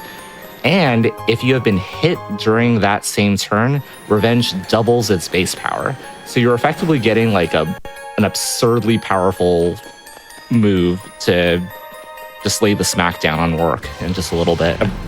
I believe if I did my math correctly, that would be a total 180. Oh, that's bad. That's bad. That's bad. So okay. Go for it, Adam. Okay. So running away in this game is partially based on the speed of your Pokemon. Onyx, for being a really large rock snake, is actually kind of absurdly fast. Yeah. So there is the possibility that you just cannot run away from the Onyx and it just owns you, more or less. So running away from that is And if you great. saw, we have the Chimchar in the lead, and it's very weak to things like Smackdown and Rock Tomb, especially. Can also use Bind, I think, right? Which traps you in. Yeah, and it's just slow. Great. Oh, it would trap you. Which is pretty bad. Onyx is not pretty something bad. you want to run into. The encounter rate in the mine is pretty low. Like, getting 1 encounter is like fine, but it's usually like a Zubat and a Geodude. But yeah, seeing Onyx is bad. But we are going to fight 1 optional trainer. We could actually skip past this guy and go straight to Rourke. But the Machop is not high enough level yet. Like, the Machop has no way to beat Rourke even at its current level. So we're going to fight this guy for experience. We do lead Chimchar because we caught a level 5 Machop specifically. Remember that for later in the test when we start talking about experience. Write that down. Write that down. But the Machop will start using like low kick as the main move at the moment to gain levels. And we'll get to level 8 in time for Rourke to have the move Revenge. We do lead with the Focus Energy, which increases critical hit chance. So there's actually a 1 in 2 chance to get a critical hit on this fight, which is good because the Geodude loves to spam Defense Curl, which would make us do 1-2 points of damage per. Oh boy. Like that. But if we get a crit, we get to ignore all those defense buffs. And you're also in that same position where it's like you could risk 8 because the Geodude's doing 7 as its normal, but 8 would be the high roll. I really hope to not there's use a too many crit. potions. You should probably, you'd have to potion anyways because you have to potion before the Onyx. The 8 roll. That's funny. Oh, on that turn specifically. Oh my goodness. Cool. Come on, Machop, you can crit. You can do it. Yeah, it's 50-50 I believe to in crit you. every single one of these turns. It's also a little annoying that you did catch the Machop at level 5 because usually 6 is like the most common. And there's also a very small chance you could get a level 7. And 6 and 7, you actually lead the Machop. So the fight is just overall faster. And then your non-crits can do like a little more damage just because you have an extra level or 2 to work with. Thankfully, the Onyx is less annoying because low kick is base 120 power, and you got your crit anyways. Yeah. Thank goodness. So we don't have to heal before this fight, luckily, because we used a lot of potions in that fight. Potion count's like mildly important, even though we have 10. Like, definitely want to be like a little bit mindful of how many potions you have. I'm not sure if it autosave. It probably autosave, but we'll save it anyway. No, it doesn't auto save, but you'd have to do your first fight all over again.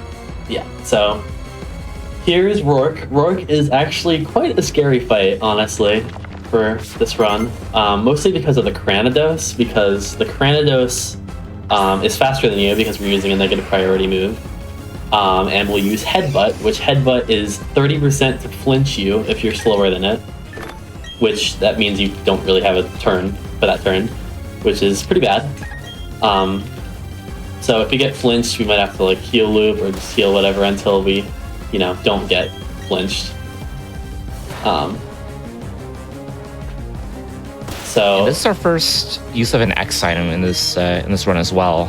Using an X defense there to boost Machop's defense by 2 stages. Yeah, the headbutt is still going to do massive damage through this X defense. Just saying. Yes. So I'm gonna heal, even though Onyx doesn't it does like 3 damage or something with whatever it uses, Rock Throw, I think. Cranidos does around like 13 or 14 with Headbutt. Yeah, so you'd have to heal anyways, and then you're in just a very bad heal loop, so this is just much, much safer. The opening Geodude is kind of problematic because we actually need it to use Rollout to activate our high power Revenge. Onyx can go either way. Like, we have Low Kick, which already does 120 base power to it. Yeah, it's the same damage. And just a fun odd fact, no moves can miss. Like, Rollout can never miss because the Machop does have no guard.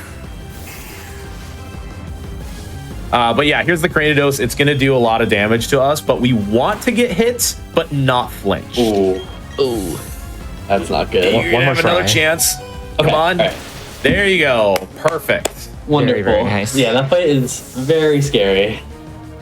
It's very scary especially because you had, thankfully at your HP, you had a chance to tank 2 of them without a crit, obviously. Yes. But if you got flinched again, you heal, and then he hits you, and you actually have to heal straight away again. So you're losing multiple turns because you're healing 20, but it's doing like 13 damage to you. Yeah. And you basically are just net +7 after the turn, and it can take a while for you to be in a range that's safe enough. And each time he gets a chance to headbutt, he gets a chance to crit anyways. Yeah. If he crits through the X defense, it does like massive damage, like 80%. Yeah, it does like 45 damage. You just die from full. Yeah. All right, so we're taking our shopping menu. Finally, access to repels. We're gonna get some other stuff too, but repels. This is pretty standard. Potions, antidotes, paralyzed heals, repels, and a couple escape ropes for the run. Like this is just finally like a nice spot for like an opening shop. But the building over has something very important. Yeah, let's maybe not leave without that actually. As thanks for Machop getting us through the gym, we are immediately giving it away. Are you kidding? We're being so generous. We're giving this random NPC like a gym battled Machop. Yeah, it's probably got like a medal on it or something. She's so honored to have this, I'm sure. Like, she could probably go to Rourke's gym and win. So, one thing about Abra, if you're unfamiliar with the Pokemon series, Abra only has one move, and it's Teleport. It's real good. Which doesn't do anything. It switches itself out if it's in battle. And that's it. Yeah, so it doesn't get an attacking move until it evolves into Kadabra at level 16. So we, before that, are just giving it experience by letting it sit in our party until it is a Kadabra. And there is also another hurdle to jump in this game because there's a thing called disobedience, which basically it means if you don't have enough gym badges, any Pokemon that doesn't have your original trainer name will not obey you above a certain level. And in this game, it is shockingly low what those obedience thresholds are. We thought it would be changed from the Diamond and Pearl thresholds, which were the same as what they are here when we were routing this game, and they just weren't. So we are basically given an Abra that almost disobeys almost immediately. Yeah, like what is your disobedience cap right now? Level 10? It's literally level 10 until you beat Gardenia. And then we were given a level 30. 9 Abra. Yeah, and then it stays at 30 until you get past Wake, and that will be our big hurdle of the run, is actually staying below that obedience threshold, so that way it does obey us. Because the moment we are one experience point too high, it's just like it could attack, but the percentages are so astronomically low that you would never rely on it. Yeah. So the experience route is genuinely what I find like the most fascinating part of BDSP. It is really like carefully crafted and meticulous, but also very precise at the same time. And it makes for a very interesting run on paper. But obviously like all these thresholds and like level caps and restrictions make it a very dangerous run to run. So effectively, if we hit any spinner or any optional from here on out, the run would be over. Like you would just not be able to win to get your obedience high enough by over leveling. Yeah, the window we're aiming for, like for experience, is like maybe like I think it's 79. Yeah, it's definitely not 79 experience buffer. Which around level 30 is a wildly low amount of experience. So like if you hit a spinner, like you technically could try and like finagle something to like get your experience back on track, but like typically it doesn't work because the window you're aiming for is so insanely small. Speaking of spinners, here's one right now.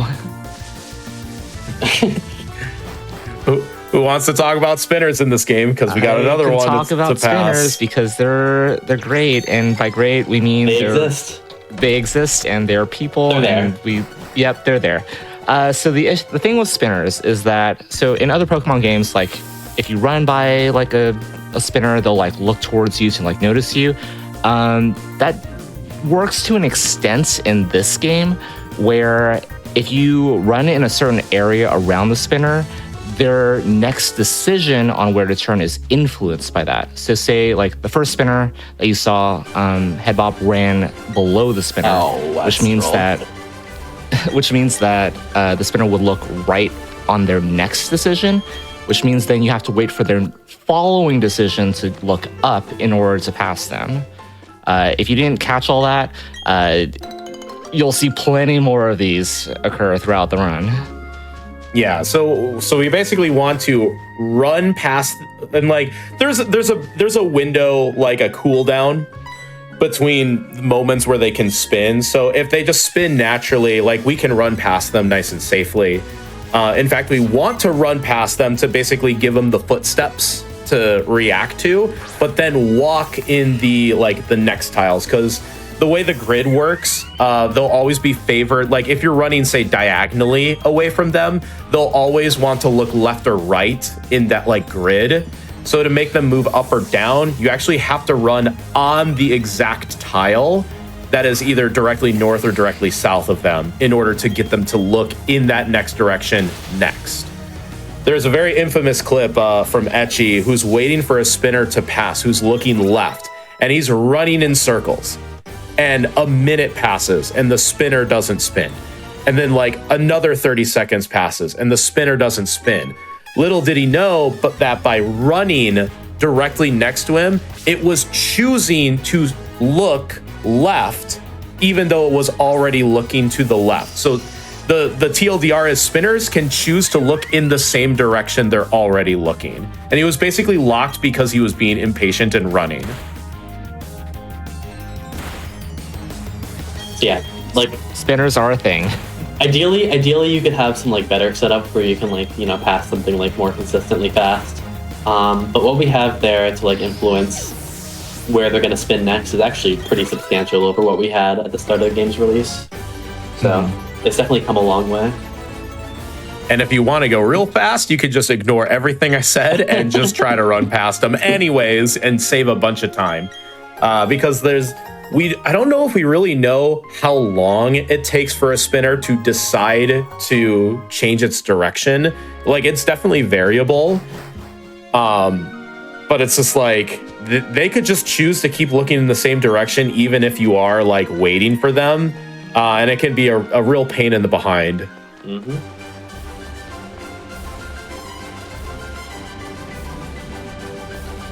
All right, so since I last talked to you, there was a new move that we have. It's called Power Up Punch on our Chimchar. It's pretty good for the section that we use it for. We're going to get rid of Ember pretty soon. So all of our moves will be physical, and Power Up Punch, when used, increases Chimchar's attack by 1 stage after it's used. So it'll boost the power of Mach Punch, Flame Wheel, its own Power Up Punches. Over the course of fights, it'll become very useful. Yeah, Chimchar handles the early game fights relatively nicely. Before we can actually switch over to our Kadabra. And in terms of the experience routes, we're coming up on the first like galactic boss, which is Mars. And Mars has a Perugly, which is really mean. So we need to have Monferno for the Perugly, otherwise we have no chance. Mm-hmm. The point I'm trying to make here is that when we caught the Machop, it can come at level 5, 6, and 7, and that gives you a different amount of experience. And because you caught 5, you had the lowest, so that's why you needed to lead Chimchar on the other optional fight to gain just a little more experience. And we fight this optional spinner because after this Cascoon, we will have barely enough experience points to hit level 14 and evolve. Funny enough, if you caught the level 6 Machop, you actually gain to the experience point enough to get 14. Like, you have exactly 14. Yeah, Monferno is like significantly better for Mars. It shortens the fight by several turns easily, and it's much safer. And you gain the fighting type, so now those power-up punches have the same type attack bonus. Mm-hmm. So you're just doing a little bit more damage, but it's still the main move. And the move you're going to learn now is significant. Yeah, that is very significant too. So we're going to get Mach Punch. Mach Punch is the same power and typing as Power Up Punch, except Mach Punch is +1 priority, which means it goes before all non-priority moves, such as Perugly's attacks. So it's very convenient. I'm going to look this up and wow you all. The Perugly has 44 speed. It's also that's really fast. It's also at a level that should never be at. But that's why they're evil. They do forced evolutions. Forced early evolutions. Oh, gotcha. Yeah. Now you're good. But it's actually insane to have to fight something that has 44 speed. I mean, there's the meme of the what's faster, the literal jet Pokemon Latios or one fat cat. Wouldn't you know it, Perugly has higher base speed than the Latis. Nice U-turn. That's so awkward. Yeah, I mean, Monferno is like fast for this point in the game. Like, it has pretty high speed, but it's still like almost half of what Perugly has. It's just so crazy. Yeah, you might have like 30-ish speed if you're fast, but you're nowhere close to 44. Yeah, definitely not. All right, so we're gonna have to take one more scratch. Thank God we didn't get crit, so we win the fight now. basically. Oh, but you're slower. It's still going to get an attack off. Oh, it's a good thing that Monferno just leveled up and learned Mach Punch. That How convenient. +1 priority move. Works like a charm every time. And actually, I think getting to 15 here is actually relevant because I think, well, I think it's still probably not going to die, but... I think that's still going to be a 2-shot because Yeah. you are just using Ember. At least it didn't use Supersonic because for some reason this Zubat loves a Supersonic, which is actually why we taunt it turn 1 Yeah. to disallow Supersonic because we in no way ever want to be confused going into the Perugly. Like that's asking for trouble. Mm-hmm. Yeah. Taunt is a move where once used, the opponent can no longer use moves that aren't like direct attacks, pretty much. Yeah, unfortunately that was a pretty Things bad turn to get U-turn because like it put me in a position where there was a chance I could have gotten Supersonic because it, you know. Yeah, and that's where it's like you could taunt again, but you're saying I lose a turn. Yeah, I mean you could argue either way. It's like okay, I have to repel here. And speaking of saving a turn, Monferno is actually at Blaze HP right now, which is perfect for the next fight that Head Bob is going to be going into. Not be past this exciting spinner, of course. That was... Wait for this guy to go past. I never Yeah. passed that picnic on the right. I sweat so much for you there. Yeah, would never would do that. Yeah. It actually works out nicely that like if you can pass the first rotator, like the first roamer, like you get the next roamer cycle pretty well, but you went like around him faster than had to wait anyways. Right, so important that Head Bob talks to this person over on the left here. In the original games, you were forced to do this as a double battle because of tile-based movement, but because you can, angle your control stick, you can talk to this this bug catcher from the lower right-hand corner, and which makes this so much easier to deal with. Yeah, Pachirisu just throws like a wrench and things. It would make the double battle here incredibly risky, especially considering we need Blaze in order to one-shot this Beautifly. And so being in Blaze with the Pachirisu just sitting there is pretty threatening. The Beautifly itself is threatening because it has the move Gust, which is now super effective against you. And it does do quite a lot of damage. Like, it does well over half. Yes. Yeah, so if you gave it a turn, it would destroy you. And the Pachirisu has Spark, which does, it can paralyze you. That's pretty annoying. But it also has Charm, Baby Doll Eyes, which both lower your attack in various ways. So it can all it can do really. It can paralyze if we have the Cherry Berry to heal it off if necessary. Oh wait, Head Bob, you didn't heal before this fight. How are you gonna be at high enough health to outlive the Spark? Oh, wait, someone forgot to remind me to heal. Ooh. Oh, it's okay. Cheryl reminded you. Oh, okay, healed you for you. Yeah. In fact, Cheryl, heals you for you. Thank goodness. This is why you see a lot of shiny hunters spam the forest, because you will never run out of moves or ever die, because after each encounter and each battle, you are completely healed, like Pokemon Center level healed. That's nice. That's annoying. Oh, you get double Spark, double Paralyze. Double Spark? So cool. So cool. Again, thankfully. But it's okay, Cheryl's gonna heal you. Yeah, exactly. That's perfect. But the real annoying part about losing that Cherry Berry is that we don't have it for later, which is kind of annoying. There are a lot of things in the next gym that have paralysis moves. So I'm probably gonna re-equip another one before. Oh, why didn't you do these fights as single fights like you did the last one? Oh god, it's super effective. Oh, Aber the Psychic type. Oh, I think we're screwed here. It's fine. It's funny because I will say that these Appers don't know Teleport. These Appers actually do have attacking moves. Energy Ball. Energy Ball. Which is totally fine against Monferno, not great against Prinplup. Piplup. Yeah, that was actually one of the key differences between the Piplup and the Chimchar route, is this fight specifically was just really bad for Prinplup. You would have to do these individually, and they're pretty bad. super risky. Yeah. I always felt like the people who created BDSP were like out to get Piplup, because not only do these Abras have Energy Ball, if we were to fight the trainers in the trainer school, they also have Abras who have Charge Beam, which are also Why super would effective they against do Piplup. What? Totally I didn't forgot know about that. Yeah, they have Charge Beam, and you don't even get Hidden Power, which I don't even think exists in the game. Yeah. You get Work Up. Yes. So Piplup has a very hard time if they ever wanted to, beat those trainers or anything with an Abra.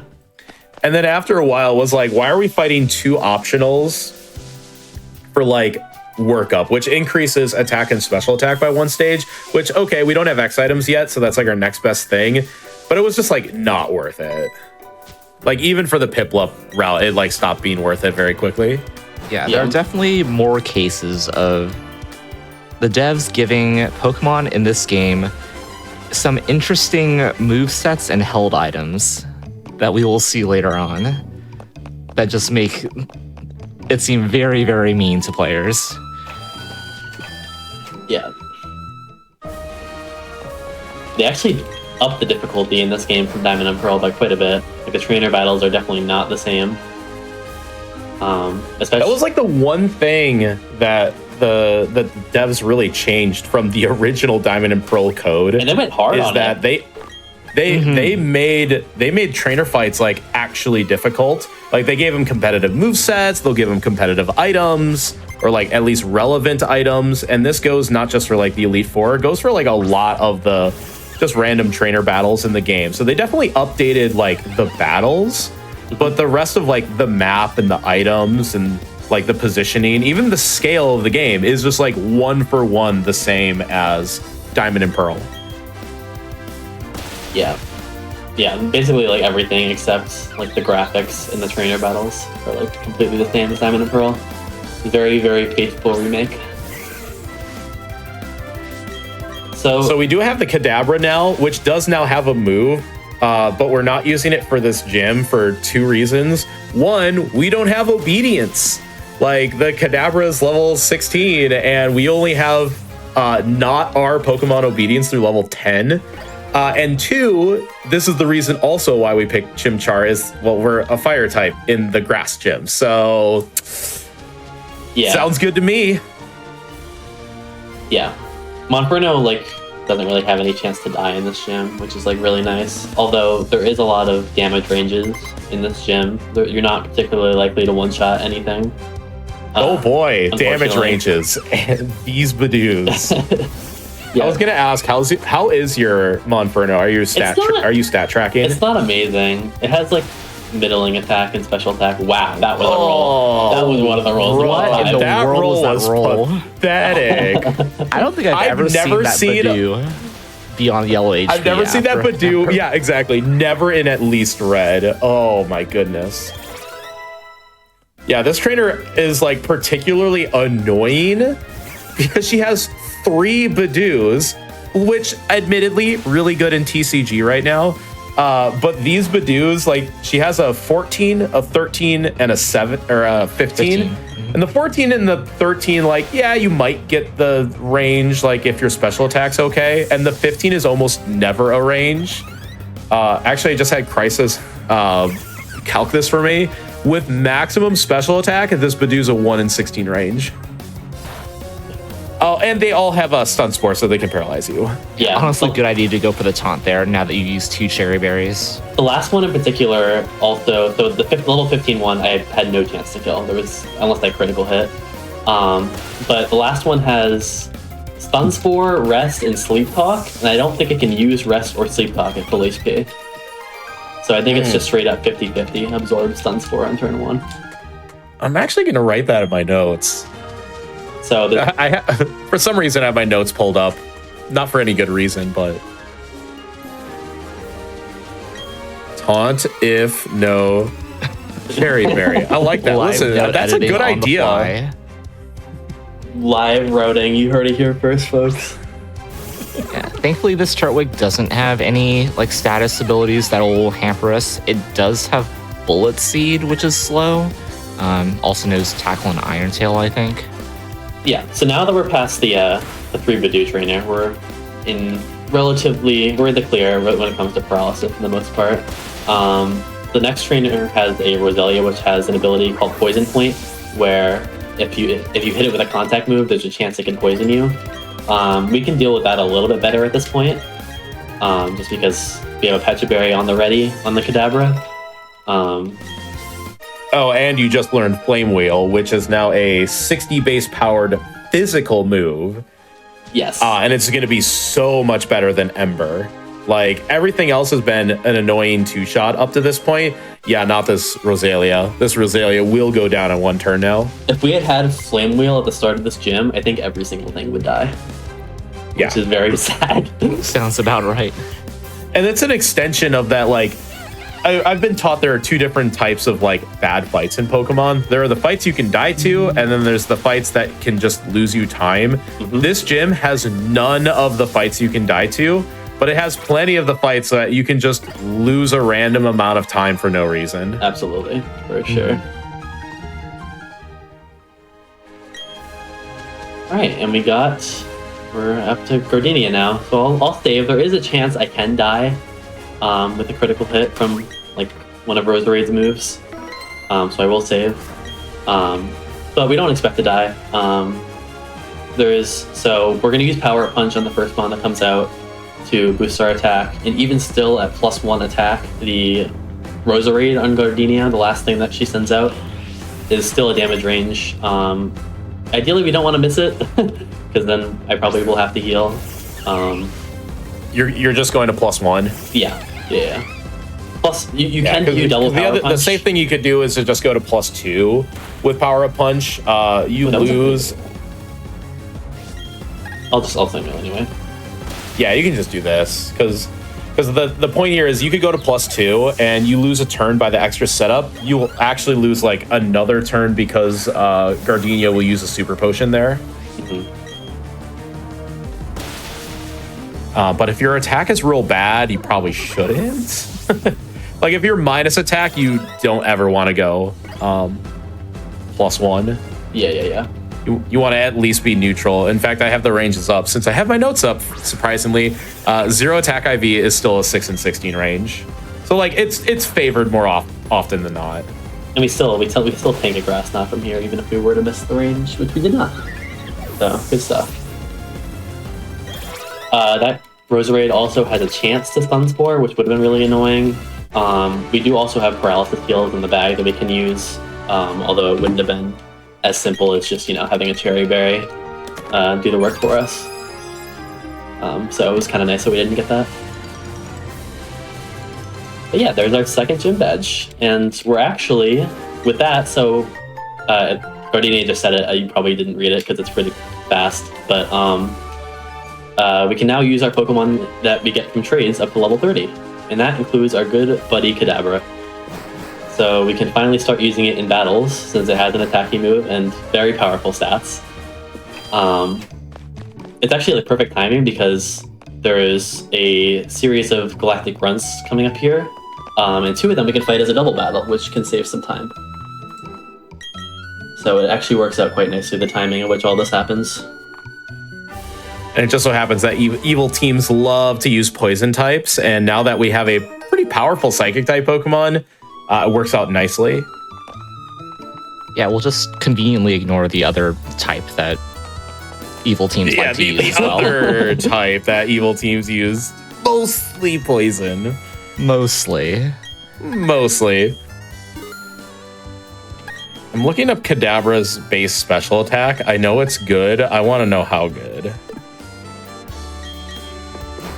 How does 120 sound? Yeah, it's not bad. Yeah. You can say that's all right. So even though our traded Kadabra wasn't a traded Kadabra that would evolve into Alakazam, which would have been incredibly busted, obviously, we still have 120 base special attack to work with, which is why the route works as well as it does. Obviously, to say Kadabra is a glass cannon is a bit of an understatement. Yep. Because with 30 base defense and 40 base HP, the word I would use to the describe glass is thin. I would use the word unfortunate when it comes to that regard. No. I concur with that statement. Yeah, in most... It manifests itself quite a lot, its defenses. It's very scary in a lot of places. Yeah, if you've watched other Pokemon especially at the top of the mountain, where like usually you'll set up X items to boost your Pokemon stats, and then you just like set up and sweep as you normally do.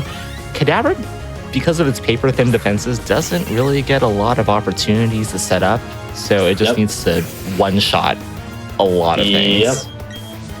We'll eventually do a big X item shop, and we do have to get 11 X defense.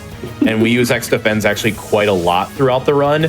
There are a few trainers where it doesn't even matter. Like, go ahead, double your defensive stat. I will still just kill you from full. Yeah. So it gets rather tricky when that starts to be the case. Yeah, the thing about X defenses is if someone's buying and using an X defense on a fight, you know that means that's a fight where there's a lot of setup and any crit will kill you. So if we buy 11 of those, think about that indication on the rest of our run here. The way the math works out is like each stat stage is like a 50% increase. So by going +2 in defense, you're doubling your defense and thus taking half as much physical damage. But a critical hit not only ignores that, but it also is multiplied by 50%. So the damage that we anticipate gets tripled if you get critical hits. Yeah. Incredibly dangerous. So you're gonna see me. So we're doing a lot of switching around. I swapped Kadabra to the front earlier, specifically before this fight, so I could get full experience here. This is all part of the intricacy of the experience route. We're trying to do as many things with Kadabra as necessary to get the minimum amount of experience we need to get exactly where we want. But we want to also not lose any turns while doing so. So we end up one-shotting everything here, which is really nice. And I actually really like this section of the game because we are true double maining. Like, we're using equal parts Kadabra as we are Monferno. And that's super unique for a Pokemon speedrun. Yeah. Like, usually Pokemon is just get the Pokemon, use the Pokemon, and that's it. But yeah, to see two Pokemon kind of equally carrying the load right now feels super unique. Yeah, or even runs where, like, I think in like XY or something, you get a main, you ditch it for another main, you ditch that main for another main, and you never end up really using them in tandem, whereas this run, you're constantly swapping in and out during the mid-game. Yeah, we will see Monferno quite deep into the game doing useful, like, assisting, whether it is using taunt on certain things that we don't want to, like, use setup moves on us, to, I think, like, the Monferno actually does, like, full damage to a Pokemon after the 7th gym of the game. Yeah, it's pretty cool, honestly. Yeah, so it's not just, oh, we're going to have Monferno in the back just in case we get crit and then revive. No, like, the Monferno will continue to be actually useful through the run. Including right now, because the Skuntank is a dark type and you only have psychic type moves. Yeah, if we use confusion here, bad things will probably happen, so let's go to our trusty fighting type Monferno instead. Which, yeah, I guess fighting is neutral because it is poison dark. But it's a lot safer. We like safety here. Yeah, the nice thing about Jupiter's AI is that it will try to poison you because had Bob equipped the Pecha Berry to Monferno, it's going to use poison gas. The Pecha is going to be eaten. Oh, get it. Dang, close. That's okay. And then it'll have to poison gas again before it starts launching like flamethrowers at us. By the way, this Skuntank knows flamethrower. Level 20 Skuntank, flamethrower. It also has acid spray and can use it. Actually, quite a threatening move if it decides to use it. Yeah, that I like straight up lowers your forgot it can special use defense, that. right? I haven't seen it this week when I've been running this game. I like forgot that was a thing. Oof. The run that I got at GDQ actually gets acid spray, and I almost died. Oh no. Oh yeah, nice bit of lore is that the person you're seeing run on your screen right now got the world record in the practice room at Awesome Games Done Quick 2025. It was a good experience. I'd recommend it to everyone. I love the practice room actually. It's like so fun. Yeah, 10 out of 10 vibes check. Yes, yes. Also on call, Dynam won the 6-way random 50 Pokemon to catch in Let's Go race that we also did in the Awesome Games Done Quick 2025 practice room. So I mean, like, That was very couple fun. legends on the call here. Yeah, if you ever have the opportunity to make it out to either AGQ or SGDQ or any sort of in-person event, do highly recommend. It is a fantastic community of people. I mean, that's why you're all watching this right now, honestly. Undergrad music's pretty nice, actually. I've heard it for about goodbye. 10 seconds. Goodbye. Yeah, the old Scyther route in Brilliant Diamond actually goes pick up the Scyther in the underground. It ends up being a little finicky because like I'm just like remembering all these new things. I remember you couldn't catch a too high level Scyther because of the catch penalty. The iceberg Gosh, is so still deep remind with me of the catch BDSP. penalty.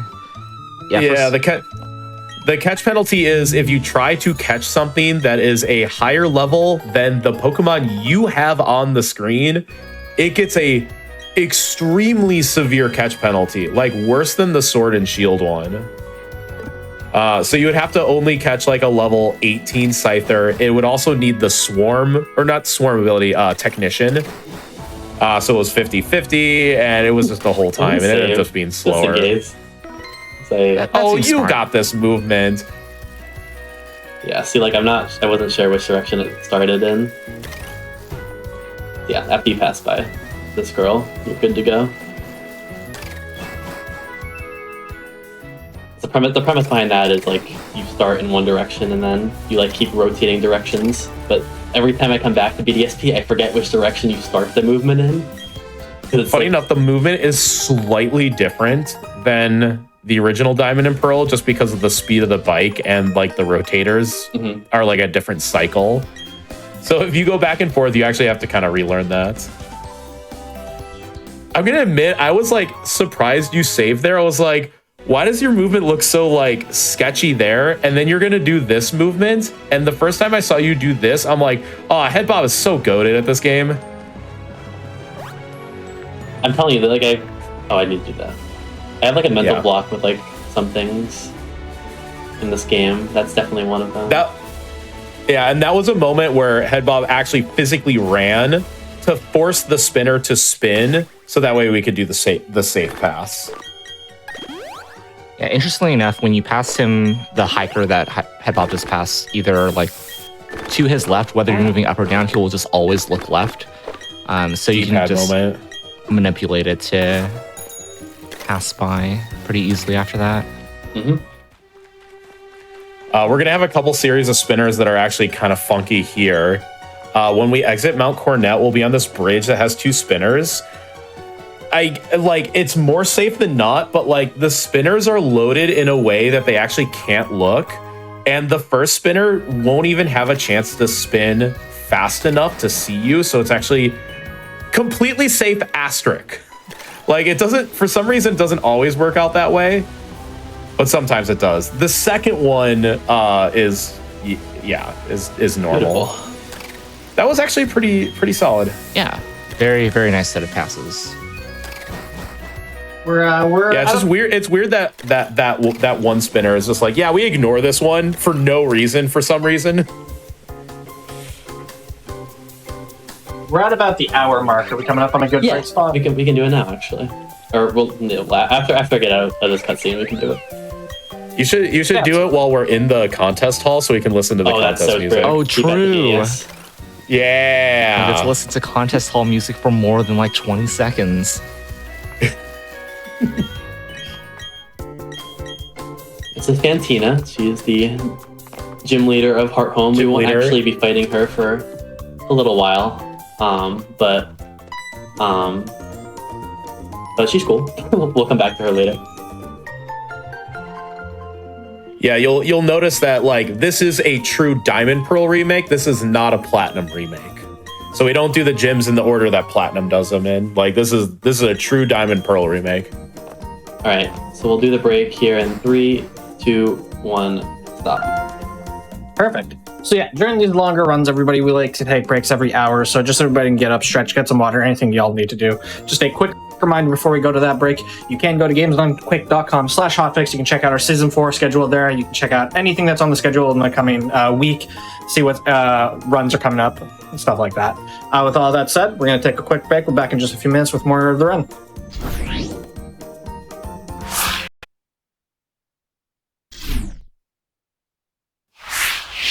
Hello, everybody. Welcome back to the Games Done Quick Hotfix. Today, we're showcasing some Pokemon games. We are in the middle of a Shining Pearl run. I will hand it right back over to you whenever you're ready. If you just want to give a quick 3, 2, 1 countdown. All right, welcome back, everyone. Let's get right back into it. We'll say 3, 2, 1, start. Oh, you didn't do the contest. Oh. Ah. Wait, we were just saying we were going to do that. Wait, okay. I don't know how I stopped there. The super I was gonna say, Wait, how aren't did you you actually stop pixel there? from this cutscene? Also, I'm just gonna say the autosave probably got you at the top of yeah, I'm sure. the contest hall anyways. We were actually just mentioning, has any of us ever done contests in any Pokemon game? Yeah, I've done one ever. Literally just one ever in ORAS for a speedrun. And I've done the contest in ORAS when I routed all Mega Stones. It's a pretty miserable experience. You actually have to win the whole contest set. It's 21 contests for 1 Mega Stone. Yeah, so we're in this fight can actually be pretty scary, essentially. Yeah. It's scary because you got Bubble Beam turn 1. So we actually have to hope we don't put the Pinplump into Torrent, and you were in Torrent. Yeah, that looked like a high roll on the first confusion, unfortunately. Yeah. Yeah, so we kind of hope that the Prinplup doesn't use Bubble Beam turn 1, and then we just 3-shot it by going Confusion. However, if you use 2 Confusions, it's definitely in Torrent. So if it uses the first Bubble Beam, it'll kill you like that. So we actually use Psycho Cut to do less damage, but it's been calculated that that's still like 38% to put the Prinplup into Torrent. So it's like, just kind of hope I don't do a whole lot of damage turn 2, unfortunately. Yeah, ideally you want to just get Stealth Rock turn 1 from Prinplup, so you're like, you tend to be a lot safer when that happens. And then it's not even over. Then there's a 15 and 16 range. Then we want to die on the fight, and it's just a whole bunch of things can still happen. Yeah, I think I think Speedfall is also, I think you're speed tied with Prinplup if you get Speedfall. Oh, So- with the Bubble Beam. That makes this fight far more cursed than I had ever imagined. Yeah, so I know I've gotten speed dropped. I don't remember ever being speed tied. oh, that was another high roll. Oh boy. This is so bad. Please just use Stealth Rock. Okay. Yeah, that's definitely torn. Okay. All right, still not through yet, but the major hurdle is down. I'm just saying I'm not getting my tape measure out to see if he's in torrent or not. How many pixels wide is the bar? We need to know. Yeah. This Rosalia is a 15 and 16 range, so Okay, we're good. hooray. Now the question is, on the last Ponyta, are you going to use Confusion on it? If it doesn't kill me, I will not use Confusion. I will use Confusion 1 time. Okay. Beautiful. All right, good. We didn't Perfect. kill it, and it killed us back, which is really good. Yeah. Remember That's like the best version of the fight. that 79 experience buffer that Kadabra can have. It will be deceased for a little bit. Yes. Yeah, we actually want Kadabra to not gain any experience, not even half experience. So we do intentionally want to die. So weirdly enough, if you crit the Ponyta and KO it, you lose. You lose the run. because now you're too high experience. All right. But we still go for the confusion because we want the Monferno to clean it up with Mach Punch on the very next turn. So I used Repel earlier by accident, so we're gonna make it up here by doing the slightly risky pass. Okay, we're good.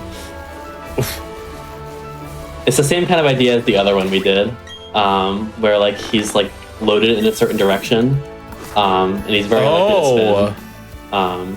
He can still technically spin. I would have had to react to that if that were the case. But yeah, doing that, you can just like save Repel. Write that down. Write that down. Write that down. Yeah, our repels are actually super tight. We need every single one. So if you use an extra one, you have to save it back. Yes. Funny enough, this next spinner is the only one you are allowed to hit in the early game Because your cadaver because is the experience painted. doesn't matter. Yep. Funny enough, that's like he's like a roughneck. I think it's his trainer class. He's a Cleffa, right? Yeah, he's a Cleffa, a single Cleffa. He's hard skinned on the outside, but he's actually a sweetie pie on the inside. So true. So based of him. Alright. We're just gonna get out of here. It's so weird to see your text boxes stall instead of just go instantaneously. Yeah. Hey, T-Pat, you're a weather person, right? You gotta. I am, in fact, a weather boy derogatory. Thank you for asking. What's on your mind? You want to forecast our next route for us? Yeah, I'm getting just word on Doppler radar that there's plenty of rain on what route is this? 213, 215, I think. I don't know why they go 215. from 210 to 215. Yeah. That's all I Yeah. got. All right. Moving This on. route's actually kind of funny because we're using Monferno for a little bit here, so it's like, oh no, we're a fire type in the rain. It's not like that big of a deal. This guy isn't too scary. It's actually the last fight on the route. They gave an ace trainer a Gyarados with waterfall in the rain. Like, why would they do that? And it's an optional double battle too with the other ace trainer. So like, casually, I would anticipate that that's actually a really rough fight. I'm gonna potion here, actually. Yeah, this is like slightly unsafe HP. If it uses takedown, okay, well that's fine, I think. That's whatever. Yeah. Actually, skip 30. We're in a weird spot where we actually want to be. This is actually pretty good health now. Yeah. We want to be at approximately 50% HP for the upcoming sequence. This is actually to set up an optimal wake fight. So we're actually thinking 2 gym leaders from now that we want Monferno to be at a specific HP. There's a few fights in between where it's not about taking damage. It's actually about healing. We actually get a true double battle where the partner Clefairy can use Life Dew and heal us, but we don't want to be at full HP. So we're trying to be at this like nice happy medium. Good spinner pass. Where we run in the direction he's already looking, which forces him to stay looking in that direction, and then we very neatly walk behind him. That will be done multiple times throughout the run. And then we have a big menu coming up. Lots of stuff's gonna happen. Yeah, I'll let you focus on this one. All right. So use the calcium. Each stealth rock. I'm gonna use that or later. That'll be very handy. And then we get Shockwave. We just picked that up. That'll be for Kadabra. Mostly for said Gyarados we were just talking about. Very important for that. And we're just gonna revive our Kadabra.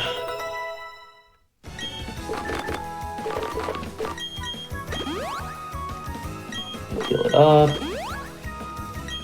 We actually want to use some of the energy, like the bitter items over the course of the run. Specifically because in this game, I think it started in Sword Shield. I think maybe Let's Go. I don't know. Later gen games, basically. Let's go kind of, but definitely this style in Gen 8? Affection was merged with friendship. So there was a mechanic called affection before. It is now the same as friendship in modern games, and what that means is as your friendship increases, you start to gain the effects of affection, which is not what we want. Like what you just saw. Well, I don't know if you did just see it. I forgot if you got any high friendship in Let's Go, but like normally the Eevee and the Starmie, which is the main in the Let's Go run, will eventually start like doing these turnarounds where it's like, I hit a super effective move, but I have high friendship, so I'm gonna look in the other direction and be praised for 2 seconds. Kind of does the same thing in Sword Shield and BDSP, where instead of like on super effective moves, it's just when the Pokemon is released into battle, it'll wiggle back and forth and be like, Kadabra wants to be petted, or Kadabra is feeling a little tired. It'll like give you this like friendship flavor text, and it's like, didn't ask, don't care. So we're actually intentionally trying to use the bitter items, the herbs as they're called, because it does lower friendship because they're bitter, they taste bad. Why are you giving me this instead of a hyper potion? It's like, because it's cheaper than a hyper potion. Money, Kadabra. But yeah, it actually works out really well for us to have the opposite effect. You don't need to use a whole lot. You just need to use like a couple over the course of the run in order to dodge that annoying wiggling effect at the start of battle. Yeah, and here's that Gyarados that we were alluding to earlier. The experience route actually takes this Gyarados into account, where we hit level 25 on the Monferno that we just KO'd. That plus the calcium that we had picked up on the route going towards the tower where we got strength guarantees the Shockwave KO on this specific Gyarados. Yeah, and if you don't one-shot it, it makes your life not very fun. You die. Yeah. Yeah, so there's Repel, we're out. I'm glad we saved that one. And now you have the biggest shop of the game, because we've made it to Veilstone and we're going immediately to the department store. Do you want to focus in on these two? We'll take some focus, yeah. Yeah.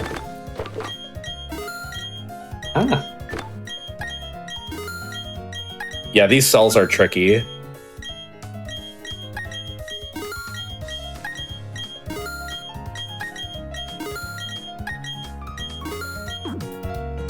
Yeah, it's really easy to kind of not misinput, but like double input, because if you're mashing the A button, you'll just sell one TM at a time. And it's like, no, I want to sell all the TMs at once. So you have to do your menu inputs like really accurately and very carefully.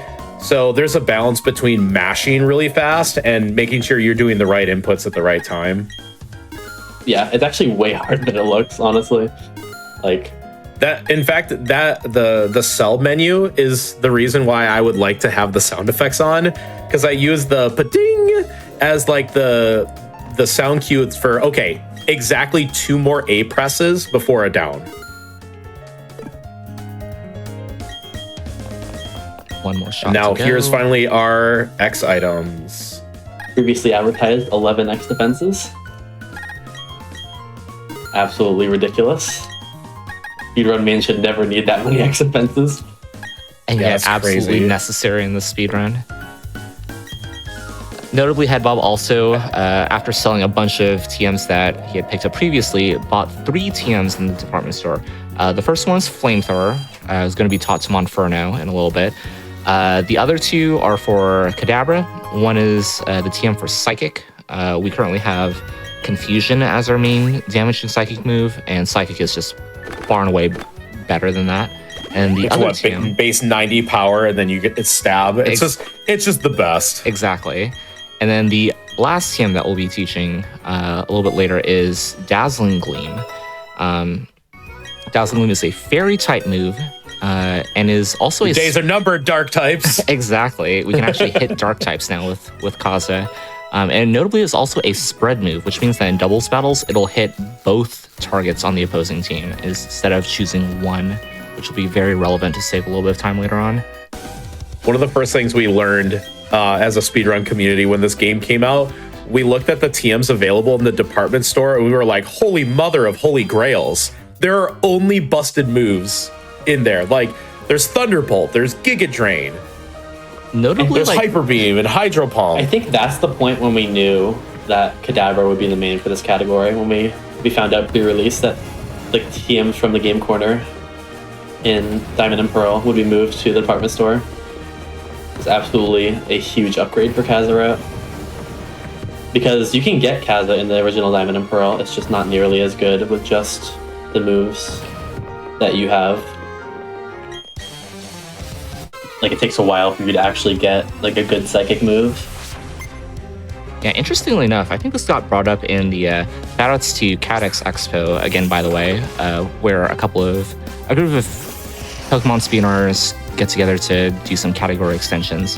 I think one of the months was Brilliant Diamond Shining Pearl alt main, and one of somebody mentioned that in the department store, like, there are far better special moves that you can buy than physical moves. Yes. I think like physical gets like bulldoze, and that's like it. Oh, it doesn't even get like Earthquake? I mean, No. come on. Come on. You're going to give Psychic and Thunderbolt and Flamethrower and Dazzling Gleam and physical gets Bulldoze? You get Swords Dance, which is X items at home. That's about it. Yeah, pretty much. Oh my goodness. The savior. I'm going to have to look at how you do this gym because it's slightly different than how I attack the gym. Oh, well, that's This gym puzzle is, yeah. You could have gone. I bet you could have just walked through, and you would have been at least safe, but would have just had to wait. But yeah, there are 2 spinners that I have to pass in these exactly 1 tile gaps. Like, it's really funny to think that these guys are like, they can't see you because they have 1 tile vision. But it's a great example of how to, like, if you want to practice spinner passes, practice in this gym. This one in particular is going to be great because you're going to run to the tile exactly south of him. And now the next time that spinner looks, we know it's going to be down. So you can just walk the rest of the spinner passes completely safely because you had a whole spinner pass cycle to work with. Well, very clean, very clean. Yeah, that is like the biggest application of the spinner tech that we found. You can get a much faster pass there. Typically, you'd have to pass that spinner, 3 different times to be, 3 times. To be completely safe. But you just influence him once and you're done. You're done with the pass. You just have to react if you look to the left or to the right, basically. Yeah. Incredibly straightforward. Okay, oh, are you getting flash spammed here? Okay, all right. So now we have a lot of good options here. That's good. That's actually yes. Very nice. So we are going to be slower than the Lucario here, which means we live. But yeah, we live a Metal Claw. So unless it crits us, then we will be fine. It also has a decent chance to use non-attacking moves like Bulk Up when it's out of kill range. Yeah, Bulk Up is pretty common. So like, oh, I'm risking getting crit, but like Maylene usually doesn't even go for the move to begin with. Yeah. Yeah, the setup starts getting tricky because this is one of those we X defend off the top here. And then we have to react to Light Screen, we have to react to Flash, and we have to react to how much damage are we being dealt. Usually it's like we get to a point where it's like, I don't live the Metal Claw, so I'll X speed to take a Drain Punch, but then I outspeed the Lucario and you save a half a turn. Yeah. Also, I think we've been understating like how well Headbob is maneuvering this gym. If you haven't noticed, Brilliant Diamond Shining Pearl, like because of like the whole subgrid movement tends to be like kind of sticky, I guess is a yeah, the walls are made of glue in this game for whatever reason. You don't glide off of the environment at all. You get stuck. Yeah, so there's a lot of bonking that can happen, and Headbob played that gym fairly well, honestly. The way I describe it is like this game as a speedrun, particularly the movement tech, has what the chefs would call bad mouth feel. Don't worry, that was not the stream. That was the time rolling over into nighttime. 8 o'clock specifically. You can see it's 8 o'clock right there. And that actually is relevant. I actually didn't discuss this at all. Before the run, I set my time. The window for the time is pretty wide, but I set my time to around 6:30. And so what that does is I had daytime when I was catching the Machop, which gives you the best possible odds to actually get the Machop. And then you want it to be nighttime before the traversal to Celestic Town after we fight Wake. And then in Celestic Town also. So since we already have night, so we're good. Nothing to worry about there. Yeah. And then here we have a fight. I think I was alluding to it earlier. This Clefairy can use Life Dew on us, which will heal us, and we don't want that. We really don't want it to use Life Dew, so that's good. And the reason we don't want to use Life Dew... You're in good shape here. If you get 1 Life Dew, you're like fine. Yeah, you basically just don't want to be full HP when you're entering Wake, because then Wake's Quagsire will not see a kill. Yeah, and you'll likely lose a turn, and you only have 1 turn to lose of leeway for that fight. Yeah, the Wake fight is very precise with the amount of turns that you spend. And if anything goes wrong... We talk a lot about the experience route, you know, and there's these little things like that Gyarados hitting 25 exactly for Shockwave to kill, and hitting 14 for the Monferno to evolve on time for Mars. The big one is Wake, though, because like we said, we're under an obedience threshold right now. We can only get to level 30 with the Kadabra for it to obey us, because at 31, it will stop obeying us completely. The trick here is, like, even for that fight that you just saw, we actually deposited Kadabra to not get experience on that fight. This isn't just lead Monferno and have the fight. No, we need 0 experience on Kadabra for that fight specifically. And then we're going to go get it back here.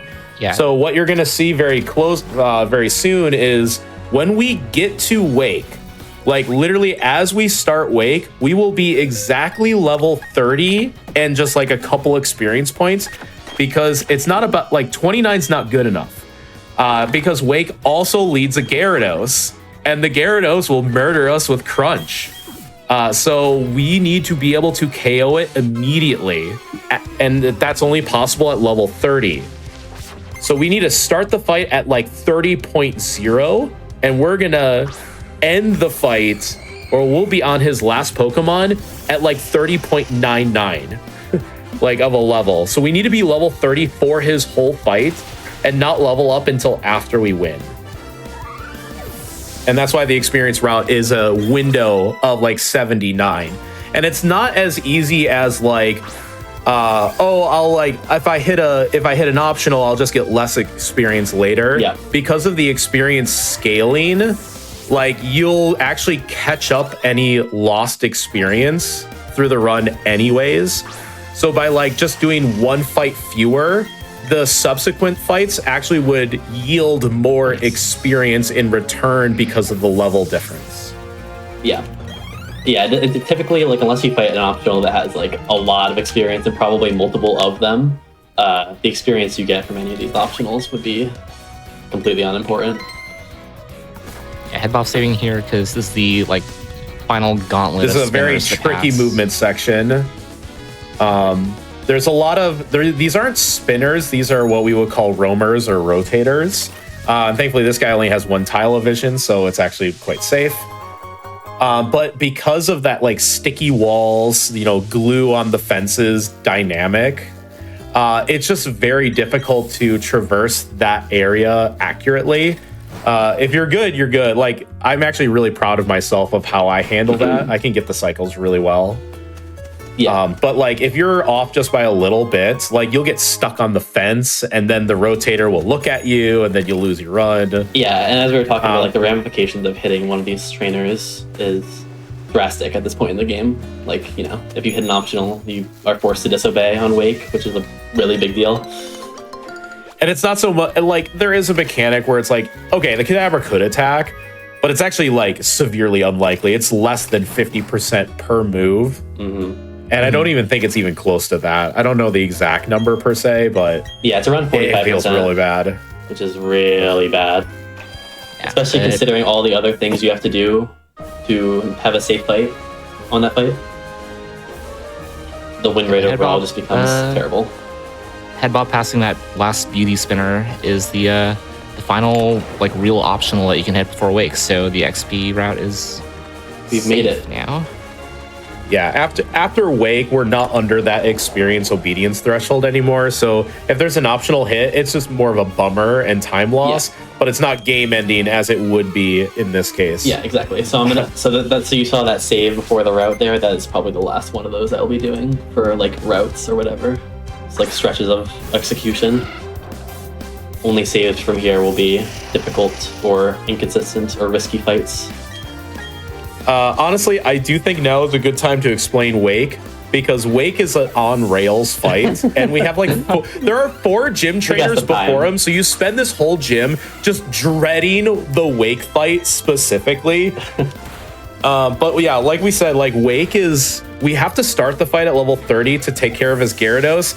I failed to mention that that's still a 15 and 16 range, so if you miss the range, you die. Yeah, just that little thing. Yeah, just simply hit the 93%. And that's the beginning of the fight. Wake still has 2 more Pokemon. The next Pokemon that comes out after you Shockwave the Gyarados is Quagsire. Quagsire has 2 moves that can absolutely destroy us. One is, both are non-damaging moves, surprisingly. The first is Haze. Haze is a move that resets all of your stat boosts. We need to set up an X speed on the fight, and if Quagsire uses Haze, we are out an X speed and pretty much out the fight. The second move that Quagsire has is Rain Dance. Rain Dance by itself doesn't do anything for Quagsire. However, the next Pokemon that comes out after Quagsire is a Floatzel, and it has the ability Swift Swim, which means that if it's raining, its speed goes up drastically. Doubled, It's exactly. doubled. And no amount of X speeds outspeeds can us. help you there. And the other boost it does is that all water type moves get a 50% boost in the rain. And that Floatzel actually has Aqua Jet, which is the water type equivalent of Quick Attack or Mach Punch, which by itself is not super duper powerful, but Floatzel uses it pretty effectively, especially against our super paper thin Kadabra. Yeah, this is a pretty egregious time of Kadabra. Yeah, so unfortunately, like, we actually need to go into the Floatzel not in the rain, but still be able to live its Aqua Jet, which will always do, at minimum, 49 damage. That's the important number because for some reason, if you are at 50 HP, the Floatzel would technically have a damage range to kill you, but it will never go for it. It will only Aqua Jet if it has a guaranteed chance to kill. So if we are at 50 HP, we actually will be fine because we'll have set up our X speed and then everything will be good. So if we see the Floatzel on screen, the fight is actually won. But it's getting to that point is a problem. There will be one specific thing that we have to change in our settings to make this whole fight work. Monferno will play a part because it has the move Taunt. So we are going to set our game style to switch, which is something that we usually never see in a Pokemon game, except in Scarlet and Violet, where it is required. So we will get the free switch to Monferno to use Taunt on the Quagsire, and that's actually why we don't want full health on the Monferno, because we want the Quagsire to KO us, because Taunt only lasts 2 turns. Yeah, if you saw when Headbob KO'd the last Pokemon here, Kadabra hits level 30 exactly. Like, there is no blue in the experience bar. Yeah. Oh, okay, sure. Why not?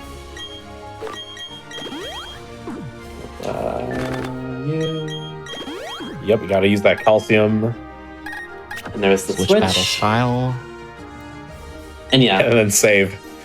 So what T-Pat was alluding to earlier, the Aqua Jet all rolls kill thing, completely, like, if that wasn't a thing, we would not be able to do the fight at all the way we do.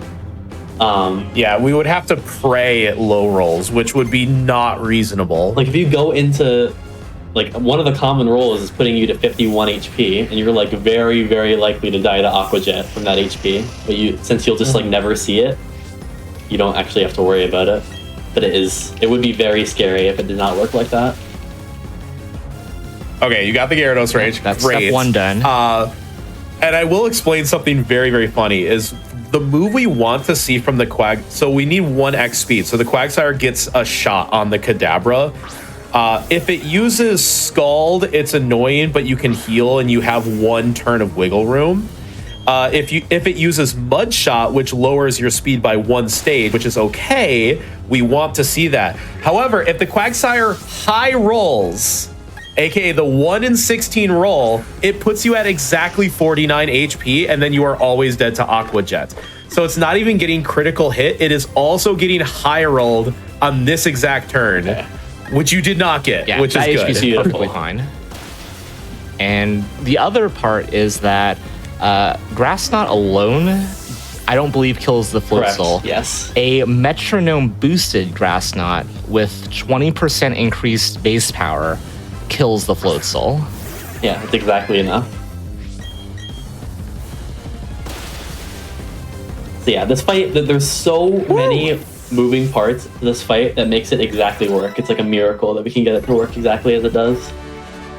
And first of all, chat should clap because that is significantly impressive to first try Wake. Yeah, And yeah, like that fight has exactly 1 way you win it, and it has like 20 ways it can go wrong. Exactly. yeah. A lot of them before the fight And the itself. moment it goes wrong, you are derailed and you lose. A lot of the ways that could go wrong can happen before the fight even starts. Exactly. great. Yeah, all 92 minutes that Headbob has been playing up till now has been in preparation for beating Wake in this moment. Yeah, it literally all has come to that. I think I remember you came into my chat one day and you're like, beat Wake, now you can breathe a sigh of relief. But yeah, just like everything feels like the game is like, okay, especially for a marathon, like it's just a lot less risky at this point from here on out. Like mistakes can be made, but you know, the show goes on. But yeah, before Wake, the show does not go on. Like the route has to be done exactly as it says in the notes with no deviation. Yeah. And now for some reason we get our easiest rival fight ever. Well, don't say that. You could die. You could certainly die.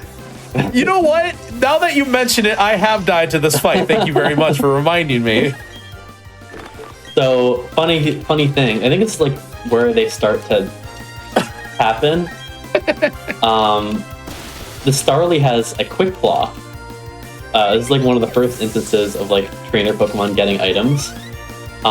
So if I was to get Pluck into Pluck Crit there, I would have died. So that would have been cool. Yep, that has happened to me before. Thanks, Barry. You're amazing. You're one of my Thanks, favorite Barry. rivals. The Quick Claw is a fun and balanced item.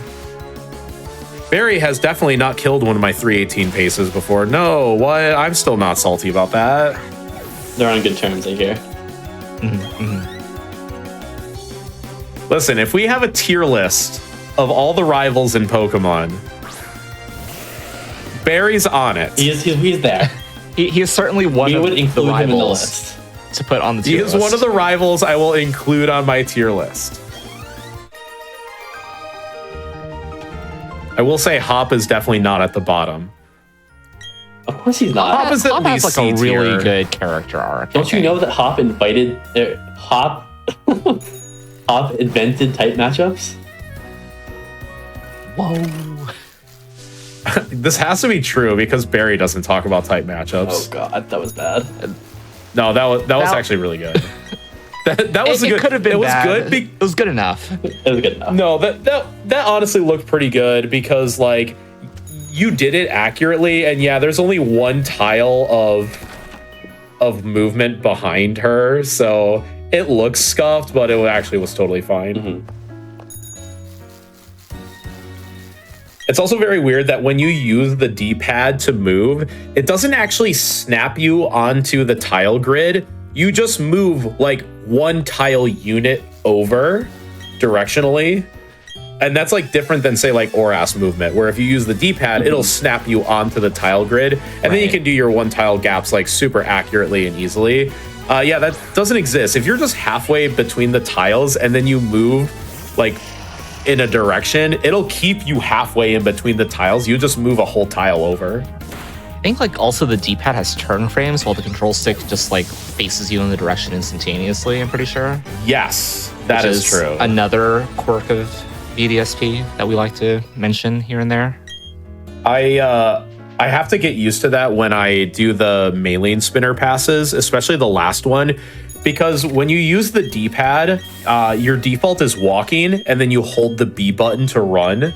So in order to walk, you're actually using the D-pad, because to walk with the analog stick, you have to push it like partially, and like no one does that. So I have this mechanic where when I do my spinner passes, my left thumb's on the like analog stick to run, and then my right thumb is crossing over on the D-pad to walk. And then I'll like dual wield the movement tech. So what you're saying is that you're double inputting movements. It's not double inputting, I'll just switch seamlessly from one to the other. Just like something I realized that we have not talked about at all so far. Who's excited? Yay. Oh gosh, it's time.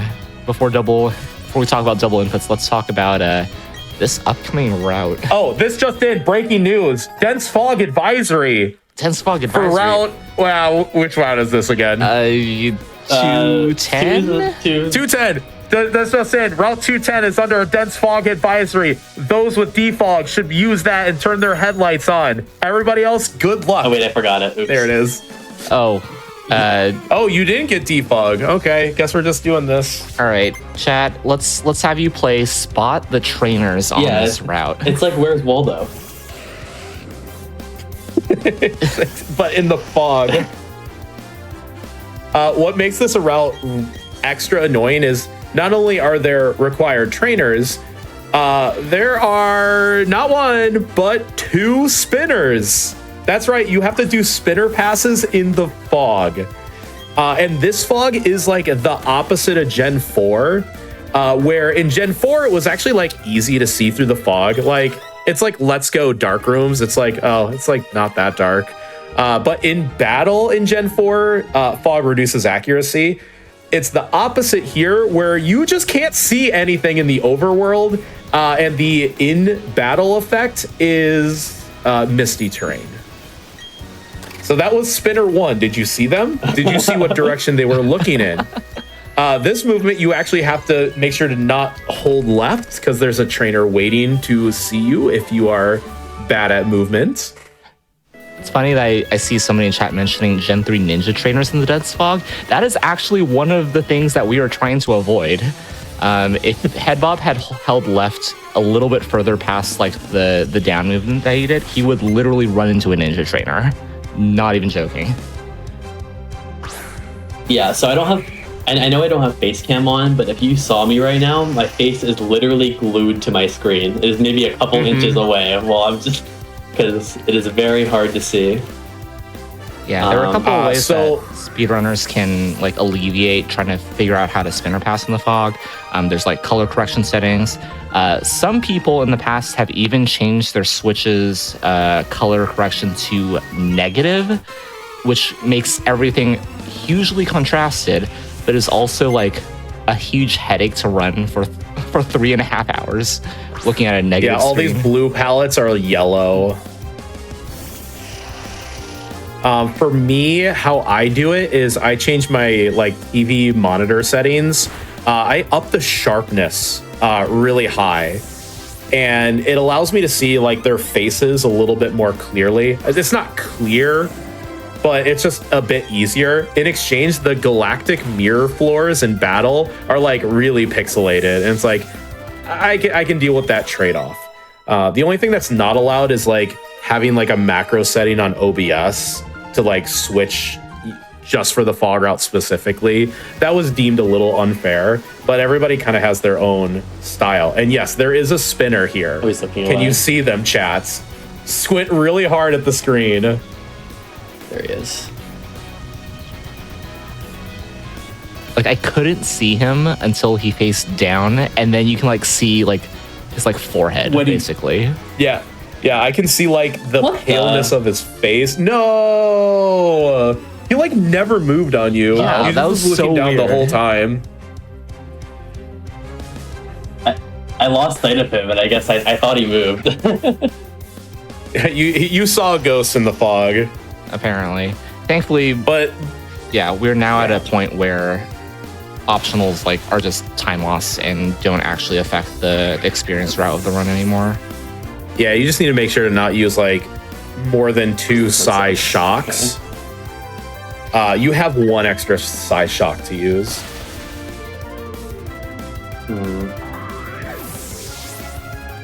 Yeah. Because the PP usage of the moves is That's not good. pretty tight. Like we pretty much just completely use out everything and then like ether At the very end, yeah. If at you at the very last second. yeah, if you played more recent Pokemon games like Sword Shield, Scarlet Violet, there are full heals that are incorporated into the story events pretty much everywhere. We don't get a lot of those in BDSP, so managing how many moves we have at any given point is very, very important. Oh yeah, you do this house first. This is a little shopping house. There's a cool guy in here. He gives you glasses. Yeah, he just hands him up for free. It's like he's really nice. Yeah. The wise glasses increases special attack, if I remember correctly. Yes. Correct. Nah, you don't need any Pokeballs. Don't worry about it. I contemplated it for a second. I wasn't sure. But you gotta get another pair of glasses for when you're out and about in the daytime. Speaking of daytime, Wow. It's what a AM great now. segue. Wow. so we go back in the house and talk to the glasses guy. And he gives you choice specs, which are very good. Yeah, choice specs. Any VGC players in chat, you know what choice specs are. Yeah, if you're familiar at all with VGC, choice specs or choice items grant a huge boost to attacking power. In this case, it'll be special attack by 50%, but they lock you into using only 1 move for the duration of your Pokemon being out in battle. So, Head Bob, can I ask you a question? You can ask me anything. You talked to the grandma and it didn't do the zoom in thing. Does that always happen? Yeah. Oh man, I've just been walking into the cutscene trigger and it throws you off the bike, and then when it zooms out, you can't even get on the bike for a while. Oh man. Okay, I'm updating my notes right now. Okay. you'll So learn that's how we're something gonna every sucker day. punch. So I'm so glad I'm watching this run because I'm gonna be so much better the next time I do this. The more you know. So on the topic of Kadabra's paper-thin defenses that we keep talking about, there is a fun move called Sucker Punch that is distributed very often throughout this run. A lot of different mons will have it, especially in like galactic sections, and it does massive damage to Kadabra. So we have to like constantly be like close to full on many of the fights where it's possible, including that one. I was like narrowly out of range of Sucker Punch if it decided to use it. Don't mind me, I'm just updating my notes right now to do Lacking of the keys. because my version does this fight first and then I go shop. I like your version now because you go shop first and then you're in prime position to actually just talk to the NPC. Hi, Cyrus. If this were Platinum, he'd be battling us right now, but thankfully it's not. Or unthankfully, So- I don't know. Maybe people want me to play against Cyrus. Looks so angry for being 27 years old. I'd be angry too if I was Cyrus and had blue hair. It's blue spiky hair. I don't know, being he is canonically 27. He certainly doesn't Spiky look hair. so upset. So upsetting. Blue spiky hair just means he's an anime protagonist in some other like universe. Is that the Rainbow Rocket universe? Wait, that begs the question: is there is there an alternate timeline where Cyrus is the main character that we're all been missing that would change our perspective entirely on Pokemon Diamond and Pearl? Nah. You never know. Maybe we should ask Palkia and Dialga, the keepers of space and time, if there are in fact other universes. Multiverses, in fact. Fantina's Gym is funny. There's math here. Does anyone like math? Yeah. Apparently I not, didn't because think you're so. not reading the math questions. I mean, math is like Yeah. too hard.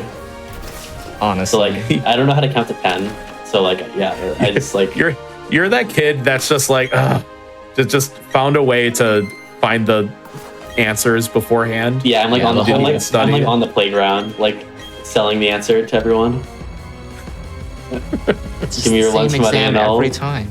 And I'll tell you the directions of the doors.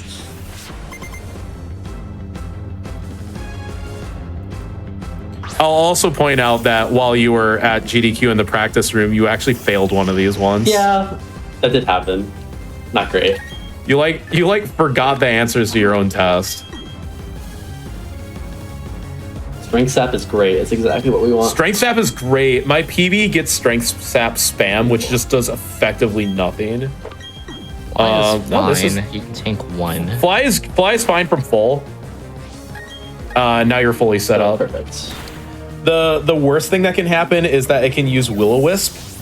So it burns you, which we have the Ross Berry to heal off the burn because we don't want to get hit with Hex at double power. Second, this is really bad because the Kadabra's ability is synchronized, so it will reburn the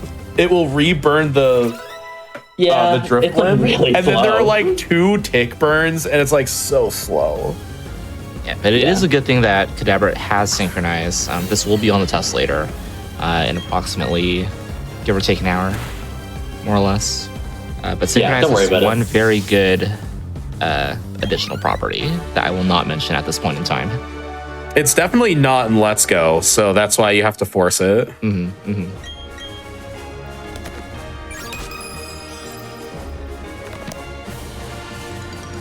Hey Bob, how have you been gaming this good against the gym leaders, and then you just died to Barry that one time? Yeah, I've been thinking about that. I think Barry is just a better trainer than us, so I think I'm just trying to come to terms with that. I guess. I guess he did say that if you didn't meet him outside real fast, he would fine you 10 million Pogo dollars. Yeah, so I've just been thinking about how I'm like gonna pay that. You know, like where is that gonna come from? You know. You have to sell more test answers if you want to meet that. So true. All right, is this next Barry fight the easiest Barry fight? Is this the one you've never died to? Well, I mean, what the hell? I don't know how I still have a repel up, but yeah. You can technically. Well, I mean, the way I do it, I lead Shockwave on Staravia. So it's actually just guaranteed to go the way that you want. But in some instances of the fight, you use Psyshock, and the Staravia still has a quick block, same as the last fight, so it can outspeed you and use double team, so that you can miss, and then if you miss, more problems arise. Yeah, and the reason why you would want to use Psyshock at the beginning is for the item you actually just equipped, the Metronome, which is an item that if you use the same move consecutively, increases its power by 20%. So up to a maximum of 100%. And since Barry has 5 Pokemon, if you use Psyshock right from the beginning, we can win this fight without any setup whatsoever and do Psyshock multiplied by 1.8 to the Prinplup, which does KO it. At Psyshock, only the 4th usage, 1.6, it's a 13 and 16 range. Just realized that was a lot of numbers, so everybody probably was just like, oh, yeah. Yeah, and Let's I see don't how think you- we really explain like ranges all too well. But basically, in the damage formula, there's a modifier at the end that's basically multiplies the value between 0.85 and basically times 1. So full damage versus 85% of the damage, and the numbers in between constitute the when we talk about like 15-16 or 13-16, those are the 16 possible values that can roll based off of the damage formula. So even though we just got the choice specs, it's pretty much like our most powerful item. There are cases like this one where the metronome is more powerful. So the choice specs, even if we did equip the choice specs, it wouldn't be enough to KO the Prince with a psychic move. So we have to use the metronome for this fight.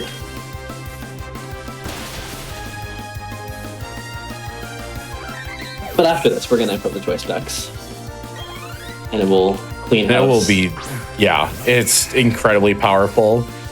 There is still some, there's some bouncing around, especially the Jupiter specifically. Yeah.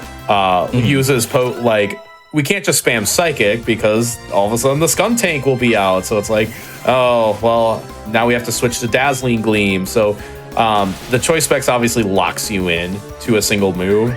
So for any fight where we need to bounce around, we need to make sure just not have choice specs on. And then, like you said, like there are certain situations like this one where metronome is actually more powerful against the thing that it matters. Yeah.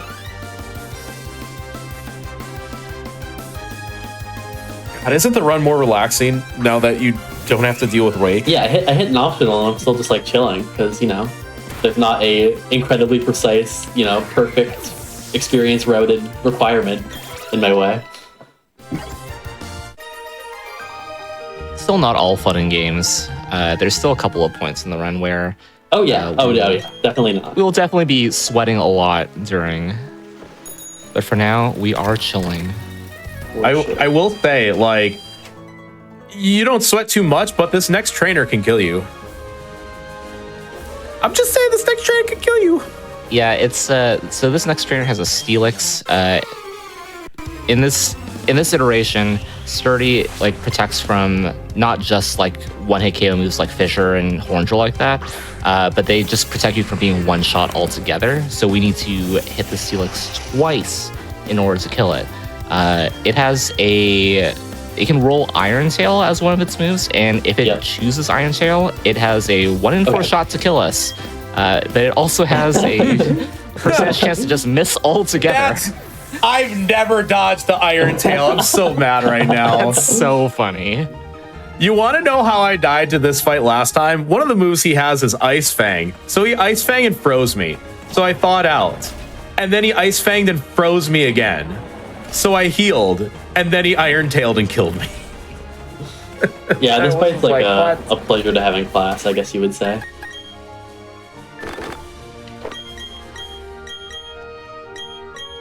That's like for every time that Steven has missed Iron Tail against me, because his Aggron is apparently blind against me, but I've never seen that guy miss Iron Tail.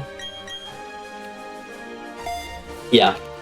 So yeah, if Steelix had landed that Iron Tail, it would have been a damage range to kill.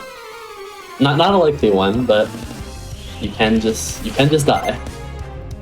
And then you would have been using the autosave feature to reset. Mm-hmm. Absolutely. We have another damage range on the Steelix as well, but not particularly likely to kill you, since it is a very likely damage range, fortunately. So this gym, kind of like Wake, is a bunch of trainer battles where most of them are pretty benign. Some of these Steelixes will be 14 and 16 ranges if you choose to use Shadow Ball instead of Grass Knot. But Byron is a problem. Byron is actually an extremely scary gym battle. I think this is probably the second scariest out of the 8. Yeah, the setup for the Byron fight is not nearly as intricate as Wake, but is certainly up there in terms of what you have to do in order to progress the fight. Yeah. And it's a fight where we are going to lead Monferno. So Monferno is going to get a pretty big assist. It's the fight that we use Taunt on him to prevent Trick Room. And B is the whole reason why we taught Stealth Rock in the first place, because Byron has 2 Pokemon with the Sturdy ability, and that's a really big problem because, like, Kadabra's not going to survive moves if it has to tank 2 moves. Yeah. Just because, like, we're in a position where, yeah, Kadabra is incredibly frail, so we have to put ourselves in positions where we can just not have to set up as much as, you know, we'd like to in order to win the fight, which sometimes can take some creativity. Yeah, this fight has gone through so many iterations, especially with, like, the Scyther route. It was kind of the same deal where it was like, oh, let's teach Stealth Rock to get the chip damage so that way we can set up. But it was like, we're going to set up and then have to, like, wait out Trick Room. So, like, what's the best way to deal with this? Yeah. The previous iteration of the fight, or like the other main iteration of the fight, involves, like, switching to Monferno, and, like, it doesn't involve Stealth Rock, so, like, there's a lot more risk on Bastiodon. You give it a lot more turns to just critical hit you and just one-shot you from full HP.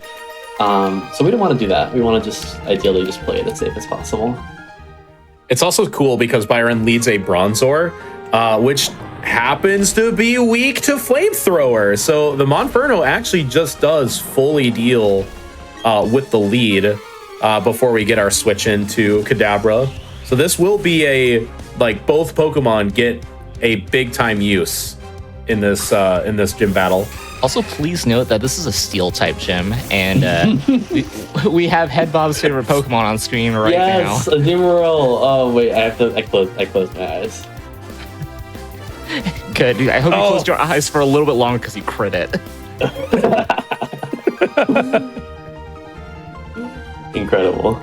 Yeah, there's a few creative Pokemon choices. You know, Hey, like it has Iron a Tail, certain. Okay, it counts. All right. Like, I was gonna say a certain fire type Elite Four member is pretty funny. Just don't think too hard about it, okay? Yeah, I love that there are only 2 fire evolutionary lines in the Sinnoh decks.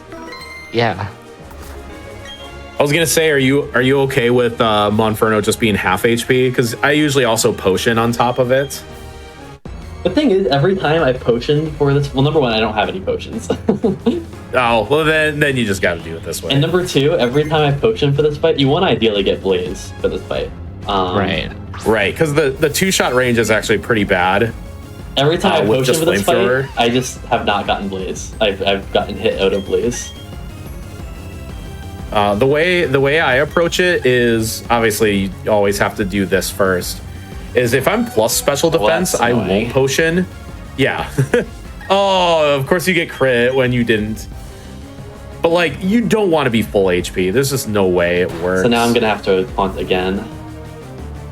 Unfortunately. Oh, yeah, you, especially since you haven't even gotten any damage off. Yes. So you probably just do the like a Mach Punch here. Okay, that's exactly Blaze. Okay, that's Blaze. Oh, Perfect. okay, you're good. You're good. All right. I was looking at that damage too, being like, that wasn't very good chip damage, because you don't want to knock him down to like 1 HP, because then he'll just heal, and then you can't get the one shot anyways. Yeah, that was kind of strange. Yeah. Did we mention what Trick Room actually does as a move? I don't know if we talked about that at Makes all. the slow Pokemon go first, And makes the fast and Pokemon Byron's go Pokemon last. all have minimum speed stats, like they have 0 IV speed. So in Trick Room, they will act first. Yeah, and especially Steelix has a lot of attack and very powerful moves, so it will do a lot of damage if you give it a turn. Bastiodon is manageable, but you also don't really want to give that many turns. I'm looking at the trainer data right now, and all of Byron's Pokemon have a minus speed nature. Both relaxed and brave. So here we do have to set up that one special attack. You hold your breath for Stone Edge, which is a high critical hit move. So it does have a 1 in 8 chance to crit instead of 1 in 24. So yeah, you just kind of hold your breath. It doesn't always click it either. Like sometimes it'll do iron defense, and then you're just like, it's so free, so free. Yeah, you can technically two-shot the Bastiodon with Grass on alone, but it does have a citrus berry, so if your rolls are not good, it's just better to set up 1x special attack, eat the Stone Edge, and then just one-shot the Bastiodon after the Stealth Rock chip.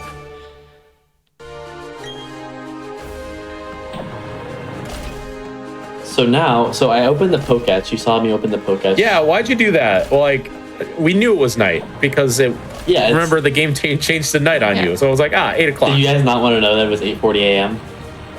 Time to. Oh yeah, it's a.m. now. You're right. We did go backwards in time technically. We did some time travel. No big deal. Yeah, but Dialga is definitely not pissed at us right now. So we're setting up a trick in the Snowpoint gym, which is gonna happen not particularly soon, but we want to be setting it up fairly far in advance. Where we have there's a piece of information we need to know that only the Poketch can tell us. And that is our step count. So we're gonna use Super Repels to track our steps throughout the next couple sections of execution. And the reason for that is we're gonna have the repel wear out on a very specific tile that allows us to do the Snowpoint puzzle a little bit faster. So we're gonna be tracking our steps for a while. Ideally, we don't have to stall too many steps in order to get to the point where we want. I'm curious to see how you do your movement because the way I have it set up, I can usually get to the gym like barely on time. Like I have a very tight movement section. Yeah. I'm not sure either. And and super repels are 200 steps. And again, it's based on the tiles. So like if you're splitting the tiles, sometimes you're like losing extra steps for no reason. So precision is very much required. Okay, so I'm gonna do this right in front of the grass. That's what I do. I wait as I wait as low as. Oh, you went into the grass. It's okay. We don't actually need to know our step count right now. We just need to. We'll see. We'll see it at some point. Yeah. Super repel, and we're gonna finally, if we get into the menu, Peach Dazzlingly sitting to this TM for a little bit of a long time. The only the only thing I do that's different than everybody else is I actually look at I switch the TM menu to actually display the names and not the numbers. I just hate looking at the numbers for some reason. We're about at that hour mark. Any time coming up that would be good for a break? When your repel runs out. Yeah, maybe that's a good idea. So that way you can see your step count exactly. Yeah, we'll get. I think would honestly be a good time. And then chat can get their steps in by walking around. Taking a break. Oh my god, you're a genius! Heck yeah! And the repel should wear out. I think like in the next I think it's just barely in the snow. It'll be a mystery to us since we don't know. Yeah. So yeah, you see the step counter going up, and we'll be just monitoring that. Typically, you don't actually. Typically, you know when your repel is going to wear out at this point, but it should wear out basically like here, as you leave the cave. You'll be like in 10 steps here, like next 3 seconds or so. Okay. And there it is. We'll stop here. Perfect. Yeah, so during these longer runs, we like to take breaks every hour. So just get up, stretch, get some water, anything y'all need to do. Just a quick reminder before we go to that break. Back to Black 2025, the upgrade to UBAF will be live February 6th through 9th here on the Games Done Quick Twitch channel, benefiting Race Forward. You can catch the action and support an incredible cause. It's nearing the end of the day. I can't speak anymore. You can type !BTB in chat to see the event schedule. And if you want to find out more about the All Black speedrunning community, you can type !BAF in Twitch chat if you're crafty. Prize submissions are open from now until February 1st. We're going to take that quick break. We'll see you in just a few minutes.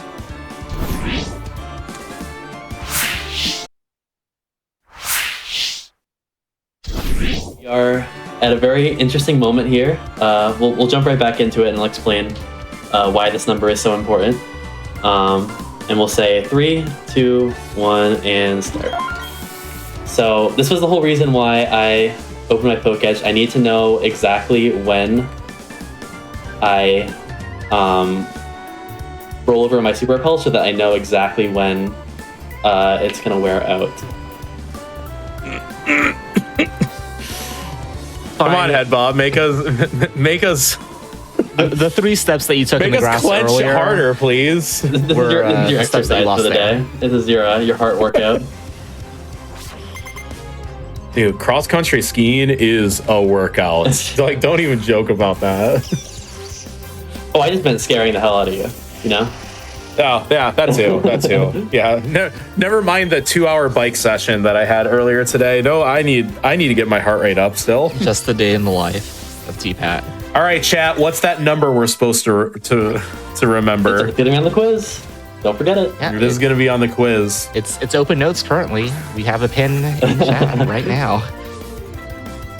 And we do need to know it. Like, in fact, the test for the others in the call is how many steps does it take from the entrance of the Snow Point Gym to the point where the repel wears out? Do you have? I'm gonna guess like 7. I think it's like, I want to say it's like 11. So the answer to this is in fact 7. Yeah. It is 7 with perfect I always do like movement. 9 So you or gotta 10. be. Yeah. So if you are, I try to also get in with 9 or 10 because you'll see it in Snow Point Gym that first area only snow tiles count and not ice tiles. And like we said, if you kind of like cross tiles diagonally, you might lose a step on your way there. So you still want to be like at least 1 or 2 safe. Yeah. Also, notably, at this point in the game, we aren't really following story progression to a T. We're supposed to be visiting the 3 lakes with like the 3 lake spirits and such. I think this one is this like Verity that's up here. I can't remember. This is Acuity, honestly. I think. Acuity. This is a cutie. Gotcha. Yeah. We're going up here. Gonna tag Snow Point City to get the fly point, and also notably, we're gonna be grabbing a couple of items along the way. A couple of rare candies, I think a calcium, and then rock climb as well.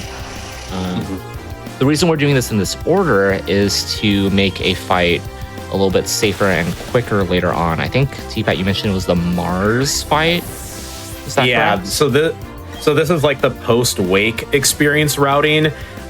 This is kind of considered the Snow Point Detour. It's actually a little bit slower movement-wise to do this out of order, but we are going to tag the fly point anyways. But because we are picking up these extra rare candies in Mount Coronet and the extra calcium on this route, and of course gathering experience from the fights themselves, we're at a little bit higher EXP going into the next Mars fight. In fact, the battle right before Mars, we hit 43, and then we'll candy to 46, making it so that we outspeed that crazy fast fat cat by exactly 1 point. So this is an experience route decision to come to Snow Point early. I believe that was pioneered by Wartab and Ringo, though I could be wrong. Yeah, I think it was Wartab.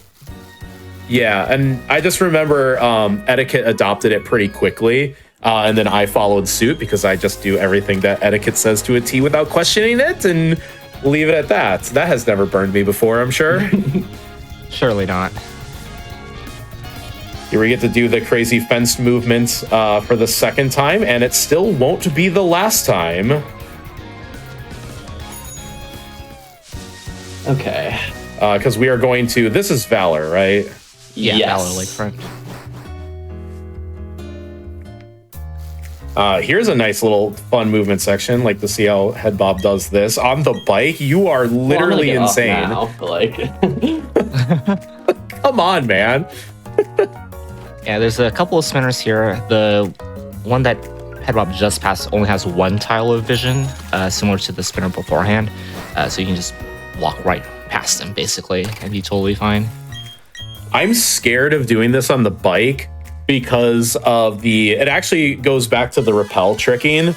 like if you end up kind of like wiggling back and forth, you're going to lose a lot of steps. And the step route's pretty tight if you don't want to lose a whole super repel. Like basically, if we don't do the snow point trick correctly, we are then just going to have to run around in a circle for 200 steps. And it just feels really bad. So I actually do this movement on foot the whole time, and Head Bob's a better gamer than I. Well, we'll see. We'll see how that pans out for me. Maybe it'll do exactly as you say. We were actually just joking that because you accidentally went three tiles deep into the grass before repelling, you actually got 3 steps back already. I'm actually shocked you didn't get an encounter in the grass on the bike. That feels that's pretty lucky. Like that has never happened before. There's no That's never happened before. There's no tile immunity in this game, and on the bike it's really bad. That crit might have mattered. That's a 13-16 range on the Bronzor for Shadow Ball. Yes. Also very important, not only to switch your held items here, but it's actually not only optimal, but you must talk to mom. And gamers, if you haven't talked to your mom recently, yeah, you should probably go do that. Give her a ring. Yeah. I in fact called my mom today. She'd be happy to hear from you. Weirdly enough, I set the date to my mom's birthday because it counts as a low encounter day. So I just say happy birthday to mom every time I do this. That's pretty cool. Shout out to all the moms and motherly figures out there. Yeah, there are a lot of... It's weird how this game works. There are days that have increased encounter rates in this game. So, like, as long as you don't pick any of those, you have, like, the best date selection. But we do have to pay a little bit of attention to the date we select. Yeah, there's a wide variety of ones you can choose from. Just, you can find one that's, cool. Yeah, except the problem is I set mine to one of the lower encounter days, and I'll still get 14 encounters. Oh yeah, before Rourke, and I'm just like, yeah, cool, that's definitely fair. Yup. Not high encounter day, my behind. This is the first instance where we're using Dazzling Gleam in a doubles fight, and you can see just how fast we're just mowing through these Pokemon. All we have to do is click Dazzling Gleam on Kadabra, and then pump an X special attack in with Monferno, because you can do that in this video game. So, Iron in chat actually asked something really interesting. If you can still blitz by this double battle and skip it. Because originally in the 1.1 version of this game, which was even more buggy than it is now, which is obviously something that the glitched runners took full advantage of, the scene basically didn't load in fast enough, and you could start walking and running before the initial camera panned out, and you could actually run past these trainers before their hitboxes were active. That has since been patched out. Okay. So it is not possible to just run past them and glitch past them like before. In fact, a lot of the glitches have been patched out. So if anybody runs any percent, you do have to play it on kind of the original 1.1 version of the game and not on current patch. Otherwise, you just don't have access to the variety of glitches which were used to great effect to get, I think any percent is 14 minutes, 13? It is surprisingly even more busted than the original Diamond and Pearl, which is actually saying something, considering that since Gen 5, Game Freak really tightened up their games pretty significantly. Like there was no game-breaking glitches, but this game is not a Game Freak game. It is an Ilka game. And since they ported over the code directly from Diamond and Pearl, a lot of the same glitches and bugs actually do still exist in the game. I think on the current patch, there's only one trainer that you can skip unintentionally, or intentionally, I suppose, in Victory Road. But we'll get there when we get there. It's like a weird facet of you being on land for like one tile and then being able to surf like almost immediately if you mash fast enough, which Yeah, like a bypasses- frame perfect. Yeah, and just bypasses the trainer vision check altogether. So that's the per ugly that we outspeed by 1 point thanks to the extra experience and rare candies. It was also a 15 and 16 range, and the bronze source 14 and 16. So we're kind of like good enough. Yeah, before this experience route came about, it would involve like a lot of setting up. Hopefully you don't get crit, that kind of stuff. But thank goodness we don't have to do that anymore. Yeah, it looks wild to see us not set up at all. Where I believe before it was one of those X defend, X speed, X special attack, and then heal because you've taken a bunch of damage, and it's just not that anymore. It's just 3 Pokemon, 3 turns, hopefully. Yeah, All that's right, let's what see I if thought. you get in. Who enjoyed just pacing shy. in place? Yeah. So we want to enter this gym with approximately 10 steps, but no fewer than 7 steps before the repel runs out. And chat, please remember this number, 7763. So on an odd number, we'll want to go in at Legacy 55. So this will be good enough. All right, you know what? Just watch the magic happen here. I hope I don't mess up. No, you'll be good. You'll be good. It's good. In fact, using the D-pad to do accurate movement, you're actually perfect now. Yeah, so there's this whole snowball puzzle here. You're supposed to, go around, and and now cool. we're now at Candace. Done. Wasn't that fun, you guys? Did you guys enjoy honestly, the puzzle? it was great. That's the only way I know how to do the puzzle. Yeah, I think if this didn't Technically work, I actually have the regular puzzle in my notes, and I still don't know how to do it. Yeah, it's just far easier to just use a repel and do it this way for us. It's not a glitch, okay? Listen, it's not a glitch. We're just taking advantage of the actual mechanic of the game. it's an oversight, you see. True. So honestly, it's worth explaining that over the fight. The fight's just pretty simple. It's just don't get hit by the Sneasel, which will likely use Avalanche anyways. What happens is that when repels wear out, they actually wear out on the tile after they wear out. And in that case, it's basically right after we leave that snow patch. And the oversight is, good job getting dig. You'll have to heal that, right? Yeah, 100%. So the oversight is that while on ice, it does just full stop you, and then you can move in a direction you choose. So we make it so that we are just directly south of Candace, and then we just walk up to her. It is so much faster and honestly so much more simple. But yeah, if your movement isn't precise, so to speak, you will miss the window and then have to run around for like 45 seconds, burning an extra super repel. My advice for head bob next time is you actually hit the snow point fly point much earlier than where you flew. Mm-hmm. You don't even have to take the stairs. When you enter town, you have you can just go to that corner and then just fly. And I think that's probably your 5 steps that you could have saved.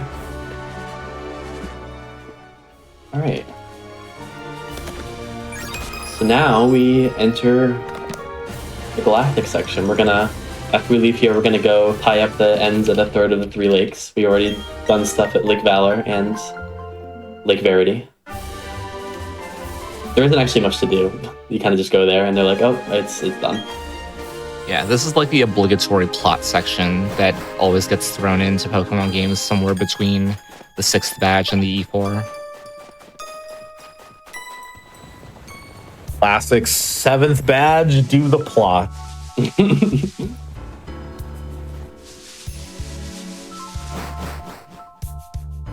I mean, Sword Shield, you've got 8 badges. You're in the middle of the equivalent of the E4, and then you go do all of the plot before you finish up the champion fight.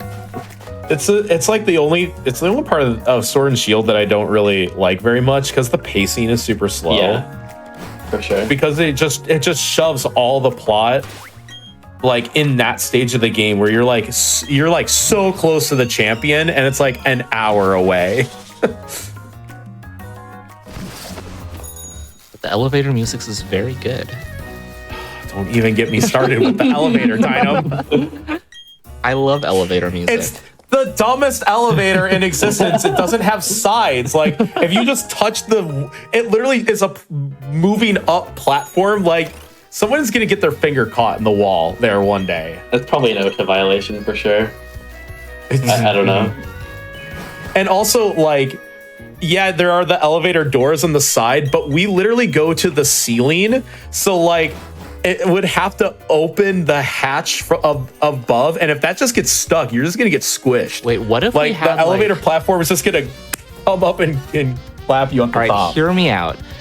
Switch Quinfecta OSHA violation %, where you get to the point in the game where you recognize that there's an OSHA violation. I already know 2 off the top of my head. Yeah, I sure do. You can't be saying this stuff while I'm waiting for a spinner.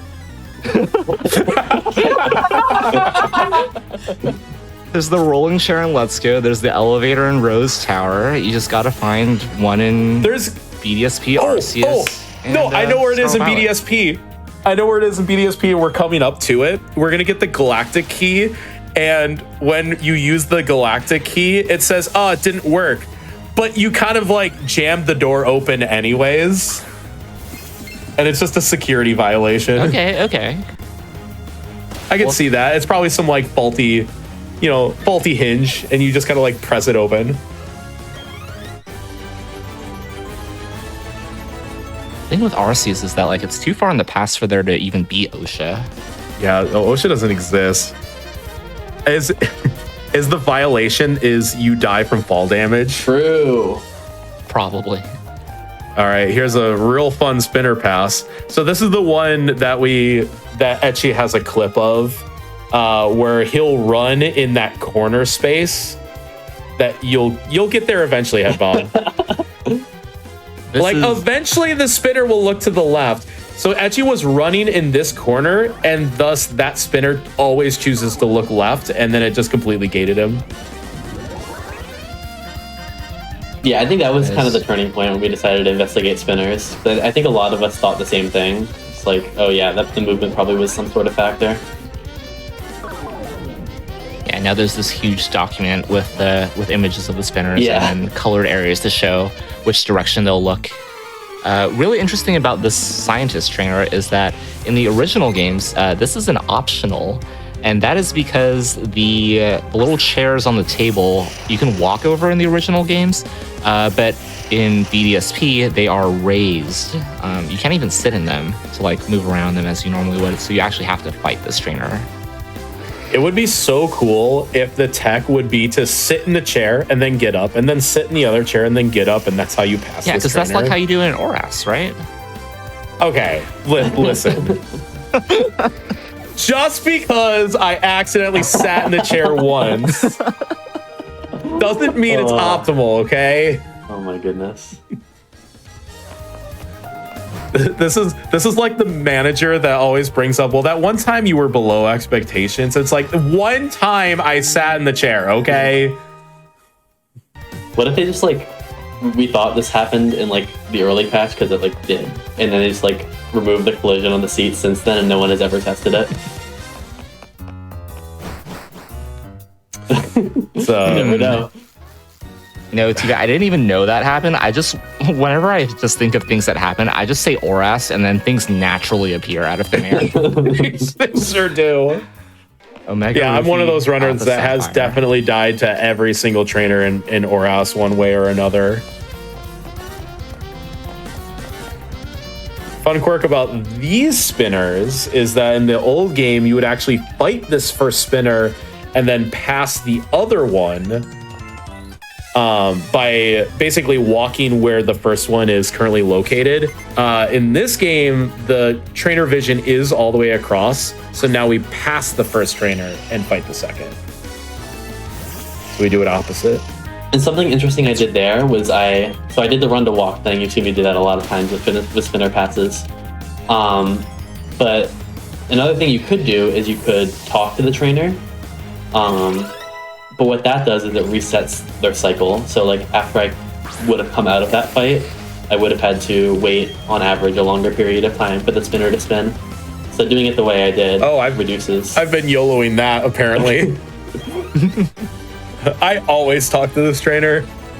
Yeah, because now the left spinner is locked for like half a second. Yeah. Right?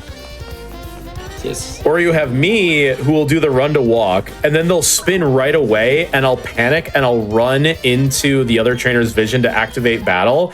And then the original spinner will then be in the process of spinning, and they spin so fast that they came out of battle and bam, they got me. And it's like, Monferno is back. Welcome back, Monferno. let's go, Monferno. He's had enough time. Sorry, she's had enough time sitting in the box. She wants some action.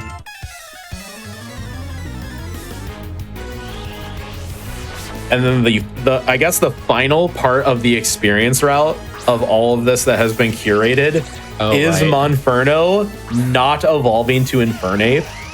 And we have to keep Monferno in the party all the way through the Galactic experience, including against Cyrus. Yeah. So like, yeah, we've only withdrawn it until now because we want it's like it's barely not gonna hit 36 before it never has to get any experience with the rest of the run. So it's perfect. It works out perfectly.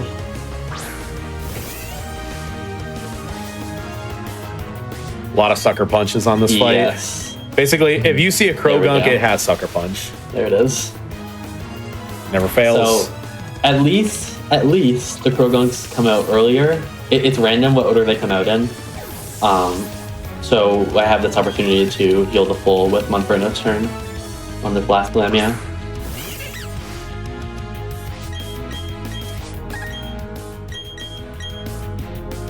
Otherwise, I would have had to heal outside the battle. I will say that, so Brilliant Diamond was my first ever submitted Pokemon speedrun like 2 years ago. Coming back now, and yes, one, that was a choice that I made. But two, it's very like, I have so much more appreciation now that I understand like Pokemon speedrun mechanics of how, just like how intricate this route is and the people who like made that possible. So shout outs to the PSR community as a whole, because there's some amazing work that goes into routing these runs. Yeah, like we knew especially BDSP, because that means they spent a lot of time routing this game that most don't even speedrun anymore. Yeah, it's truly an accomplishment to play BDSP for that long.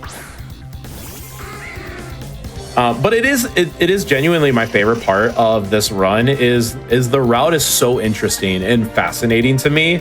And like the danger is danger. Like you're not gonna not get that in other Pokemon runs for the most part. But yeah, it's just like I said, most people don't actually run BDSP because of just like the feel of the game isn't polished. Like the sticky walls is one thing. The spinners are annoying, but they exist. I mean, Gen 2 spinners exist, so you know, there's that. Mm-hmm. And obviously the early game is very brutal in terms of resets. So there's plenty of downside to what makes this, you know, a quote, not good speed game, but the route is not one of those moments. The route is super interesting. Like, well, we knew pretty early on that Kadabra was going to be the main route for this category. The strategies that we've come up with for the fights have evolved so much over the years. And then there's the glitch category. Yes, that's a whole other experience by itself, for If sure. you like sandwiches, go check out Glitch. Any percent The glitch category asks, what if speedrunning were a sandwich? And then proceeds to philosophize on that for 14, 15 minutes. What makes a speedrun a sandwich? Yeah, chat. What makes a speedrun a sandwich? What makes a sandwich a speedrun? These are the questions that we need to answer. I don't know that we needed those questions answered. Like if we have a bike and a super rod and another bike, that's basically a sandwich. The one thing that bugs me about sandwiches, let me get this off my plate here. If you have a ham sandwich, the meat is the ham, which is in between two pieces of bread. But if like you are standing in between like two galactic grunts, people will say, "Oh, you're just the meat in a galactic grunt sandwich," and it's like, no, you're a you sandwich that the grunts of the bread.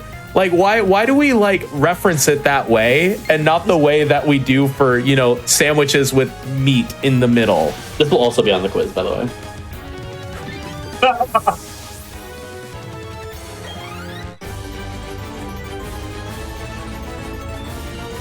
So that's the galactic Like, base, by the way. Oh yeah, there's a game or something. Everybody's thinking about it now. Okay, a sandwich doesn't have to have bread. Like, wraps exist, and that's just two pieces of lettuce. But that's not a lettuce sandwich. It is just the ends of the sandwich material that's on the inside. Speedrun as a sandwich. You skip the bread, eat the lettuce, and the tomato in some eldritch dimension somehow. Yeah. In speedrunning, you don't even make the sandwich, you just eat the individual parts because it takes too long to put the sandwich together. True. Where are we headed next, Anyways, by the way? if you want to see any percent, you need to know these things. That's on the test, but not for this category. Oh, you need to repel. That's important.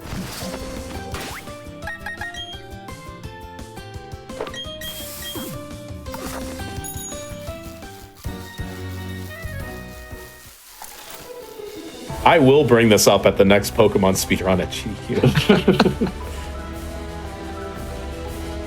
How did you not get seen by the youngster You know, there? I asked that myself. It's because Head Bob is built different. Absolutely.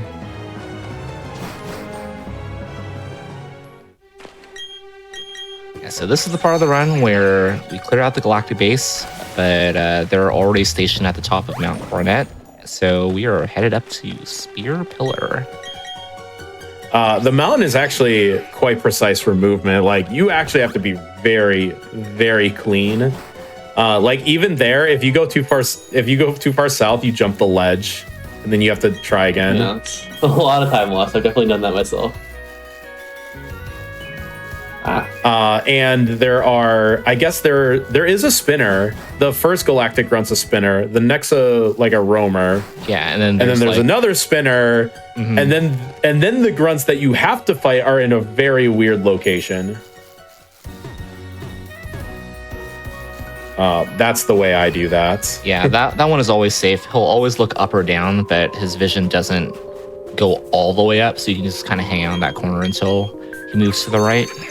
Yeah, and he's either on the left tile or the center tile, and I don't ever dare passing him down the center because you just can't line it up very well. It's just one tile gap. So I have to pick up, there's an ether here that the normal route doesn't pick up. I had to use an ether earlier because I hit that one optional that I will, it's pretty fast. It's just literally right here. Picked it up to the side. Oh, that's where it is? Yeah. Man. I forgot it was there. Because in Platinum, it's in like the next room. I love spinners. Me too. Alright, so that's the last spinner we're gonna see for a little while. There aren't many left. There's like maybe only one left at this point. There's like one or two, but Oh, well, like yeah. you can kind of avoid them. I guess like Yeah, the you way can down skip the from one over Veilstone as well. mhm. Like those are all like on a cycle, so that doesn't really count. Yeah, this is the room where I thought the ether was. I remember I tried to pick it up casually, and I'm like, where is it? And it's like, it's in Platinum, bro.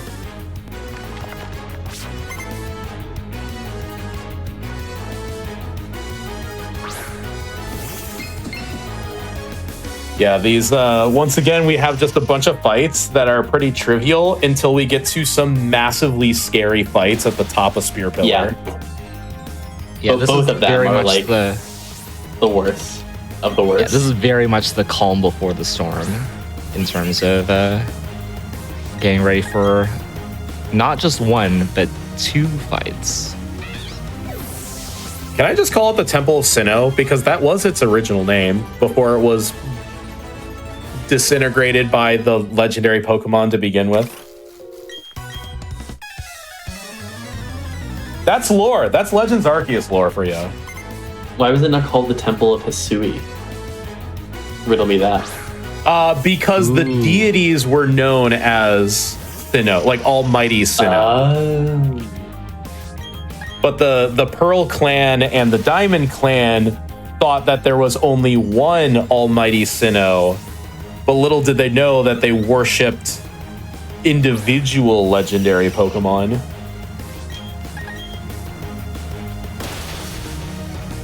Shout out Pokemon Legends Arceus. That's a good game. How's that been going for you? You've been running some of that. That's a good game. I've been having a lot of fun with it. It's fun because you can just do your own route. Yeah, you have a lot of options in terms of ways you can go about it, for sure. How did you talk to that trainer without getting the explanation point? Built different. No, Legends Arceus is super cool, but it's a very non-standard Pokemon game because it rewards more of like skill of the game specifically, whereas a lot of like routing skills and knowing about X items carries over from like a more standard route like this one. Yes, that's unfortunate. Yeah, I always thought of like Pokemon Let's Go as like the precursor to learning Arceus, because in Let's Go you have like your 50 catches before Koga. They are basically randomized throughout the game, more or less. But you get your standard ones. Yeah, exactly. You get your standard ones, and you kind of adjust on the fly for something that does or doesn't show and then up. Arceus, you like dial that up to 11 with research tasks and keeping track of what you've done already. It's a very similar principle. The best is when you have to make sure that you have both a male and female Starly for your strats to work. Oh my gosh, there's so many instances of that. There's so much of that. Kricketune, Gligar. Oh my gosh. Don't you love like you're RNG? having Legends Arceus PTSD. I love RNG. But like, it is genuinely fun. Yeah. It is funny that we said like a lot of like the PMD players were really good at Legends Arceus, because like the theory was be good at the game in general, and that rewards like your speedrunning time, versus like knowing this route really like intricately. Like, if you told me to go to the Great Marsh and avoid all the trainers, I have no idea. Like, I wouldn't even begin to know where all the trainers are located in the Great Marsh in this game, because I've never gone in that direction. I've only done the speed run of this. But Arceus is like, you can do all the things. And the better that you are at all the things, the better you are in general. Yeah, basically. You TPS that very well. The speedrun's a very nice experience. The casual experience is actually very different, but it's also very good in its own right, I think. So I think I actually would argue that Legends Arceus was my favorite casual Pokemon game ever. Yeah. If you haven't played it, very good casually. It's well worth it. Can't wait for ZA to come out. Yeah, it'll be good. I'm hyped. ZA and Switch 2 waiting room. Headbob will do this anyway, but it is imperative that following this cutscene, Headbob saves his game. Not that it matters that much, but yeah, you should save the game. Mars Jupiter is the most difficult fight of the whole game. It is what is known as a true double battle. So instead of using two of our Pokemon against them, Barry shows up and says, "I'll team up with you." And I'm gonna put this lightly because my notes say something I can't repeat on the Games Done Quick channel, but Barry is the problem in this fight. If this was a 1 versus 2 fight, it would actually be easier than Barry showing up because Barry complicates things. Yeah, Barry can so be this- an active detriment depending on which side he chooses to attack first. So this turns out to be an X defend, X special attack, and kind of adapt kind of fight. There are lines, there are flow charts, but it gets so complicated so quickly that you have to be on your toes. Yeah, that is a start to the fight. Yeah, so we're setting up an X defense here because these bronzers are mostly going to spam payback into. That's no, that's a Munchlax. That's fine. Interesting. That's fine because the Munchlax hits himself. It's actually Payback into Munchlax, into Confuse Ray into Munchlax. I have never seen that I don't before. think I've ever seen that. That's so weird.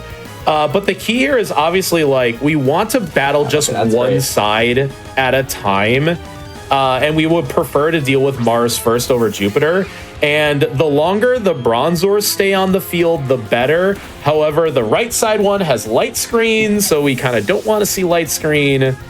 And you're having an immaculate fight right now, and it's making me very jealous. Yeah, if this Munchlax just keeps hitting itself, even like This is fight perfect. If it kills it this turn, it's perfect. If it kills it this turn, you're having a perfect fight. Yeah, the idea is that you do not want. So Jupiter has a Skunk Tank, Mars has a Purugly. You do not want both of those out on the field at the same time, or else they will completely demolish Kadabra. So we focus on taking out Mars's side of the party, and that's perfect. Dude, I'm balding right now. My jealousy actually cannot be contained because I have never had this god fight before. Oh man. I mean, I can still get crit and die. That'd be pretty anticlimactic. Okay, I think we should be good.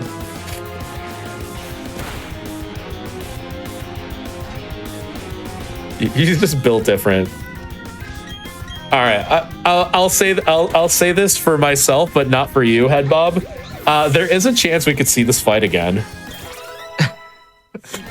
Yeah. Yeah. Yeah, but as far as the Mars Jupiter doubles goes, there's like 1,000,001 ways that this can go wrong, and this is like one of the 2 ways this can go right. Yeah, and Barry is 999,000 of them. Yeah, this was very clean. Like chat should understand that this was an incredibly good Mars Jupiter double battle. What's funny is the best part about that fight was Munchlax hitting itself. That was the best part about the fight. Yeah, it really was. Like I said, if Barry didn't exist in that fight, we would have a simple flow chart of here's how you handle the fight, here's how you set up, here's how you attack. But Barry complicates things so quickly because if he does too much damage, like Dynam said, if the aces are out in the field at the same time, it gets very bad very fast. But the problem now is that we are going to be thrust into the Cyrus fight. Without the Cyrus fight is also scary. We do not have an opportunity to menu before the Cyrus fight. We just get thrown straight in. So if we lose this fight, we go back to our last save, which is before Mars and Jupiter. And before you think, oh, well, just climb Mount Coronet again. Yeah, no, you still have to do the Mars and Jupiter double battle. There is no plot flag that is turned on or off between defeating Mars and Jupiter and starting Cyrus.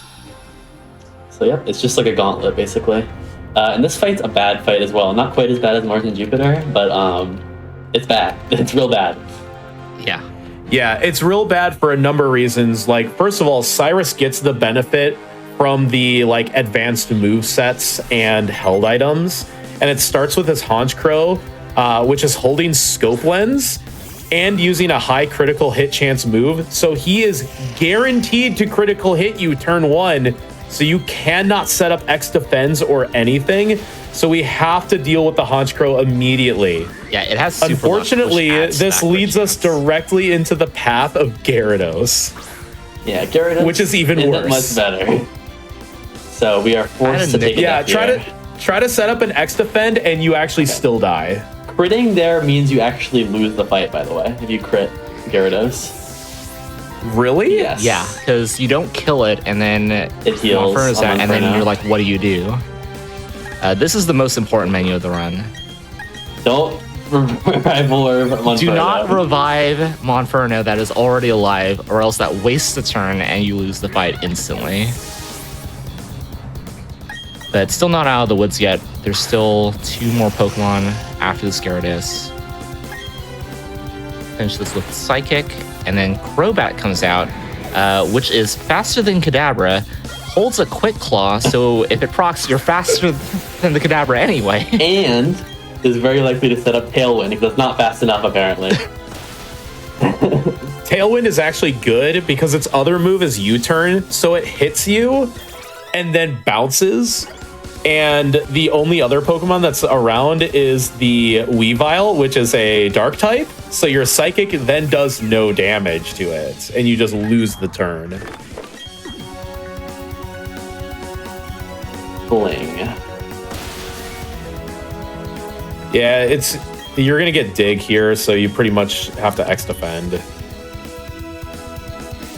Yeah, but because Weavile is now faster, we can click Dazzling Gleam, Okay, we made it. and when it pops up, success. Yeah, if we had died anywhere in that fight, and there were plenty of opportunities to lose the fight, we would have had to reset and then do the double battle that we just did all over again.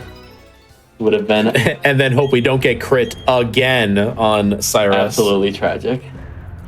Most people who do marathon runs will have a spare save file after Cyrus, because like you just, in the estimate, you just cannot account for dying to Cyrus twice, because that's like 14 or 15 minutes of time loss is to die twice. That's a very good point, actually. I remember Etiquette at SGDQ realized this the night before and was like, oh god. So he spent like 2.5 hours literally getting to this point to have a backup file in the event that he died to Cyrus twice. And I was like, what were you doing last night? He was like setting up a backup file that I didn't realize that I needed, but absolutely need. But we are through, like, that's like the last like real like scary moment of the run, honestly.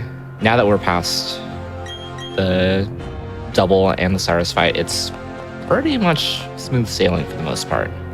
Yeah, it's kind of back to standard stuff where it's like if you get crit on Volkner, for example, it's like, oh no. Anyways, I reset, and it's not like super detrimental in a marathon setting. That's what us speedrunners think about. We're just like, how much time can I lose in a marathon, and how bad is it?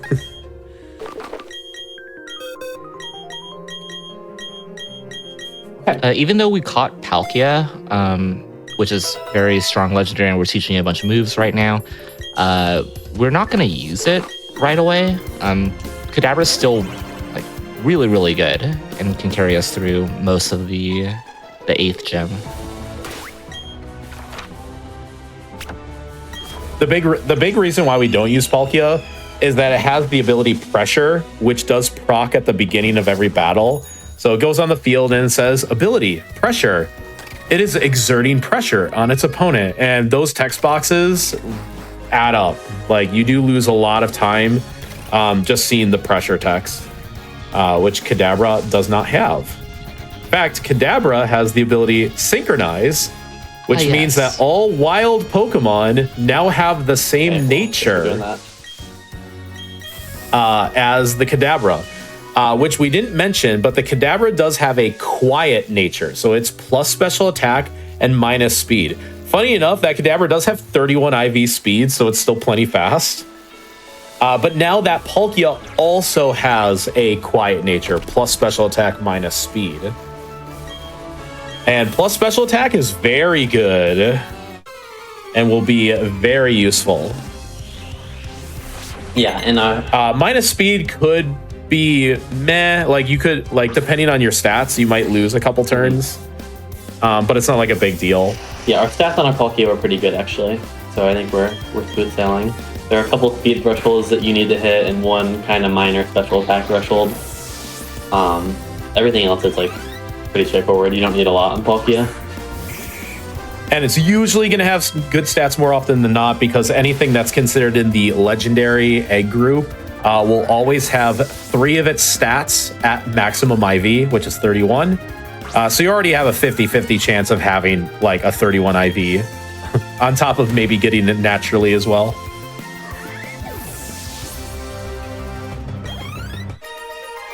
Yeah, Kadabra kind of, it's still clearing out. It still can like pretty much do all of these fights, like all the way through Victory Road.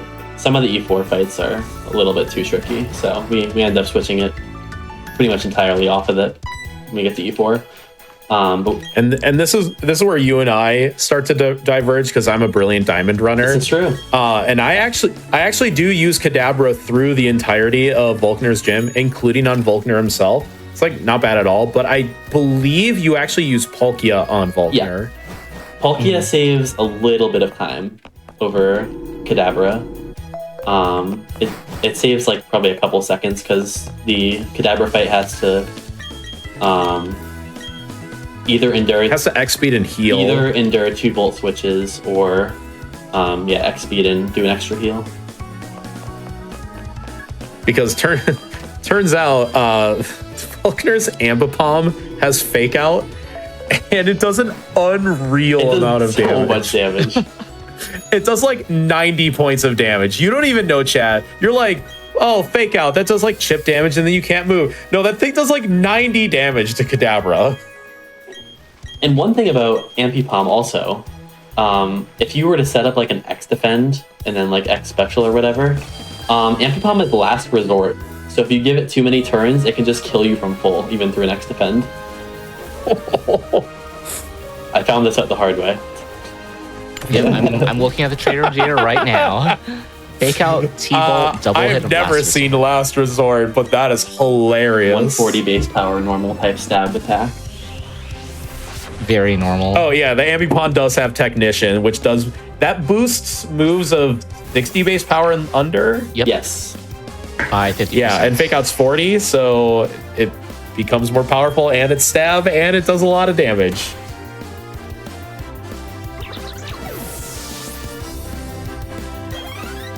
I just realized that we have a Shining Pearl runner and 2 brilliant diamond commentators for this last section of the run. Yeah, we'll just see you later, Head Bob. You're on your own. Yep. Have fun. Good luck. Have fun. Except that's the thing, we're still gonna use Kadabra through Victory Road, though. Yeah. Like, it's just so good. It is genuinely. Like, you just slap on some choice specs, and you don't even have to set up on anything. Yeah, genuinely, it's not that big of a difference between the 2 versions. Dialga and Palkia each have their bad fights. Seven fights different. It is literally just Volkner, the last Berry fight, and then the entirety of the Elite Four are the only fights that are different. One could argue, like, internally in our community, that we really should combine the leaderboards, because they are separate at the moment. And the runs just really aren't that different anymore. They used to be different because of the Scyther route, and that was like, oh, these are like 2 completely different runs and completely different routes. But now that it has like kind of converged, you could make the argument that they should just be one category now. Yeah, for sure. With Shining Pearl being the optimal of the 2. Because turns out, as it happens with most starters, having a water type and surf is just really good. Yeah, it does good things for you, typically. Also, Water Dragon is like a very good defensive type, also. Yeah, you are only weak to Dragon and Fairy.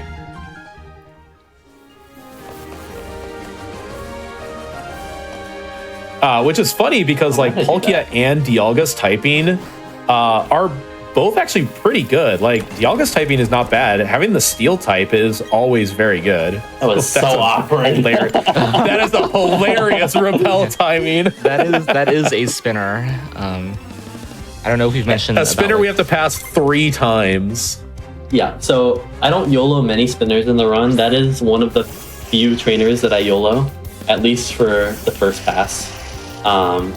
Just because there's so many opportunities to be seen by him in the future, and it's like a lot of waiting or whatever. He only has 1 Pokemon. It's not that bad to actually hit him, especially on the first pass. So, yeah. Yeah, the trainer that you really don't want to hit is the Pikachu like fangirl that was in the previous room. They got 4 Pikachu. 4. Yeah, I think. Just 4 Pikachu. Just 4 Pikachu. The Pikachu cosplayer. Do we call that trainer? Do they really have to have a label? They just like Pikachu. You know? Yeah, there's a whole game devoted to Pikachu. It's called Let's Go Pikachu. I have heard good things about that game, but I wouldn't know. I'm the Eevee runner. Are there any Eevee super fans in this game, or are they only the Pikachu fans? That's a good point, actually. I feel like there should be like Eevee, like school kids. You would think, right? There are in Sword and Shield, because they run around the grass before Turfield. I feel like Eevee is like more popular these days amongst like the fan base. I mean, have you seen how expensive those Evolution cards are? Gosh. My Cosmetic goodness, the evolutions. Umbreon's like $2,000. They'll print more. They'll Soon, print TM. more. You're coping. They literally put out an announcement saying that they'll print more. Yeah, it doesn't mean that they won't make the hit rates worse. There is actually a There's very a- important fairy type that we're going to be dealing with later. So having the fairy weakness is actually relevant for Palkia. It is definitely its worst fight. So that won't be very fun. But It's the one fight that Dialga gets the advantage on, being the steel typing. Right. It is funny. We'll mention it more in the Elite Four, but basically, like the fights in terms of how dangerous they are inverted between the two versions. except for Like Palkia's gets like worse and worse and worse, and Dialga's gets like it starts bad and then gets easier and easier.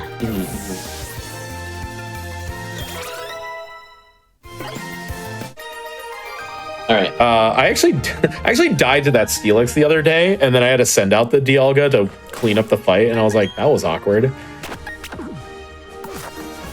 Well, here's the other 2 passes coming up. Probably shouldn't. I don't know what I'm doing. Spin. This will be safer, and then because now you just have to wait. There we go. See, I would have done it the way you were gonna do it, and then just YOLO the last pass anyways. But I'm a maniac, so If you guys had all watched runs that were happening in like late 2021, early 2022, literally like every single spinner is YOLO'd. Like people just like because we just thought like, oh, they just like have long waiting periods. That's just like how it works. And there are some very funny videos of how they're like spinning wildly. It hasn't been proven, but I feel like they do have a quote like gotcha mechanic where if you're running and you're just going to run past them, they will spin to look at you no matter where they are in their cycle, including if they had just spun. And you would think, oh, what about the grace period? It's like, no, they'll spin and then respin at you anyways. That was the first time I have not seen fake out. Yeah, very weird. But yeah, if you try to pass the spinner while they're still actively spinning, they can just spin right back towards you if you run past them. Yeah, and they spin fast too. Yeah. They're not like Let's Go where they take forever and then close their eyes. Like they are sharp on how fast they're spinning.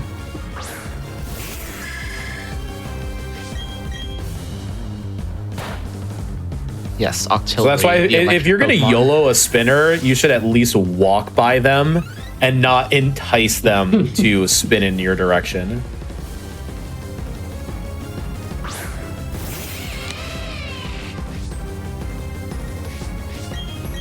It is wild to think that Palkia is faster than Kadabra here, because it's like, dude, you're weak to electricity, but you end up just with the Ambi Palm out anyways. Yeah. Yeah, Kadabra actually has to set up one less X item there. But it involves like a heal turn or an extra volt switch or something. So like it pretty much like evens out roughly.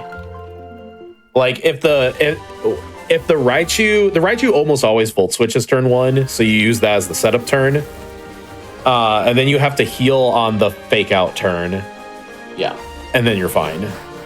Because the only thing you have to set up with Kadabra, funny enough, is X speed.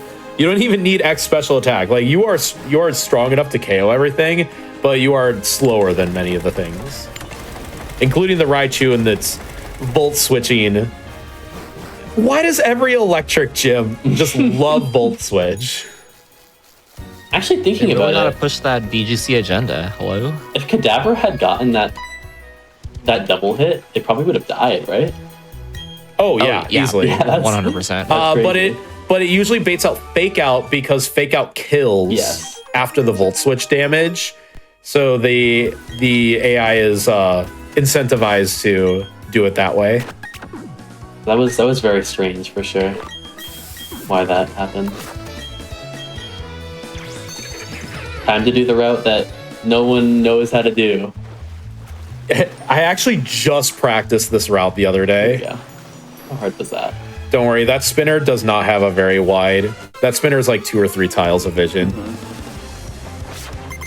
Yeah, this is like a weird route where like no one's really practiced this route and everybody kind of is like a little bit sketchy movement wise. So I was like, you know what? I'm just finally going to learn it.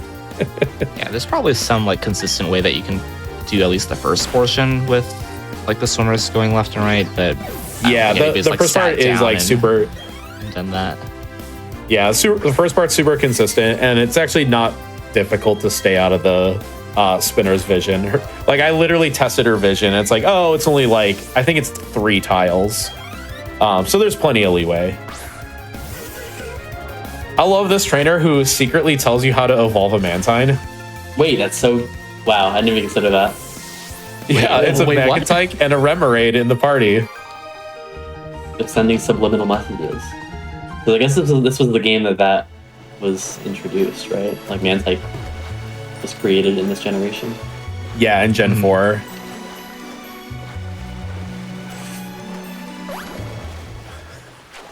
World record holder doesn't even know how the roamers move. Gonna YOLO the spinner. Because And that's the last spinner in the game. yep. Yeah.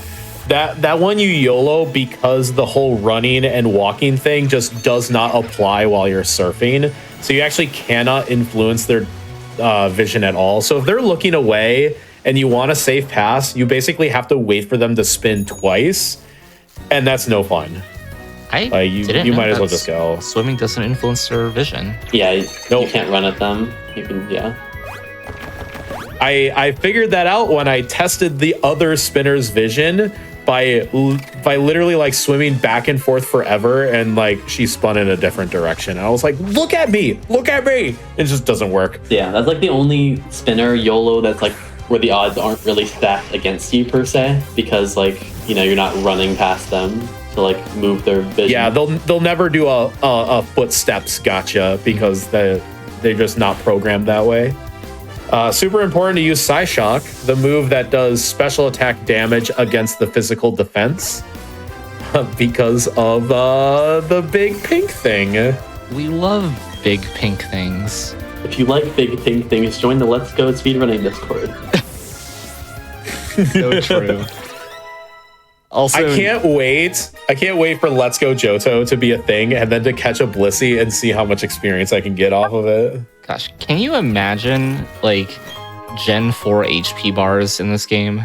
I choose not to typically. I don't know. Like, how many minutes would we have to add to our estimate if those were still in the game? More or less than the music on or off. Oh gosh. We're a little over the 3-hour mark. Do you want to take a break? Yeah, for sure. All good to go here. Perfect. So yeah, during these longer runs, we like to take a break every hour. So just everybody get up, stretch, get some water, anything y'all need to do. Just a quick reminder, if you would like to support the GDQ Hotfix, you can check out the 2024 Season 4 shirt over at theeddie.com/GDQ. You're going to take a quick break. I'm back with the rest of the run. See you in just a few minutes, everyone.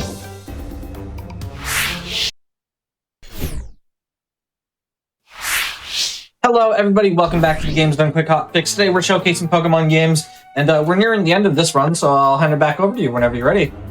Thank you very much. Yeah, this is our final stretch here. We're in Victory Road. So let's get back into it. We'll say 3, 2, 1, and begin. Strength made it possible to move boulders around. I've been staring at the text box for 6 minutes, wondering when I can actually use my formidable strength to move the boulder. We actually didn't even mention that the HMs do exist, but you don't need to teach them to Pokemon. And you don't have to have, obviously, those Pokemon in your party. They will just be like, a Bidoof came by and helped out. Or a Babarrel. And yeah, the Babarrel helps out with a lot of the HMs, actually. It's almost as if they knew. Barrel that it's like I think what Bidoof does Rock Smash, but it's like Babarrel like does surf, Strength. waterfall. Babarrel does Surf, Waterfall, Rock Climb. Yeah. All right, I have a counter idea.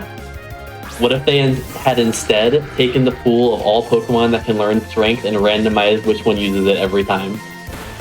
Yo. That would be so good. That would be so cool to just have like random Pokemon show up. That's the randomizer we need in our life. Which one shows up to A use wild pet? Groudon came to use Strength for you. like in a less chaotic sense, they should at least choose from the pool of wild Pokemon in the area that you are in. I mean, that makes sense too. That makes a lot more sense, actually. I'll clarify. To be like, oh, this friendly wild Pokemon came by and then did the Rock Smash thing. Who does Defog? Is that Staraptor? Yeah, that's Staraptor. Yeah. And Staraptor does Fly. And then what would be the other one? Cut? Probably also Bidoof or Babarrel or something. That is all. That is in fact also Bidoof. The Bidoof line is absolutely goated when it comes to using HMs. Definitely.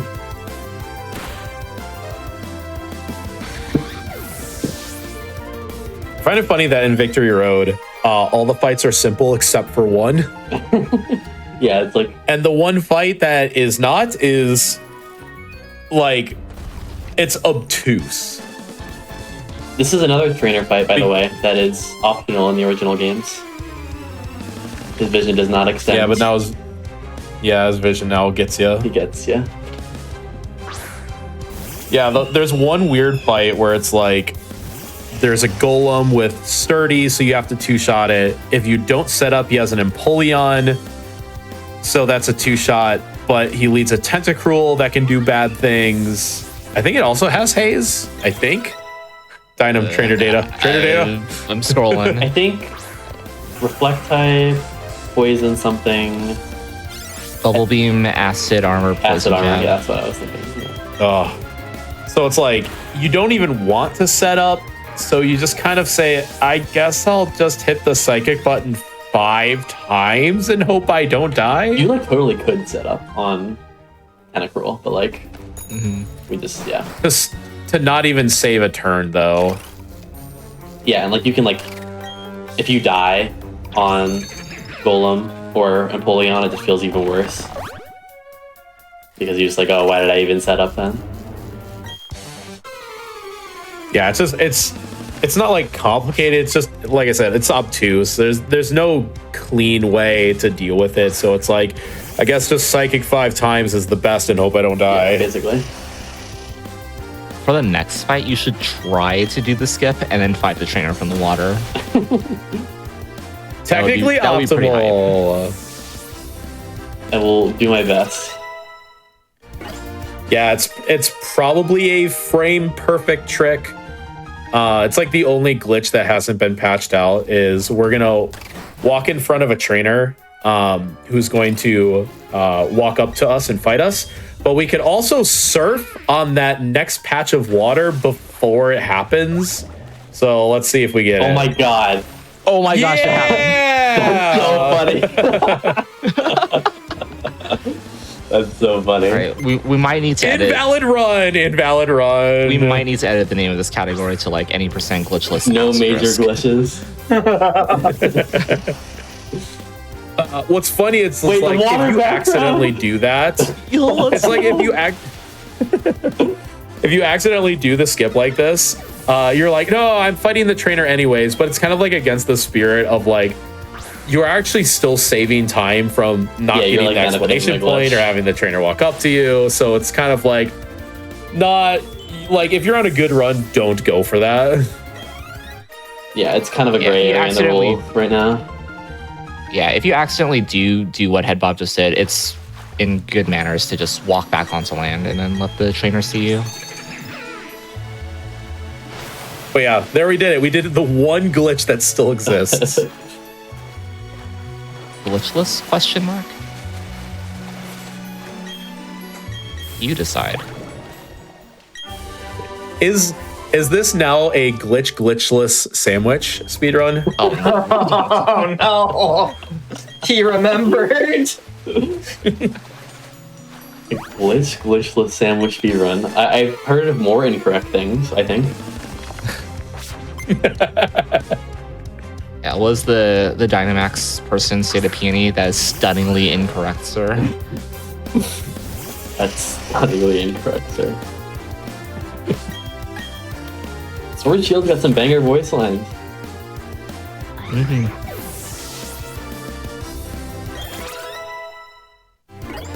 Alright, so the fight that we were talking about earlier is coming up soon. We just hope that we don't take too much damage from the Golem, so that we can not die to the Empoleon, ideally. If we do die, it's fine. We have the Palkia in the back. We can clean up. The experience isn't really important or anything, because we pretty much are. We're pretty much done using Kadabra. Pretty soon. The swag talk from behind. Let's see how that works out. Completely intentional. Yeah, I'll mess it up afterwards. No big deal.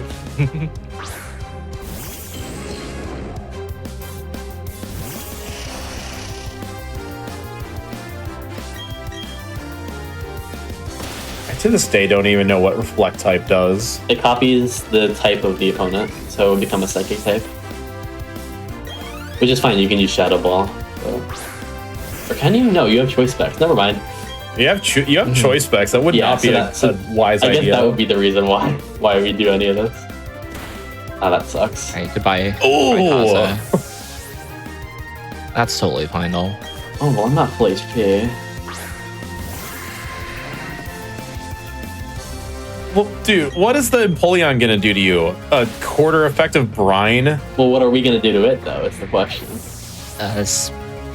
Spam, surf, and heal at the center, I guess? I don't know. I'm pretty sure, it's funny, I'm pretty sure I don't even need to heal. I'm pretty sure Brian just wouldn't kill from here. Even with 130 base power. 8 damage. Oh, wow. Okay. To be fair, you did heal, so that brine would have done double damage at your whole health. 16. Ooh. Apparently, brine is the strongest move on you. Okay, I'm just gonna... this Empoleon does have Aqua Jet, so like if you do get put into like low HP, like the Kadabra specifically, it might choose it, but I think it's... The AI is kind of broken. It's not perfect. I like the little sword stance weaved in between the brines. Yeah, very... Maximum flare. Very tactical. Oh, I need to revive, that would have been bad.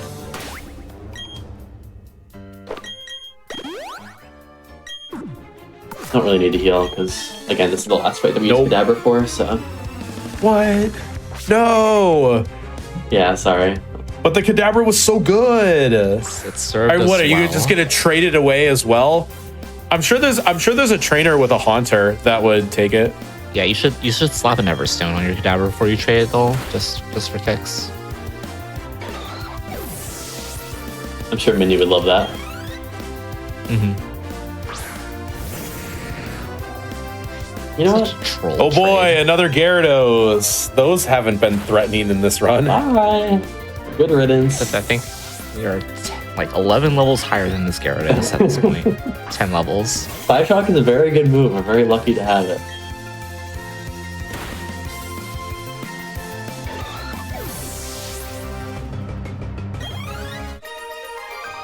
Alright, so... Because I used one too many surfs, I think, so I may need to use the center.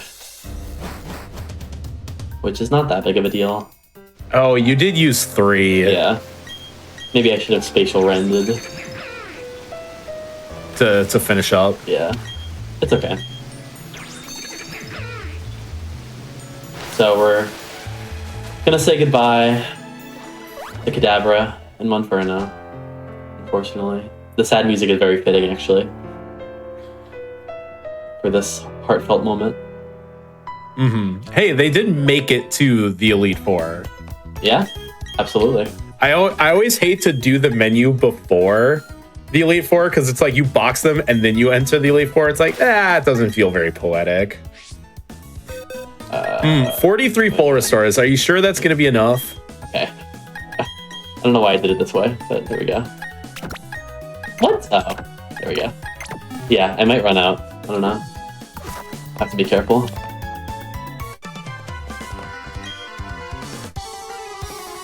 All right, one more berry fight for the fans, I guess. He begrudgingly said. This fight can certainly kill you, by the way. It can be definitely very dangerous. Yeah, funnily enough, the Staraptor no longer has the Quick Claw, but it does have a Focus Sash instead. So we have to hit it twice before it goes down. Its best move against us is Close Combat, yeah? Yes. It definitely is against Dialga.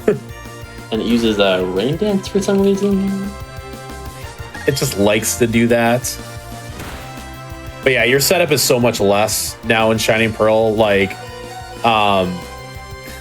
Brilliant Diamond has to set up an X defend and an X speed and 2 X specials. And I think you did, what, 1 Yeah. of those? Well, no, I'm going to set up another one on Rapidash. But I'm first going to heal because I am dead to Mega Horn. I probably could have slashed to finish this Staraptor, honestly, thinking about it. But there goes the rain.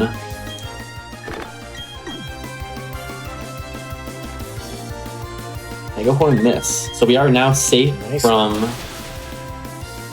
Quick Claw on Empoleon, which now has the Quick Claw. It has access to Grass Knot, which does a good chunk of damage, but like... Yeah. It does about like 40-30%. So as long as you're not too low, you're fine. But the only nice thing about in this fight is that the pressure ability does kind of help against Berry Staraptor because now it'll only get 3 uses of close combat instead of its normal 5. That helps with Dialga specifically because we're actually fine on PP. Because the extra one accounts for the rare chance of Staraptor swapping straight into Empoleon, which can happen, which will require an extra surf. So we are exactly fine on surfs here. Awesome. Nice. And no Quick Claw. And no Quick Claw.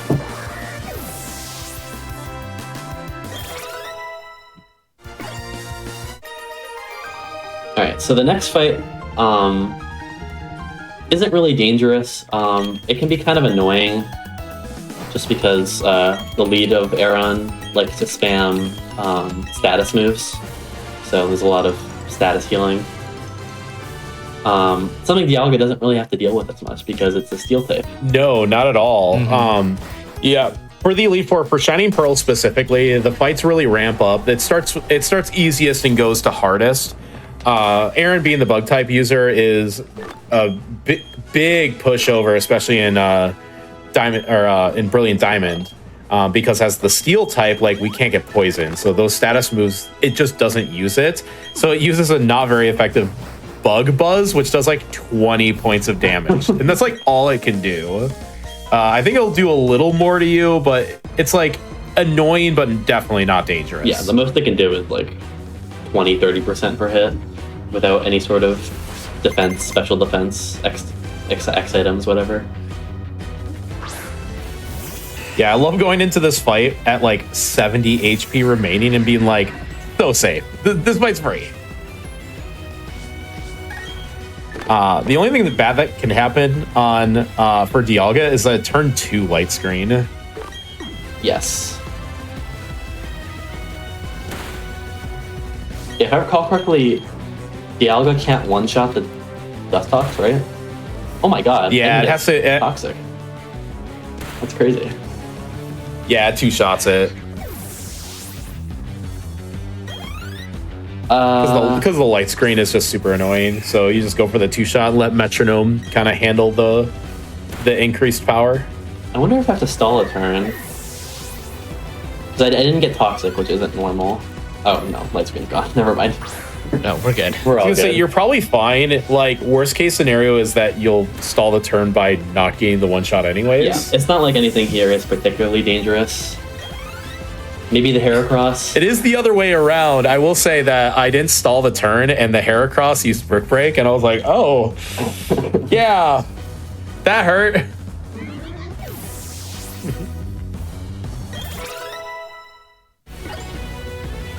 Yeah, and then pretty much every fight from here has some sort of difficulty, I guess. Aaron's kind of the soft entry into it. Birth is a lot worse for Dialga than it is for Palkia, but it's still pretty annoying again because the lead has Toxic. So Yeah, Quagsire Yeah, for, also has Earthquake, which will decimate Dialga yes, pretty much. Yeah, Dialga without has setting to up X an defend defense. and then be like, hope I don't get crit. And I think you get like 3 chances in total to get crit minimum. there's our Dragon Pulse that we got. Facial Rend, not exactly a reliable move per se. It's funny that the remakes do this. Like, Origin Pulse, Precipice Blades, just use Surf and Earthquake. That's fine. Yeah. Yeah, the thing is, Spatial Rend, like, it's not that much more powerful than Dragon Pulse. It doesn't really get you anything extra over Dragon Pulse, but it has the 5% chance to miss and has less power points. My boy, Acquire the Sire. Why is it the 2 fights in this game that have Quagsires are like really dangerous fights? The real questions. Look at that threatening gaze. Twitch chat, are you intimidated? I sure am. She's just standing there menacingly.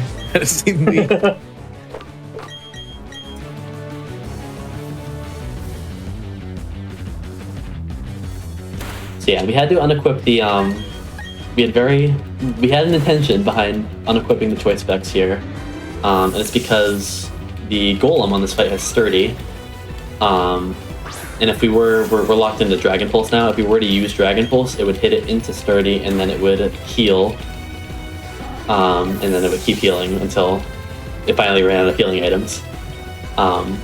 So by leading... Right, because Sturdy doesn't just proc once, it will always proc if you're at full health. Yes.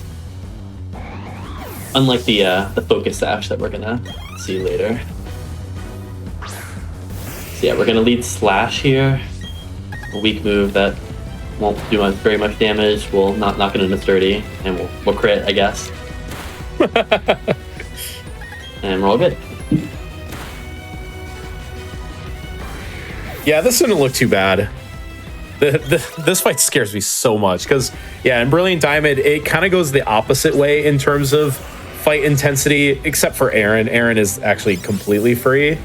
And then Bertha is the scariest. This is like the most dangerous fight. And then it gets a little bit easier from there.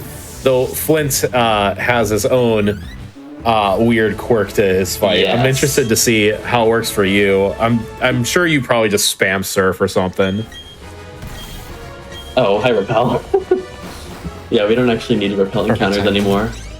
Not many wild. So I know that Flint is funny because he's the fire type Elite Four member that doesn't have very many fire types on his team, but it's not that specifically. His Rapidash will use Flame Charge to increase its speed turn after turn, and it also can use the move Sing, which usually is not very accurate, but the Rapidash is holding the wide lens, which does increase Sing's accuracy. So it'll try to put you to sleep and then use Flame Charge and then be like faster than you. And I just know that in terms of Dialga, you have to tank a Flame Charge close combat and potentially a mock punch Yes. while trying to just hit through sleep. Because if you heal off sleep, it could just loop you back. Or a hypnosis, not sync. Yeah, I think But hypnosis same is like deal. 5% more accurate than Sing. Yeah, because we got put to sleep, we have to do all of our setup on this. We're just gonna surf until we wake up to avoid like getting chained put to sleep. Which is always 1 to 3 turns. So you're guaranteed sleep for 1 turn, and you can be asleep for as many as 3. And if we get unlucky here, Yeah, you got 2, so that's fair. I probably am gonna heal on the Lopunny. Just because I'm dead to a critical hit. I may still be dead to a crit, we'll see, but better to be safer. I would think you'd almost be dead to the combo of close combat and mock punch. Yeah. Well, the thing is about close combat plus mock punch is it really shouldn't use mock punch because you put it into heal range and typically it prioritizes the heal. I don't think anyone's gotten mock punch, but I think it's just there as like a precaution in case it is possible. Might have to test that one day. Yeah, I don't think anyone's actually tested it. It's just like in theory. Yeah. Maybe it's one of those things like on Wake that it'll only ever use it if you are completely in kill Right. range. But you're right about the healing items. That could be a different scenario. Yeah, trainer AI. We mentioned Mach Punch because the Infernape is holding a focus sash. Yeah, it's gonna get a hit here. Close combat does a good amount, but not as much as it would do to Dialga, fortunately.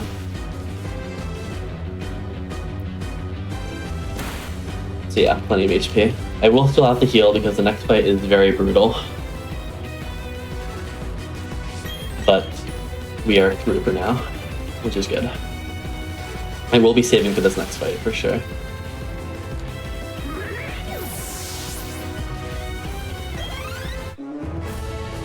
Yeah, it's just wild that Dialga's typing does it no favors. You steal great defensive typing and then has to fight the ground and fire type Elite Four with fighting type moves. It's like, okay, cool.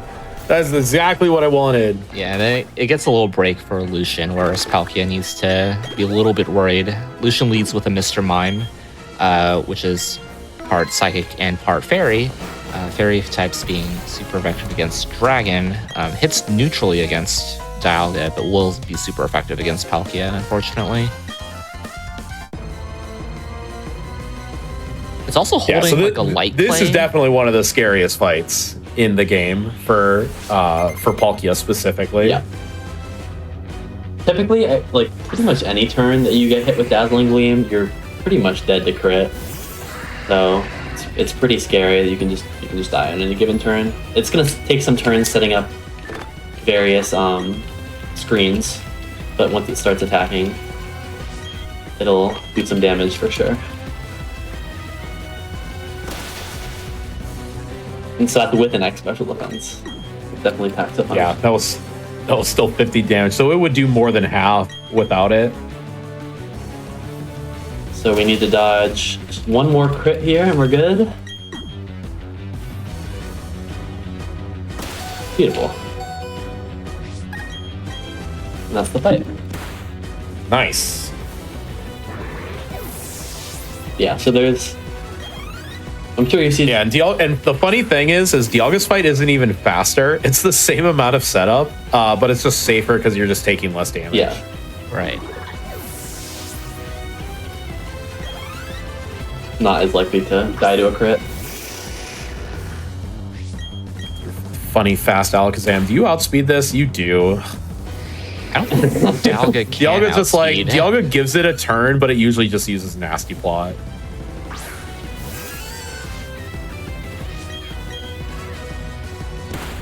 And so now we only have one fight left. The champion, Cynthia. All right.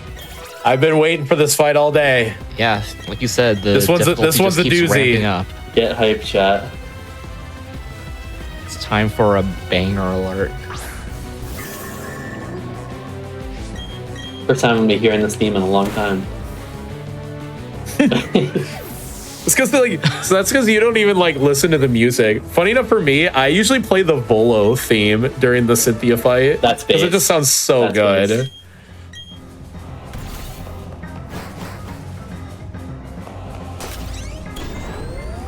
All right, chat. Let's put some bangers in chat. All right, I'm gonna save. This is gonna be incredible. Yeah, make sure to heal. You're at 30 HP. Heal, Just to be safe. Yeah. Heal, save. Be careful here. Head in.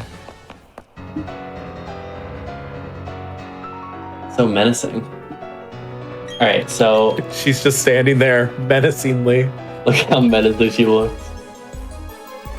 All right, so Spiritom's gonna do a lot with its special move, so we're gonna Spadef to reduce the damage. Yeah, kind of like you did in the last fight. Yeah. Yeah, it's got Shadow Ball, Dark Pulse, and Psychic, and 2 of those can actually drop your special defense, which is a little bit concerning. Nice double pressure standoff. All right, so Spadef. Shadow Ball. Spadef drop, perfect. All right. Amazing. Sucker So a Punch. very funny thing starts to happen. Notice what's happening here. It just stops using moves. So Cynthia identifies that Sucker Punch does more damage. And funny enough, she's out of Sucker Punches now because of pressure. Yeah, so it runs out like the perfect time that we can just not get Sucker Punch every single time. And oh, by the way, the fight is we over, win. and it's Yeah, just it's over. great. Yeah. we win. Click Dragon Pulse 6 times and you win.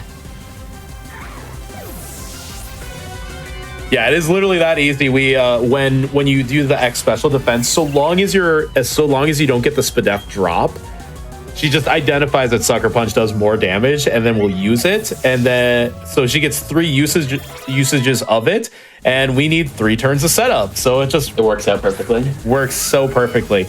She doesn't always do it, especially against me. I've had some very off the rail fights against Cynthia where she's just like, I love my move Psychic, and I'm like, stop. And I have died to this fight by getting crit on one of those turns, and like I said, it does 3 times as much damage as you're expecting, and then it's no fun anymore. But usually, if the fight goes like this, Cynthia is actually quite easy. Yeah, probably the easiest one in the entire E4. We were definitely just like playing it up. We haven't figured it out yet. If it wasn't for that AI quirk, this fight would probably be a lot harder to route. But it's just set up and sweet. And so that's the run. Bob. Yeah, GG. And GG. time will be on the fade out after the Hall of Fame sequence coming up. It's a pretty good time, actually. Yeah, for This is actually a great time with music on, and you did take a rival to death. Yes. And a optional, I Yes, think, or yes, something. yes. Yeah, you hit the fog optional. It's very funny that that's the one I hit. Just like we were literally talking about how I was like tired today, and I was gonna walk into a trainer's vision that was just like looking the same way. well, to be fair, it was fog route, so Yes. But you have a little bit of grace there. fog route is definitely tough if your eyesight isn't best. So a lot of people opt to get deep fog. It's completely understandable.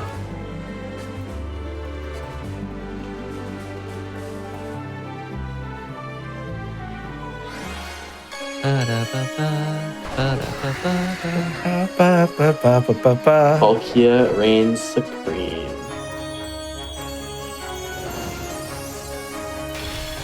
Alright, so timing's going to be on the fade out here.